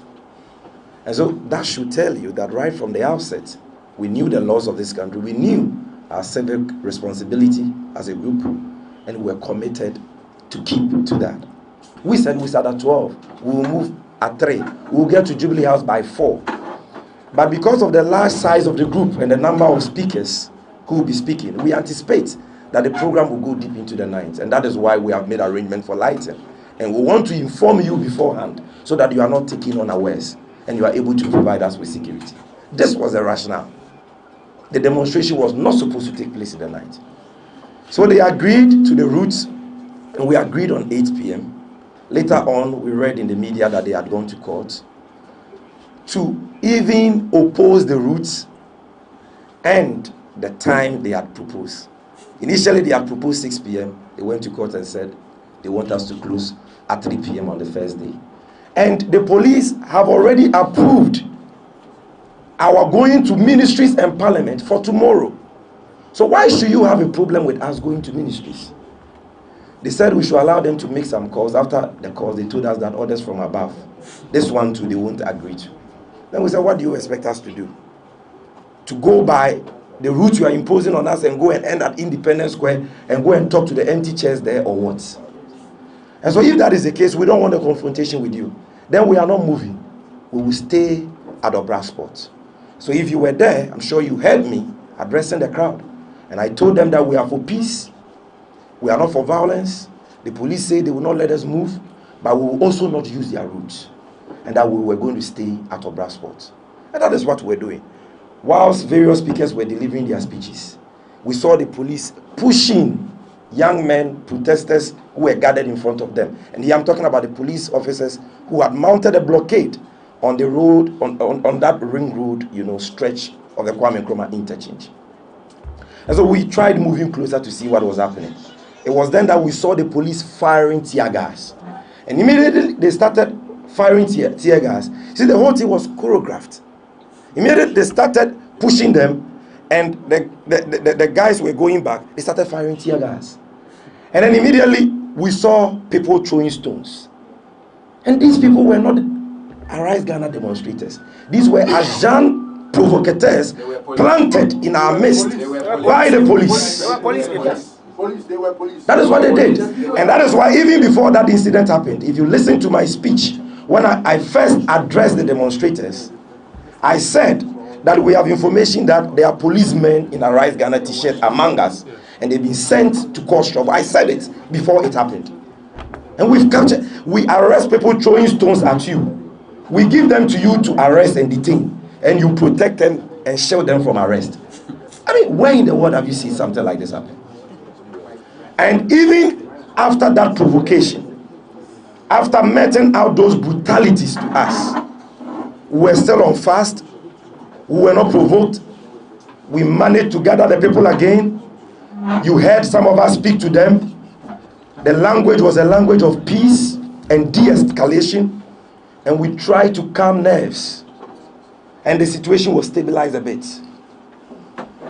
And when we managed to calm nerves and were delivering speeches, we were not done. It was just left with about 3 speakers to speak. Then we saw them driving at top speed. When you are driving your vehicle in the midst of a crowd at that top speed, what do you expect? And then they started spraying hot water on us. Some of us fell down. Our chairman, members of Arise Ghana were attacked and all that. Totally needless. So even if we were not demonstrating and we decided to stay at Circle, it's Circle, not a public space. What is the big deal? That in Kufuor's Ghana, you can't demonstrate on the Nima Ring Road, you can't go to the Jubilee House, you can't go to ministries, you can't stay at Circle. What country are we living in? But we are not on, we are on fast by this. And we will not be cowered into silence. We have seen their threats. Our hands are clean. Our conscience is clean. We are not afraid of anything. Because we believe in the course we have chosen for ourselves. We believe in what we are doing. And today, the youth of this country showed in very clear terms that they've had enough of the intimidation. They've had enough of the human rights violation and police brutalities.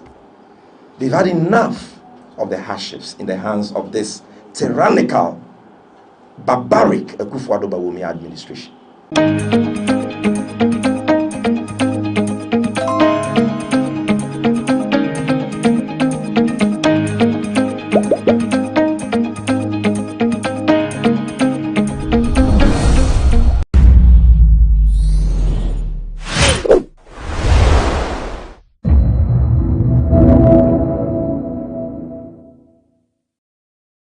Out of the 1.3 billion that government budgeted in the 2022 budget to pay domestic contractors, in the first quarter of this year, only 38 million Ghana cedis was paid, while absolutely nothing was paid out of the 285 million that was budgeted for arrears clearance in the first quarter of 2022.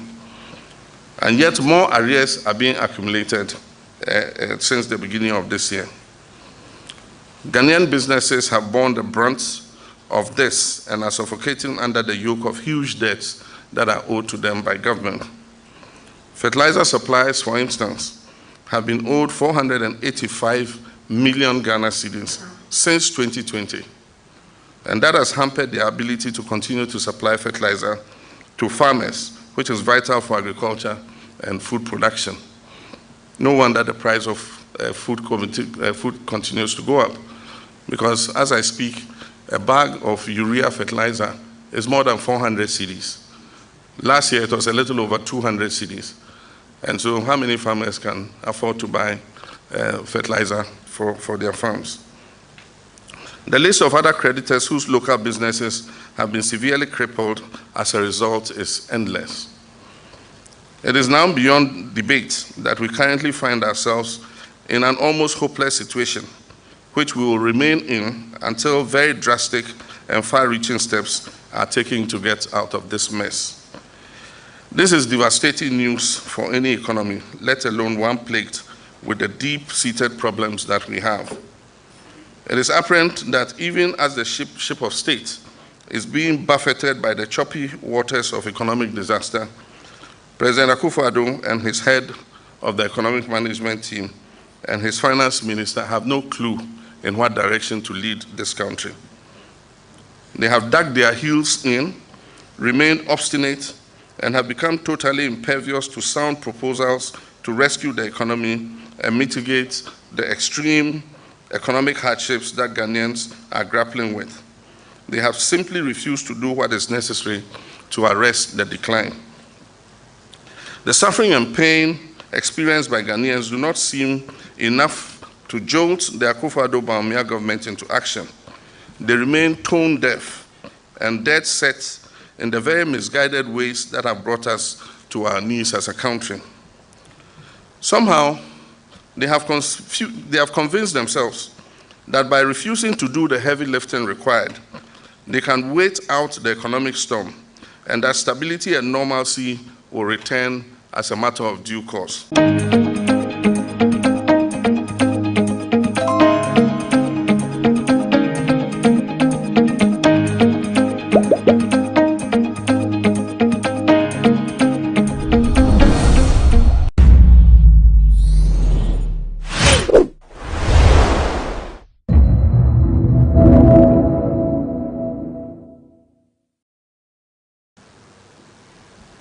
One of the rationales given for seeking the loan is the need for foreign exchange to shore up our reserves, which have dwindled considerably in the last few months. This government knows that the wisest thing to do in these circumstances is to improve our reserve position, and that is to seek balance of payment support from multilateral institutions like the IMF. Because this balance of payment support will come at concessionary rates and at very minimal cost that are certainly nowhere near the astronomical and prohibitive cost that that is associated with this syndicated 1 billion loan.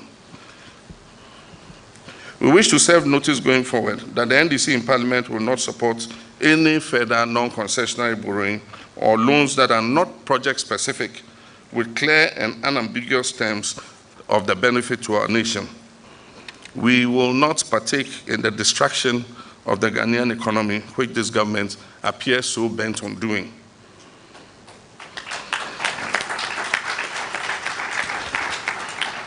Perhaps the knowledge by President Akufo-Addo and his head of the economic management team and his finance minister that they will not be in government in the very near future to carry this debt burden has emboldened them to act so irresponsibly by borrowing this much under such exorbitant terms and conditions. It is also entirely possible that this unbridled borrowing binge is partly motivated by the fact that the personal fortunes of the finance minister and other regime actors have been significantly enhanced with the tens of millions of Ghanaian cedis that have accrued in their private firms as transaction advisory fees for all the bond issuances. Whatever the case may be, this appetite for borrowing has proven catastrophic for our economy and has done real damage. It is evident, therefore, that the solution to the problem lies with taking the bold steps to restructure our debts, to get some relief from pumping far too much revenue into debt servicing on an annual basis and channeling the savings into priority areas that will benefit our people directly.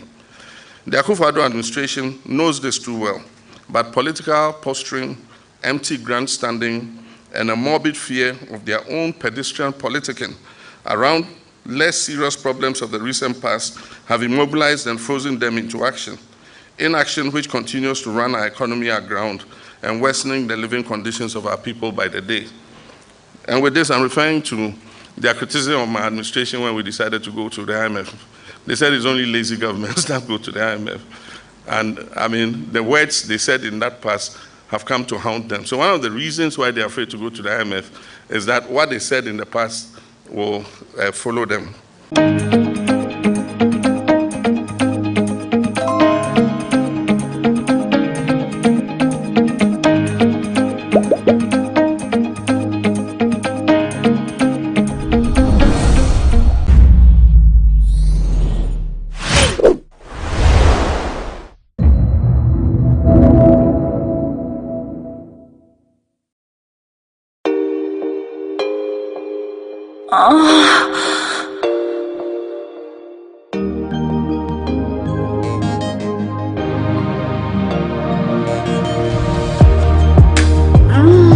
Right there.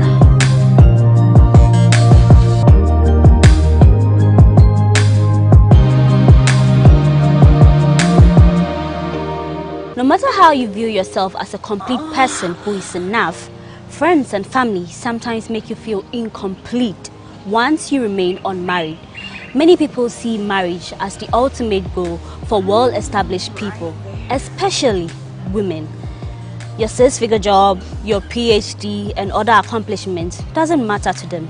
But have you stopped to wonder why some successful men and women are unlucky with love? And is it true that people who come to their life do so for the money and security? Well, I want answers. My name is Paula Amabroni. This is Monts and Cuddles on GhanaWeb TV. We'll be right back.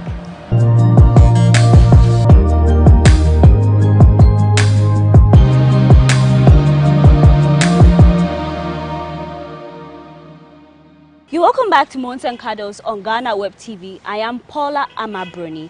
There's a lot of questions that people ask, like, you're successful, you're doing well for yourself. But then people don't see who you are. Everybody wants to know who you are dating. When are you going to get married? The question comes everywhere. You face it in your church, your work, even in your neighborhood. But today I have here with me some guests to discuss if it's true that successful people, when it comes to love, they are unlucky with it. I have the managing editor of blackpepper.com, Mistake Mike. Mistake with the flow. Mistake, Happy New Year. Many. Same to you, as they will say, rather. This is not Christmas. Many happy returns, but of course, however you say it, we want to be part of 2023 come next year. Good to have you back, Mistake. It's always a pleasure being here. Thank you very much. It's a pleasure. I have a new face, Ama Krampash. Ama, It's good to have you here on Mons and Cuddles. Ama is a TV presenter and the host of the Extra All Woman Show. Good to have you. Ama, you are glowing. You have to tell us your secret. But I know you're doing well for yourself and where you in the media space. You've met people, of course. Maybe if you are following the trends, the fact that people say sometimes Ghanaian women, when they become successful, it doesn't matter the sector you find yourself in, whether you are in the media, whether you are doing movies, songs. Some people assume that it's hard for these women to find love. Is it true that successful or well-established people, when it comes to love, they are sometimes unlucky? You mean women like me? Women, please, men. I'm not that successful yet. So. Yeah. Mama, are you sure about that? Yeah, I know you want to achieve more, but trying. Yeah. I think it's a bit of truth in that. A bit of truth. But it's not just because you have been successful. Okay. But the truth is here.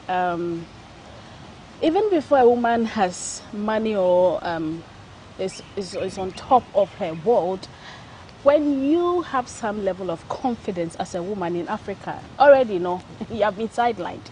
Over a day, it will be difficult for a mother to accept her son to marry you.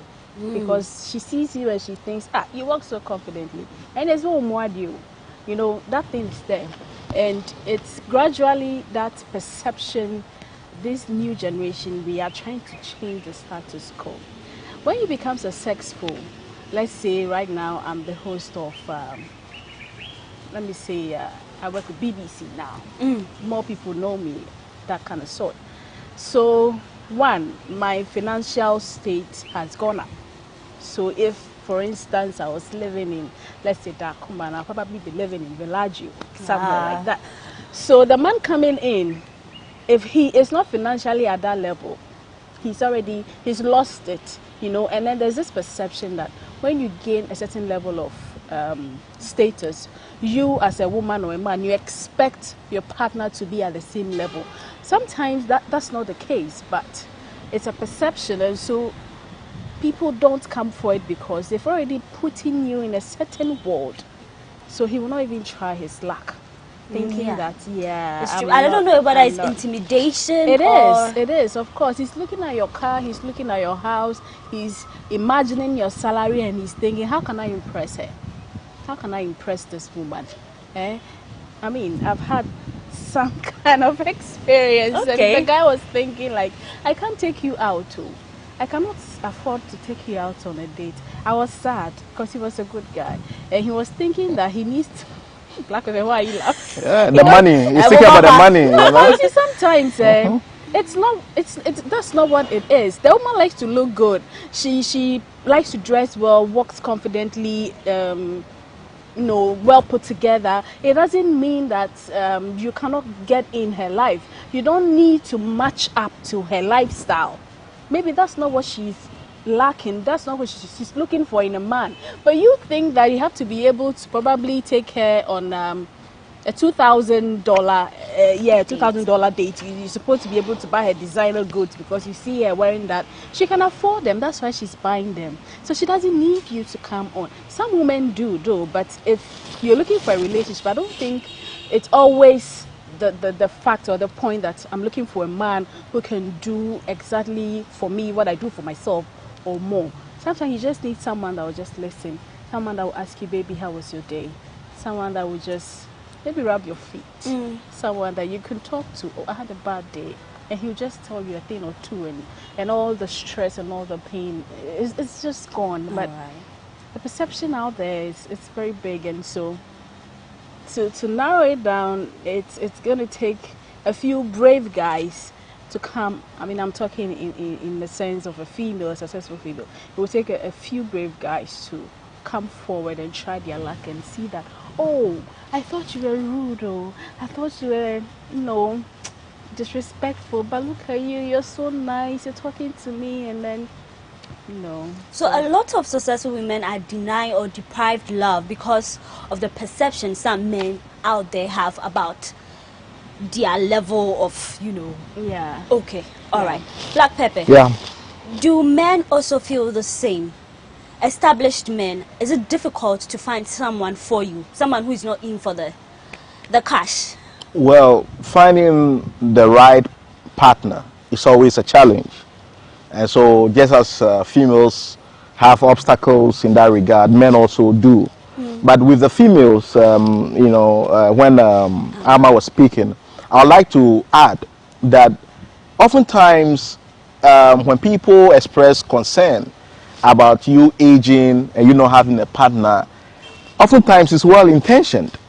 You see, it's well-intentioned because in their thinking, the woman is on a biological clock, and that clock is ticking, and that clock's, how do you call it, most productive years are ticking and going by.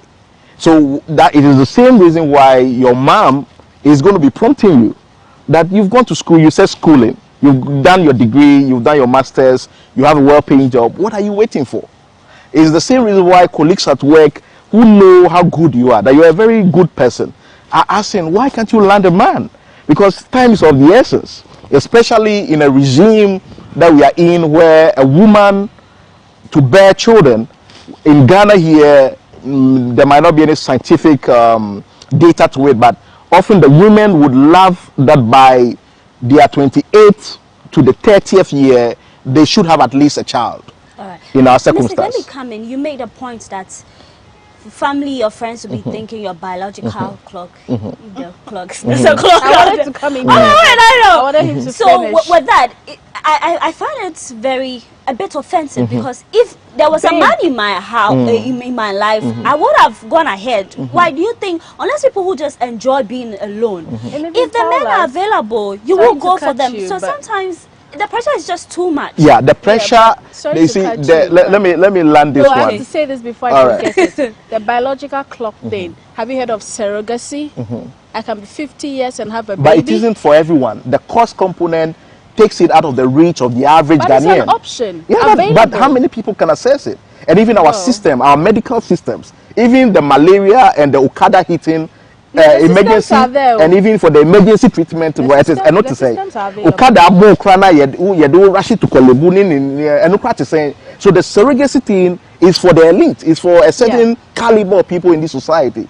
So that having been established, I understand that it can be quite annoying. It can be a nuisance the way certain people, even though it is well intentioned, go about these things.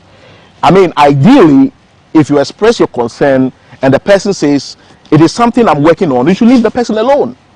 If Paula, with all her social media activeness, with all her meeting, all of these meals, says she hasn't landed anyone, but then she's working on it. It isn't a decision that I don't want a man in my life. You leave Paula alone, so that she figures things out herself. It isn't every time you'll be reminding Paula. That becomes a nuisance. All right. But for the men also, our case is a bit different, because for the men, the more they age, it is when they become financially more stable and viable. When they are younger, they have very little. It is when they proceed through the system, the educational qualifications, the work experience, having worked with here, having worked there, that's where the salary, it is where the earning power increases. Okay. So for a man who has not landed a woman yet or has not married yet, the dynamics are different from a woman's own, because the more the man travels through the 30th, the 40th, the 50th, all other things being equal, it is when he becomes very solid indeed. All right. So a mistake, whilst a man is working, just to make ends meet, just to be well established, to be able to take care of the wife and then the children who's yet to find. Would you say that at that period, how would you know that someone who is coming into your life is the right person? Because I know there are a lot of people who are successful, they're going about their jobs, they are so busy. They don't get the luxury to, meet people and socialize. It's all about work. But then when you meet somebody at that period, how would you know this is the right person? We can't have everything in life.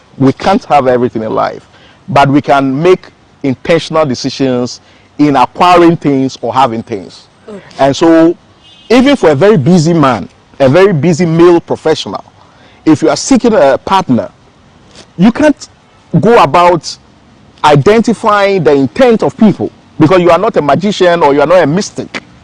You are not a stoic person, so you cannot go into their minds to know that is your motive sincere, is your motive clear, or is it dubious. You wouldn't know that, but it is on the basis of the evidence that you see, that you feel. It is that which must guide you in taking a decision. Now, if I'm a 40-year-old male and I don't have a child, and now I'm financially secured, I've sorted my accommodation, I have a very beautiful living quarters, I have my means of transport, and now I want to be able to call a child my own. And the women that come my way, I do not know their intents, because some can put on a charade. You want a baby. It is a baby you want. So if I were you, or I were the man, look at the most desirable woman you'd want to bear a child with, and go for that. All right. Go for that and have a child, because at the end of the day, you want a baby. Is it just a baby's marriage, or maybe I'm what if getting she's it sick wrong? or something? Disease. No, I'm saying that look at the woman that you feel most attracted to. Yeah, but what if she's beautiful and sick? And then who has a modicum of certain indicators? Because you must have your marking scheme. You have your marking scheme going into the exam. So you are ticking against what is before you. So she's sexually attractive. I want my woman in a slender way, and she ticks that box. Or I want my woman fleshy, and she ticks that box. So you tick that box. I do not know why she is coming, because you cannot establish that. Time would reveal that. Right. But the certain indicators that ticks your box, you work with that. All right. So Amma, for a successful woman who is willing to give love a try, what are some of the red flags you should look out for when these men come your way? Because we always say they come in for money and security, if that is what is true out there. But then there's some red flags you should know that, no, this is not going to take me anywhere. I think it's relative. Okay. Very relative, because certain things matters differently to every other person. So the signs or red flags, okay, he wants your money. Some women don't care, depending on how desperate she might be, how many times her mother calls her in a day to maybe how good the wail dating about is. Major Menana. You know, how many times she's embarrassed to go up to the grocery shop. Depending, so some might not care. And like Mystic was saying, maybe she also really wants to have a baby. So it is just for that. But red flags, personally, because I cannot speak for everybody, but if you know the kind of man you're looking for, and then you find him and you see the qualities that you want in him, obviously everybody has his or her qualities that she looks out for in a man, and then she has the other qualities she does not want to see at all. So it's very relative, and if you see the things you don't want in him, I think you shouldn't let desperado lead you into settling with him. If it's about a baby, now there are so many scientific ways to carry your own baby without having to sexually be in contact with a man. But so the question is, if are women open to that? Because people think that the natural way, let's just stick with the natural way. With surrogacy, because I remember Enyedo was in the news that she had a baby, and then come and see how everybody was questioning. So you just went for a sperm donor. Do you know his trait? Do you? It was so whole, and I was like, come on, we are in 21st century. Give her a break. People talk, it's your life. Jeez. It's your life. It always has to be what's good for you. Yeah. It's your life. And so if you're going to look at what people are going to say, especially when you are a known figure or you're in that kind of world of business, then you will not do certain things. There's so many things you will not do that might be good for you. So it's your life. If, for example, you don't want a man who, you want a man who always gets the door for you, and this man doesn't get it, and you try talking it out with him, and he sees it like, nah, maybe, yes, I'm your man. And then maybe you want a man that to call you baby, honey. This person calls you sweetie pie or do you, and you know, maybe he's not that polished. Come on, don't just be in it. So I mean, there are individual preferences. And so red flags are very relative for everybody. Some women can condone a lot. Some women can condone a lot. I mean, Some will just look at a few things. Some too, the little things just, you know, put them off. So you know your red flags when you see them and you think you can't, you know, contain it. I think you should just. All right. So personally, I would say you trust your instinct, because love, they say, is blind, but sis, you can't let love blind you. Well, the moment you feel like you're being used, don't feel like, oh, maybe it's just one of those things. No, you deserve best, because if you are working your ass out, you're making your own money, you should. We are not saying everyone is perfect, but you should just strive for perfection, because everybody's not perfect, but you deserve the best.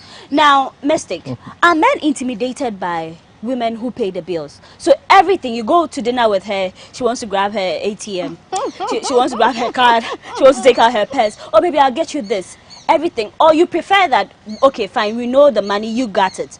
Should she give it to the man, or it's okay to feel like it's my own money, I decide to pay the bills anytime? Will you be intimidated, or will your brothers be? Well, it would for me, it will depend on the drama behind that giving. Okay. If you're a good sport and you genuinely offer, if we go out, they say, hey, come on, babe, I got this, and pays. And there's no drama, there's no reference to it in future conversations. I fed you. You know, if we are driving and we get to the fuel station and you say, babe, let me fill this tank, you do it. I, for one, wouldn't be alarmed. I wouldn't be bothered, because it is done out of the generosity of your own heart. Okay. You know, but the problem I reckon that males have with women who do good or perform these is the reference, is the constant referrals. Constant referrals. That's what really triggers them. Because if you offered to pay for our dinner date, just as men have done since millennia, and you choose to do it, why should this become so monumental that in any disagreement, I paid money. I fed you. Paid money. Head I to fed toe. you. Even the shoes you're wearing, I bought it. Why should that become a problem? Okay. Because you opted. Nobody begged you. You were not forced. Hell, if I found a woman who was wealthy and was so generous and was kind-hearted and was very measured, what would be my problem, Paula? Tell me. I'll be thanking the gods. Allah. I'll be thanking Allah that for landing me such a lady, because it makes everything sweet. It makes everything, and then I will really be putting in the work. So you are not the kind of man who say they don't want to be with successful women because they will intimidate them, they will make them feel. I'll You be don't damned. care. I'll be damned. Okay. If I were to turn it down, I'll be damned. Okay. That's fine. I respect your choice. But then, Amma, as Mystic was saying, they don't like the reference and all that. Every little argument, you want to bring it up that I gave you this. Come on, nobody wants that. So as a successful woman, how can you integrate a man into your life without making him feel intimidated? How can you? How best can you? Yeah, I think it's the attitude and intimidation, the fear of that is what makes most men stay back. You know, before a woman gets to a certain level in her career, in her life, I'm sure you have a plan. There are things you want to do. You want to go here, go there, you know, work here, work there, then move from your own talk show. Maybe you want to, you know, there's a plan, right? It involves a lot of sacrifices. Okay. So when finally she gets there, or she's almost there, she looks at all these sacrifices and it is now time for her to relax and get taken care of. Okay, so you're coming in and, you know, I expect you to do certain things for me, not as my, excuse me to say, my houseboy, as my partner, but I expect you to be more loving, more caring. Okay, I'll try my best not to be rude, not to take out a bad day on you. Sure. I'll try to be nice to you, but I expect you to know that let's say a business executive. So don't expect me to always be there, be in a good mood. Some days are bad. Some days you have meetings all over. You have your bosses on your neck. I think these men fail to understand what makes a woman, what it takes for these women to get it. They think it's different for women. But the same struggles you go through to get to the top, women go through worse. Am I lying? You go through worse, especially when you're good looking. All your intentions are misconstrued. You're being, you know, and so when she goes through all that, takes all, excuse my language, shit, and gets there, honey, you're not coming in to make her life more difficult. Yes, she will give you the attitude. It is there with every successful woman. It's not a lie. And sometimes they're not deliberately rude. It is the fact that, come on, my bread. There be no house up, and I want you to do certain things. No, I've done that. I've been there. Now I'm here. I want to enjoy my life. So don't come and make it hell. Okay? So I think these men expect so much from women, not taking into consideration their status and what they might have gone through to get there. And how it's important for them to feel taken care of. Well, when we come back from the break, we will discuss the misconception that successful women don't know how to take care of homes when it comes to like cooking for the man and all that, because they are too busy with their life. So we'll take a quick break here. When we come back, Mons and Cuddles continues.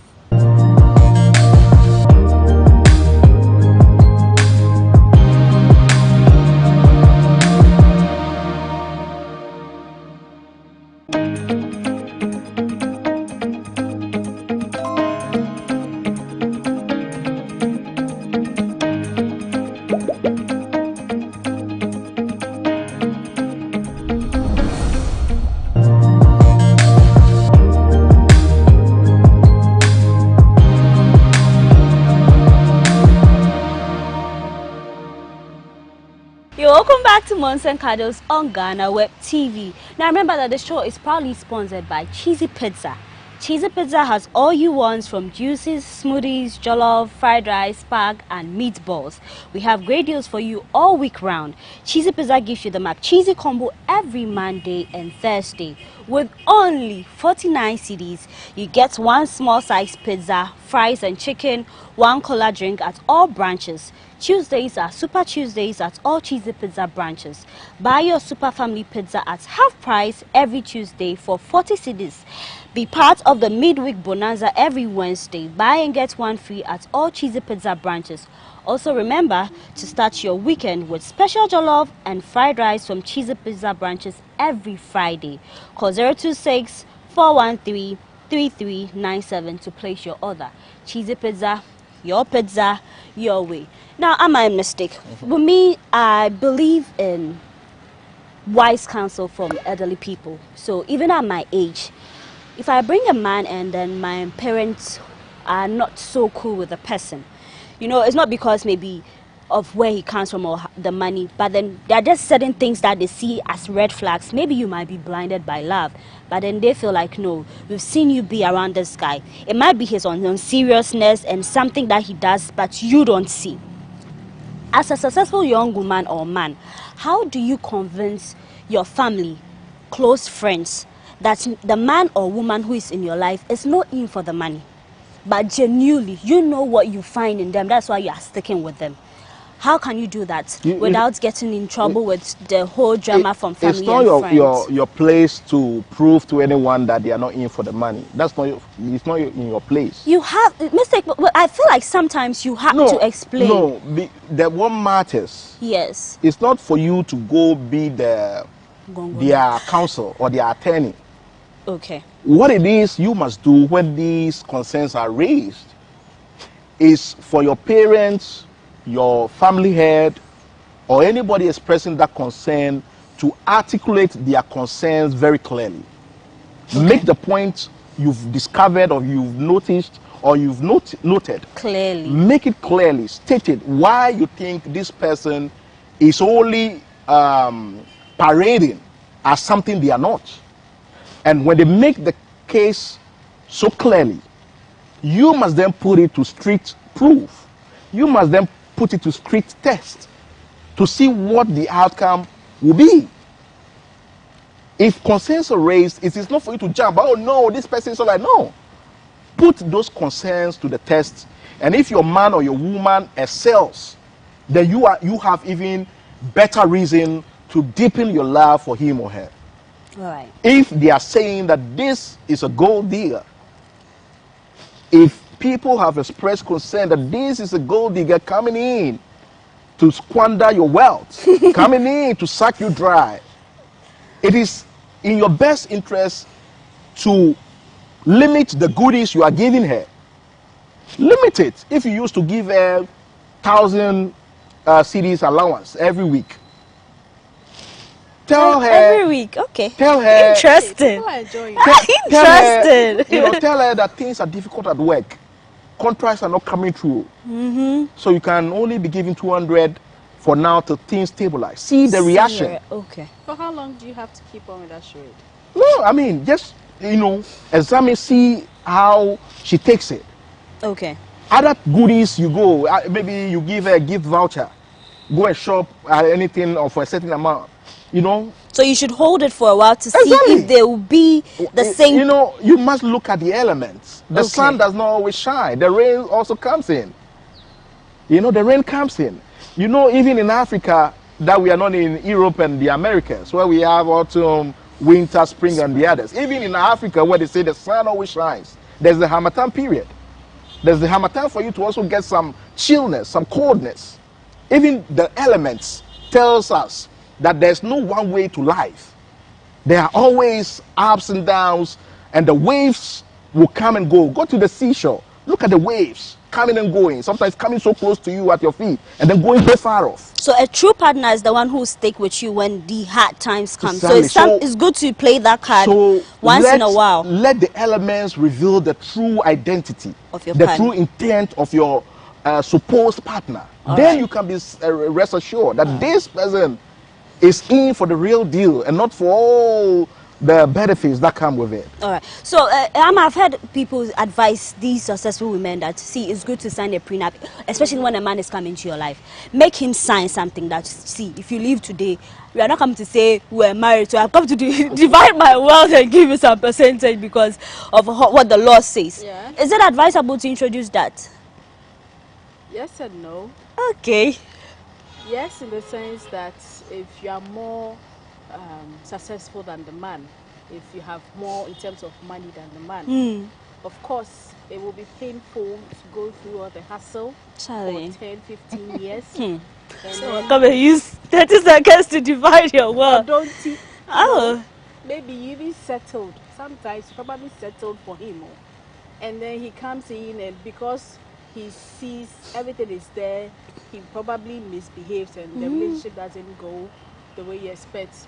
And he comes in with, let's say, a Kia Picanto, and now he's taking home 2 Prados, a house in Look East at Legon that. Hills, another one in airports. My sweat. Because you have like 5 houses, they are splitting. You can't think far. Way. So yes, sign a prenup if you are more richer than he is. But know when you guys are on the same pedestal, maybe he has more than you have. When you don't feel the need, because trust me, from the beginning he will definitely pretend he's not in for the money, of course, because he's seeing that you have the money but you are lacking that company, that comfort. So that's where he's going to hammer, that's where he's going to give more. So from the beginning he's going to make you feel like, and he will reject, if he's in for business, he will reject all the goodies. I'm telling you, if you try to change his car, he will not accept. And when he marries you, and now everything legally says us, not yours. That's when you wake up and you see the Mercedes. I wanted to use the Mercedes. You can use the Prado. It's your car. They're your cars, but now he's now trying us. So my sister, if you are more successful than your partner, I think that you should sign a prenup. If he doesn't want to sign a prenup, then you know that he is probably coming in for your money. Because if it's not for your money, he will not have any problem. It goes the other way. I mean, it's a bit uncomfortable when it's when a man is asking a woman to sign a prenup. Because women contribute a lot in a marriage apart from the childbirth. Sometimes they have to put their career on hold to take care of the home. Most of us do. You put your career on hold. In fact, even if you don't put your career on hold, when you are pregnant, when you get to a certain stage of the pregnancy, you can go to work. You have like 6 months leave, and sometimes it's not even enough. Having the baby, trying to wean off the baby at a very early age, or expressing milk, Charlie, all those, it's work. And you don't get paid for in cash. They don't so Charlie. If it's the other way, hey, you be a bit partial there. So, You be a bit partial. my good man out there, just as she's articulated a point, you also, if you are the richer man, make sure you insist on the prenup. No way. Insist on the prenup because what is good for the goose is good for the gander. All right. We contribute a lot in a marriage or relationship that you cannot quantify. You cannot quantify what a woman brings. But I think even in the law courts, the assets that a partner accrued before you came into his life are not subject for equal sharing. Okay, I don't know that. So I don't really know so about that. if We need to confirm the person that. has, lived in Wabobra over many years, acquired those houses before you came into his life, there's no way you can come and say you want equal Really? share of it. Wait, I will check that and then get more details. Yeah, but Amma, what you earlier you made mention that successful people, it's not like they are in for your money or anything. At a point, they just need someone who be understanding, who be caring and all that. So, if I am a successful woman who is finding it difficult to identify the right guy, what are some of the qualities that you think that these men and women look out for in the men that or the women that they hope to settle with? What are the qualities? Intent. I mean, to begin with, in any other thing, in business dealings, in social dealings, a person's word must be his or her bond. Okay. A person's word. I won't take Paula seriously if over time you've proven yourself not to be trustworthy. When you give a word that may your way, you don't do it. If you've proven over time that, oh, you shower her 7 o'clock, you've never kept to anything you say, I'll eventually take you very lightly. I'll not take anything you say seriously. Successful people, they don't like excuses. You know, like so, they don't like excuses because even at work they don't want so that. one thing is look out for a person whose word is his or her bond. All right. When you start on that premise, you know that this person is one to be taken seriously, and if your word is your bond, you have honor as well. Okay. You know, they say death before dishonor among the Japanese yakuza. For you to embarrass them, they rather take their life. Yeah. So anyone whose word is his bond is also an honorable person and is someone who would not like to be embarrassed or be dishonored. And so that is a very good premise to assess a person on. All right. All right. So Amma, let me create this scenario. You're a young woman, maybe after national service, you got a job, you're working, you're trying to make ends meet. And you meet this man. He got all the money to take care of you and your 4th to 6th generation. Like he's dusted. And he comes to you with, okay, right now, you know, you working, maybe they'll pay you 1,500. You are my wife, you deserve something better. So maybe you can come stay at home. Just maybe put your career on hold for the children and all that. Would you say you should go ahead with something like that, or you should only go in to be with a successful man who is willing to support your career? Because in most cases, these women become like housewives and then, you know, they get to take care of the kids. But then you face reality when you break the marriage, when there's divorce, and then you are thinking, I put my life on hold, I could have been better, but then now I'm back to square one. Forget about the money you get through divorce and stuff like that. So what would your advice be to our women? Okay, so some women find, fulfillment in motherhood. Some too, their fulfillment is in working hard, achieving that goal, maybe setting up that business and all that. So if your fulfillment, you find that in your children, in, you know, keeping a home, having that perfect home, if that is what makes you happy, yeah, I think life is all about doing what makes you happy. It's not all about money. We have made life, it's like we came on this earth to make money and go. If you don't make money, it's like you didn't achieve anything. No. If what makes you happy, what puts your soul at rest, is waking up and seeing that your children are good, your husband is good. And don't get me wrong, you can do all this and still be working or be successful.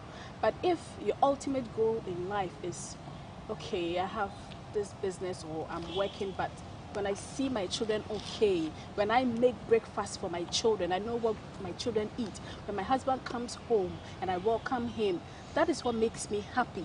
Aside all that I've been able to do for myself in terms of work, then please do that. Do that. But if what makes you happy, what fulfills you as a person is to be able to work and get there, then you shouldn't let marriage stop that, because then you will not be happy. He can give you all the money, he can pay you 3 times what you were earning and tell you to stay at home. But you will be sad, you will be depressed, you might even be suicidal. You might end up not loving the children that you have. So I think you should find your purpose, what drives you, and don't let marriage or relationship come in between. These things are supposed to spice up our lives. Your partner is supposed to spice up your life. And so he shouldn't come in and make you give up the things that make you happy. No. So if it's work that's it for you, you can work a way out. Don't just, rudely come out. Don't just say, I'm not doing that. No, try and be respectful, because he's your head. Okay. Men, they are head. Take it or leave it. When a man is in your life, he adds up to it. He gives you that authoritative figure, yeah, that, so to say.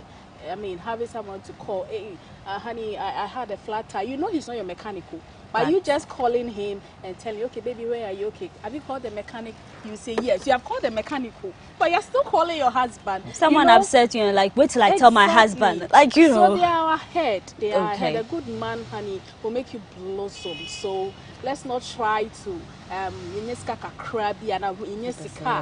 shouldn't really disrespect them. But in this case, if he's asking you to quit your job and work is what does it for you, try and talk it out with him. All right. And then reach consensus. Mistake, you stated that you don't mind dating a woman who's got all the money. So what if she comes in with this offer? Okay, Mistake, I earn more, like I have a well-paying job. We have kids. Quit being the managing editor of Black Pepper. Come to the house and take care of the kids. Everything is sorted out for you. Would you accept that offer? Well, already I'm operating from home, so I'm at home already. I'm operating from home already, and I actually am not the type who takes delight in waking at 4 a.m., reporting to work at, leaving home at 5:30, getting to work at 8:30, closing at 8 p.m., getting home at 10 p.m. I've done that. The 9 to 5 is not for you. I've done that for nearly 10 years. It's not your thing. I did that, and I found that there's more to life, and that's how come now I'm at home, and it's still the same content, the same writing that others were paying me for that I'm doing. Okay. And I find pleasure. I have time. My sister gave birth, and that's our first child. Now I'm an uncle. Are you sure it's your sister? Yeah, my sister, and now I'm an uncle. Hey, Amma, why are you asking? Are you sure it's your sister? My sister is, she's been posted to the regions, and I'm helping raise the child with my old lady. And I find, I've come to find life, that there are dimensions to life. Yeah. There are experiences that I experienced with this child. I'm like, whoa. And I can say now that I'm more than ready. I've been gone through the school to also bear my own child now. Okay. Because I've slept, I feed at dawn, I change nappies, and I'm like, this is cool. I've got this. Well done. I got this. So if I find a partner who is reasonable and is wealthy, and you can reason with her, and there's balance, because once she's wealthy and she is generous, it doesn't mean you take her for a ride. You would also have to balance it, with the other needs of the house. If she goes to executive meeting and comes home very late, and I can cook, why don't I prepare a meal? Remember you said you can cook. Yeah, why can't I prepare a meal, make sure her beverage is ready, breakfast, handle the other things. If there's a garden at home, make sure it's taken care of. If you can attend to her music selection, music that she likes, you can do the selection for her. You really know so that when she comes, she can she can groove to music, and I'm a masseuse as well, and give her some massage. Are you available? Mistake. I know my viewers want your contact to get, but then we'll take a quick break here. When we come back, Monster and Cuddles continue.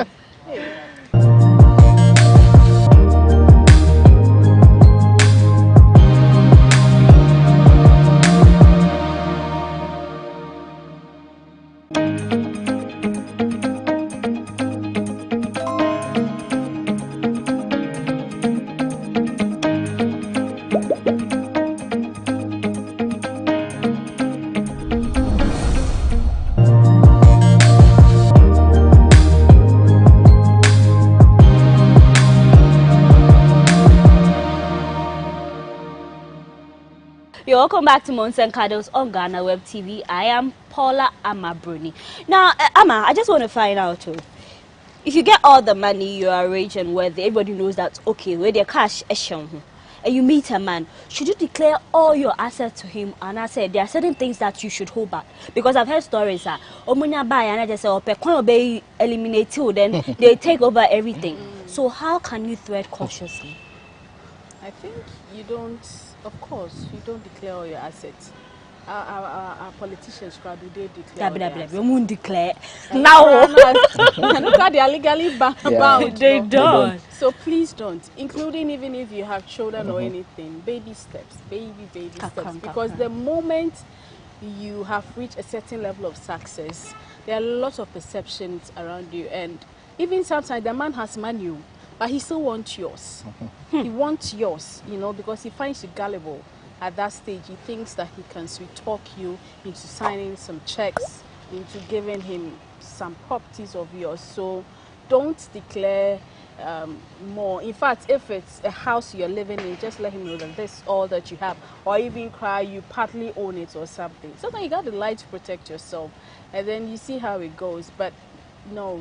But wait, so you are faced with the question of, wait, so you didn't trust me? What were you taking me for? Why are you holding back? I didn't trust you. Okay. Yes. Is that simple? Yes, I'll tell you. I didn't trust you. But now I do. So I'm telling you I have an offshore account. Now I do. So I'm telling you that I have 5 houses. Now I do. That I'm telling you that this estate company that you hear of, it's mine. I didn't trust you by then, but now I have reason to trust you. And if that hurts you or that makes you not trust me, then you can go. You can go. Yeah, but I can't just meet you and within a few months trust you. So how many years should it take you? You can't quantify the time, but you would know. You would know. You will have that feeling. No cry, no jaka cry with kakra. Obey who say, hey, Janisa, you know, because money is powerful. Let's not pretend money has power, and sometimes money can make you do things that genuinely you wouldn't have done.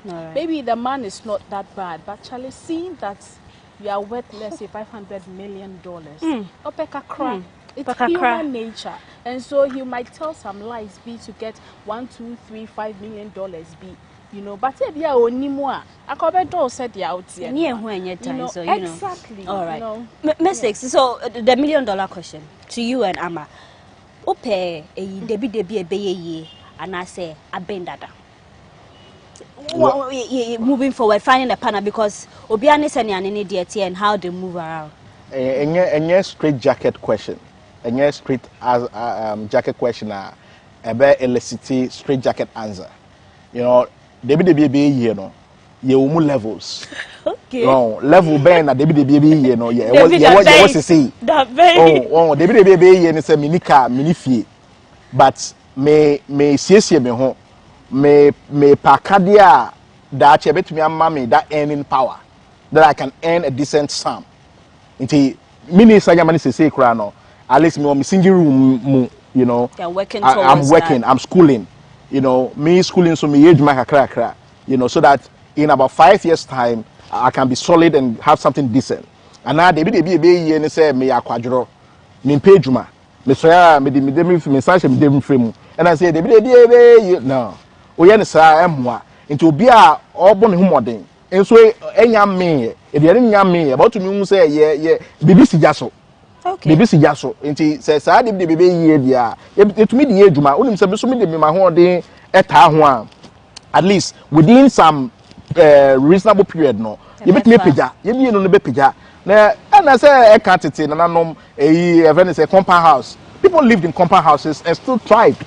They started out in compound houses in Mamprobi, Danrai, Soko, Dansoman. Emma omuka omuhubo no. Afi de eye kakra no omuma eco school eco university level e free ho call ye na se see ye taste na me kan say abin wa han so ye abin wa ha ye abin wa ha na ye say nipa no na abin wa ha no say oye tiasefo a oye reasonable a me fa no but say me ko share de bebe ye no no so bo ne homode we oba obo homode a se na american a manfo free e compound house ekoto asase e wa bleku ko hwa blekuma amafo a free compound houses bebe na say no so e betumi ayo but say abin wa ha abin lafia na wo ye tiasefo so a eno so ye eno so ye am I all you say to that I say we dear it's always the best thing. Hey daddy love my girls I feel girls when the money comes, you become all of a sudden not his type of woman. Charlie, you know that thing hurts like it hurts because sometimes sometimes you can. It's better to cry in the bed. Just give me a handshake. You know, because I mean, some of the men, like he's saying, yes, you can see all the signs. In fact, so about the president to cry. I mean, if you have that, yes, if you have that sense of, you can't say cry. If you can sense that, you can see that this man can really become someone good. But where do you see yourself in that picture? In him as a president, that picture, do you see yourself standing by him as the first lady beside him? Don't we have a very clear example of a man now sidelining his first wife, and the second wife is the one standing by him? He's a very big public figure. They try to cover the first one. They try to say that she is the first. But I mean, those of us that know if you know, you know. The one that suffered is being asked to stay back. That really hurts. So, I mean, if it's a question of this or that, please make your money before you can, because I'm expensive to maintain. Thank you, my love. And it's good. A woman, you decide what you want. And see, if a woman says she wants this, it's not because she's a gold digger. Some people say you're a gold digger, but they don't even have any mind. Gold. So have the like, gold. What is your mind that I'm going to become a gold digger? She's a gold digger. So make sure you have the gold before you come. Because you're they give what they give. Just have the gold and come. If you don't want the gold diggers, go. Those who want to dig sand are there. Okay. It's simple as that. That's all period. But Mystic, why are men intimidated by women who are outspoken? Like, you know, she knows what she's about. I'm not going to let you boss me around. Those people who they say they are successful, that's one of their traits. If you're not self-assured, every other person threatens you. It's not just even only for man and woman relationship. In life itself, if you're not self-assured in your abilities, in your skill set, in yourself, that means no any other thing irritates you and threatens you, even at workplaces. When I won't trust it, that's will be bold, articulate, and self-assured. No, there's a way of full and yes, of full why some. Ubit me my show working. Show working. And ya no. And you can and top on call. Show working. And here I say footballers are field. Now it comes to crunch time. We see those who are exceptional, even though they are footballers. But it comes to crunch time, and I say Salah, Egypt, penalty. You know, tell me who said me who told me to be online. Let me say, most Salah last hour. Bonnie share the next round. Most Salah scored. If he had missed, it would have been disastrous for him. But he was self-assured. He waited, and then the coach said, "Couple, train." Okay. Now, Salah say, "Ensuro and Kasana." And Kasa. I'm a boy. I do this. Salah, oh, bra. Egypt cleared out Ivory Coast, easy. Easy peasy. Oh, it, you know, if you meet a woman who is self-assured, independent, believes in herself, she's vivacious, she's outgoing, she loves life. I mean, why should I be so threatened By her. and afraid? Why should I be? You know, I should be able to partner such a person because with her we'll go the extra mile. With Obisano, she's wealthy, she's educated, she's skilled. She said someone who combines both elements, both the Western education, but still retains her traditional heritage. Yeah, I mean, so if you're a man and maybe you're just earning like 2K, you should be bold enough and approach a woman who is a CEO of a multi-million dollar. Now I'm off na restaurants near you now. I'm going to cook as you many more can say a day. I'm going to pay bigger fishes. Okay. I'm going to pay bigger fishes. Okay. Yes, yeah. Go to places where you meet. Oh, say, oh no, go to places where you can meet them. That reminds me. Prophet Makai, one time, so for big me so my ladies here, I am on royal or the royal fiesta. I said, go and buy coke and sit and cook. You meet somebody there. That's a man of God. Yeah, funny say, what you say, no, wow, you say, now, but you want to change the circumstance of the family. And yeah, call British Council kakra mingle. Oh, yeah, no, so go to places ordinarily out of your reach, but go there because there are programs there. So take note, check it online, check it. There's a seminar, symposium there, but it brings people of all shades. It brings people of all shades. All right, Amma, is that true? I don't know what he's talking about. Oh please, I have no idea. Oh please. All right, but that's mistakes to say. You shouldn't be intimidated by the woman's status and all that. But as a woman, at a point in time, should you lower your standard because maybe you feel like you've gotten to that height and then the men are not coming? Let's just say maybe you've been unsuccessful. The ones that come, they just come in for the money. Lots of people say, oh yeah, bro, do you ascribe to that? And even if you think you should do it, how should you do it without losing yourself?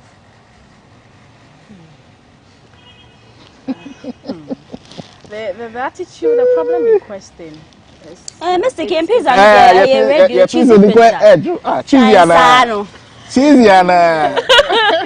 problem, if it's your attitude, as in your pride, as for that one, you work on it not only for the man but for yourself.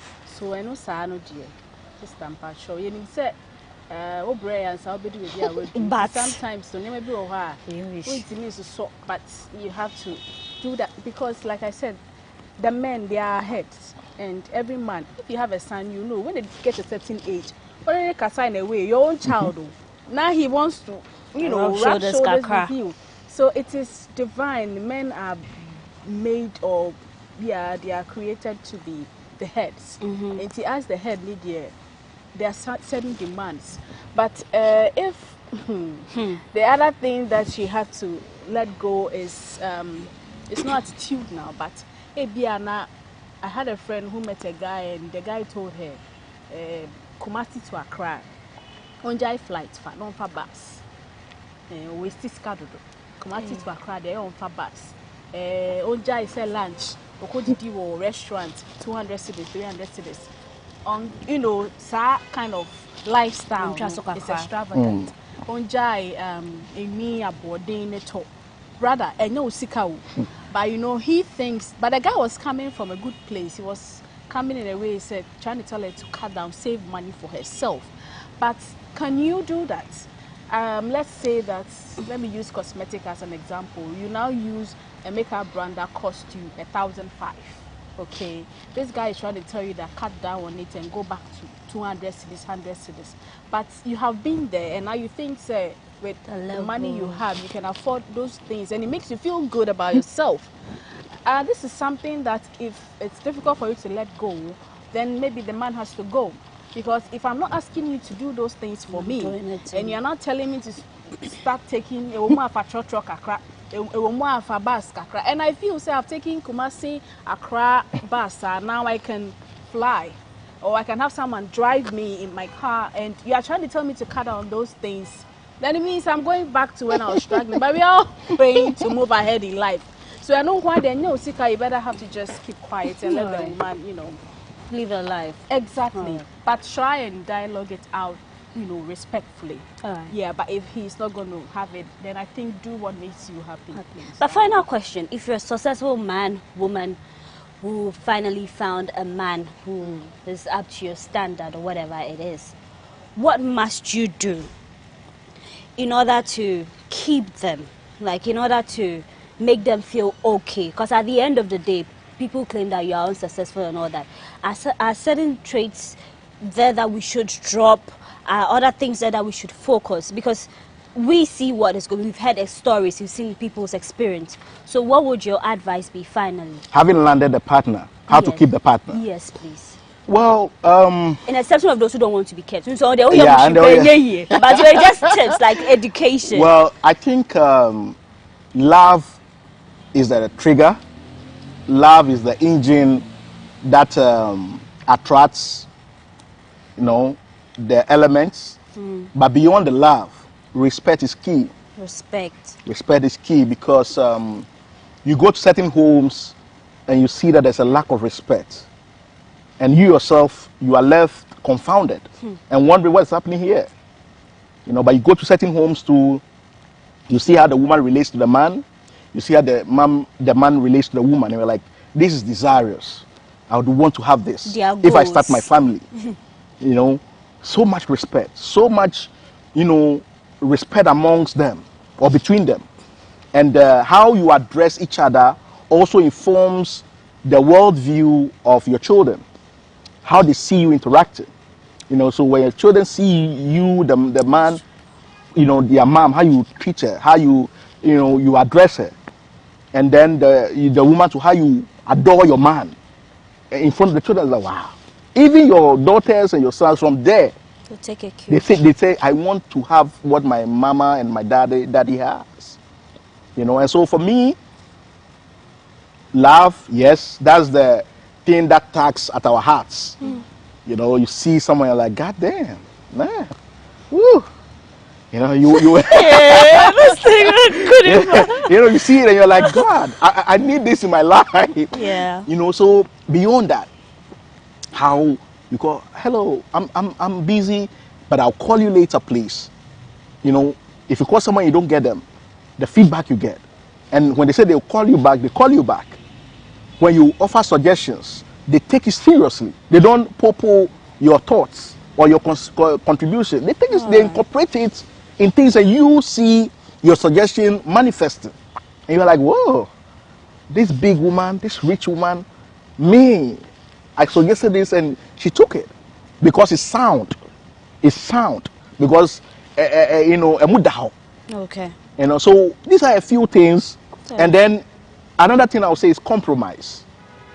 You know, we might be set in our ways, but then our ability to compromise for the greater good is a trait to have.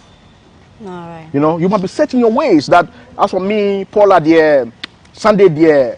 You know, me Sunday mako church abreno nyafe na mabeka fufu tintim.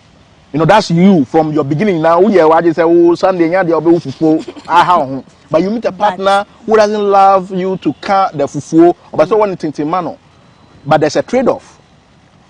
Oh yes, mano no, or no so ye baby man. You know, that's a trade-off, that's a compromise. Right. So you have given up your Sunday and doing the tintim, but he also does something that you also love very much. And then it makes it bearable. You know, the relationship can become very tedious. But then how do we make it bearable for each other? And if we do that, you see that there's always some spark, you know, lingering on. And, you know, that's what we all crave for. All right. Thank you, Mr. Mama, so what would your advice be finally? When you finally found that person, but, you know, they are not on your level. I think the moment you allow someone in your space, there are so many things in your life that will never be the same. Yes. Really? It's never going to be the same. He was brought up differently, different life experience, different growing up environment. So yes, so many things will not be the same. But as you agree to live together, like you were saying, compromise, you can now begin to adjust. Yes, it's difficult. Maybe he or she snores. You can, with time, find a solution to that. But she has not yet. Then give him another room. That's also a solution, you know. Some of the things. But wait, Amma, when you give it, when you want some D, what do you do? Okay, it's that simple. You go take it and then come back and see. If you've tried everything medically and the snoring is not working. Maybe it's in his blood, in his genes. You can't do anything. So many things you will compromise, but as you are living together, it becomes your norm. You know, maybe like men, for example, they just leave their clothes anywhere, and maybe you're that type that when you see a messy room, Charlie, it gets you upset. But after seeing it, yeah, you know, hey, Kojo, now you don't say it anymore. You just pick it up and then put it at the right place. So many things. And I think those are the things that spice up the relationship. I mean, if he or she is the same as you are, then nothing has really changed. Something must change in your life. There must be some sort of discomfort. And then as you try to make it comfortable, it now becomes part of your life. Right. That is when you feel like it's another presence in your life. It's true. And so, yes, it's definitely, you might have to adjust to certain things. And then the things that you feel like are unchangeable and you cannot really cope with, I don't know, but let's say, for example, if he's like a womanizer or something of that sort, and you know, that's really bad, and you try everything and he's still a womanizer and you know you can't live with him, that one, dear, please, you have to let go. But certain things that has to do with way of life, you know, living in the house, how he even talks, how he walks, how he dresses. You know, you teach him, he also teaches you certain things that you might not be good at. And then it becomes a happy home. All right. Yeah. Thank you very much, Amma Krampa. But just on the part of men who don't know how to keep their stuff tidy, leave things all around, I always tell the ladies, just assume that your husband is your first child, like a kid. So you know what your kid will do. It will not really upset you. With that, it will not really get to you. Time now to uncover what's in the mystery box. So this is the rules of the game. We've got some questions here. When you pick, you hand it over to me, I'll read it, and you give me your honest answer. It's like no libi, no laba. And if you get to pick the blank sheet, then you get to ask me a question. Okay. We're good? All right, we're good. Fair play only. Mistake. Okay. Thank you.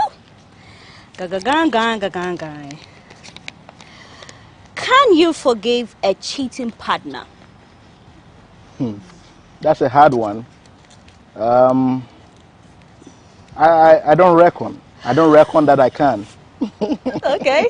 So it's a no for you. Once I find you cheating. Once you think if you are a cheat, be very good at it, so that I don't find out. Okay. But once I get to find out, then it's my decision to make now, and that decision will be that if anybody can bed you, then why would I keep you as my valuable, you know, partner? Because men derive joy from their women. That's my lady. That's my lady. And if my lady is being bedded all around the neighborhood, then where's the pride? Where's the joy? So what if the cheating didn't entail her sleeping? But you know, what else could the cheating be involved with? Okay. If it's not bedded? All right. Yeah. Thank you very much. You can pass it to Amma, so Amma gets to pick hers. Do I get a pick? Yeah, babe. Oh no. All right. Thank you. The mystery box is back. We keep it right here. I always felt it was an empty sheet. It's empty. That's not empty. I've got a question on it. Oh no. Oh, okay. This one is a big one. Okay. Big or small dick? Oh my god. Big. My goodness. How you want it? I can't answer this. My children are going to see. My goodness. Okay, so who pardon Amma? Mistake. She will have to take. You want another one? We will pardon you. I can't. I know what you want, but what you like. I know what you love. Hey, how do you know? Oh, come on now. You're from course. I want to be answer. Seriously, how can you answer that? Okay, so this one is quite easy. Playboy or church boy? None. I'm in peril. None. boys say, church boys say. Into open the mixture of everything. It's too extreme for her. Too Exactly. extreme, yeah. I mean, you have to be a little experienced. Playboy is he's overly experienced. That one is just too much. Church boys not just say probably even a virgin. No. So virgins then you are No, I can't do it. There's too much endowment for a virgin. There's a lot for him to use, and if he doesn't know what to do with what, I mean, like too much endowment for a virgin. There's too much too. That's what you're trying to say. I'm wants a mixture of everything, but Playboy there is not your thing. No, please, I don't want. I'm very fragile. All right, sure. My heart. And to you, our viewer who did the watching today, we just want to say a big thank you to you. As I told you, this year our mantra is positive vibes only. Yes. So we're just going to find ways to spice up our relationship, and if you think it's not working for you, you decide what you want to do. But to our successful men and women out there, our guest Mystic and Amma have detailed how you get to find who is right for you, and the advice when you find a man or a woman who is not up to your level, how to deal with it in order not for them to feel intimidated by your worth and all that, because we all deserve love. But when you find someone who is not for you, just accept it's just part of life and move on with your life. My name is Paula Amabroni. Remember that the show was proudly sponsored by Cheesy Pizza, your way. We'll be back with the next episode of Monts and Cuddles. Thanks for watching.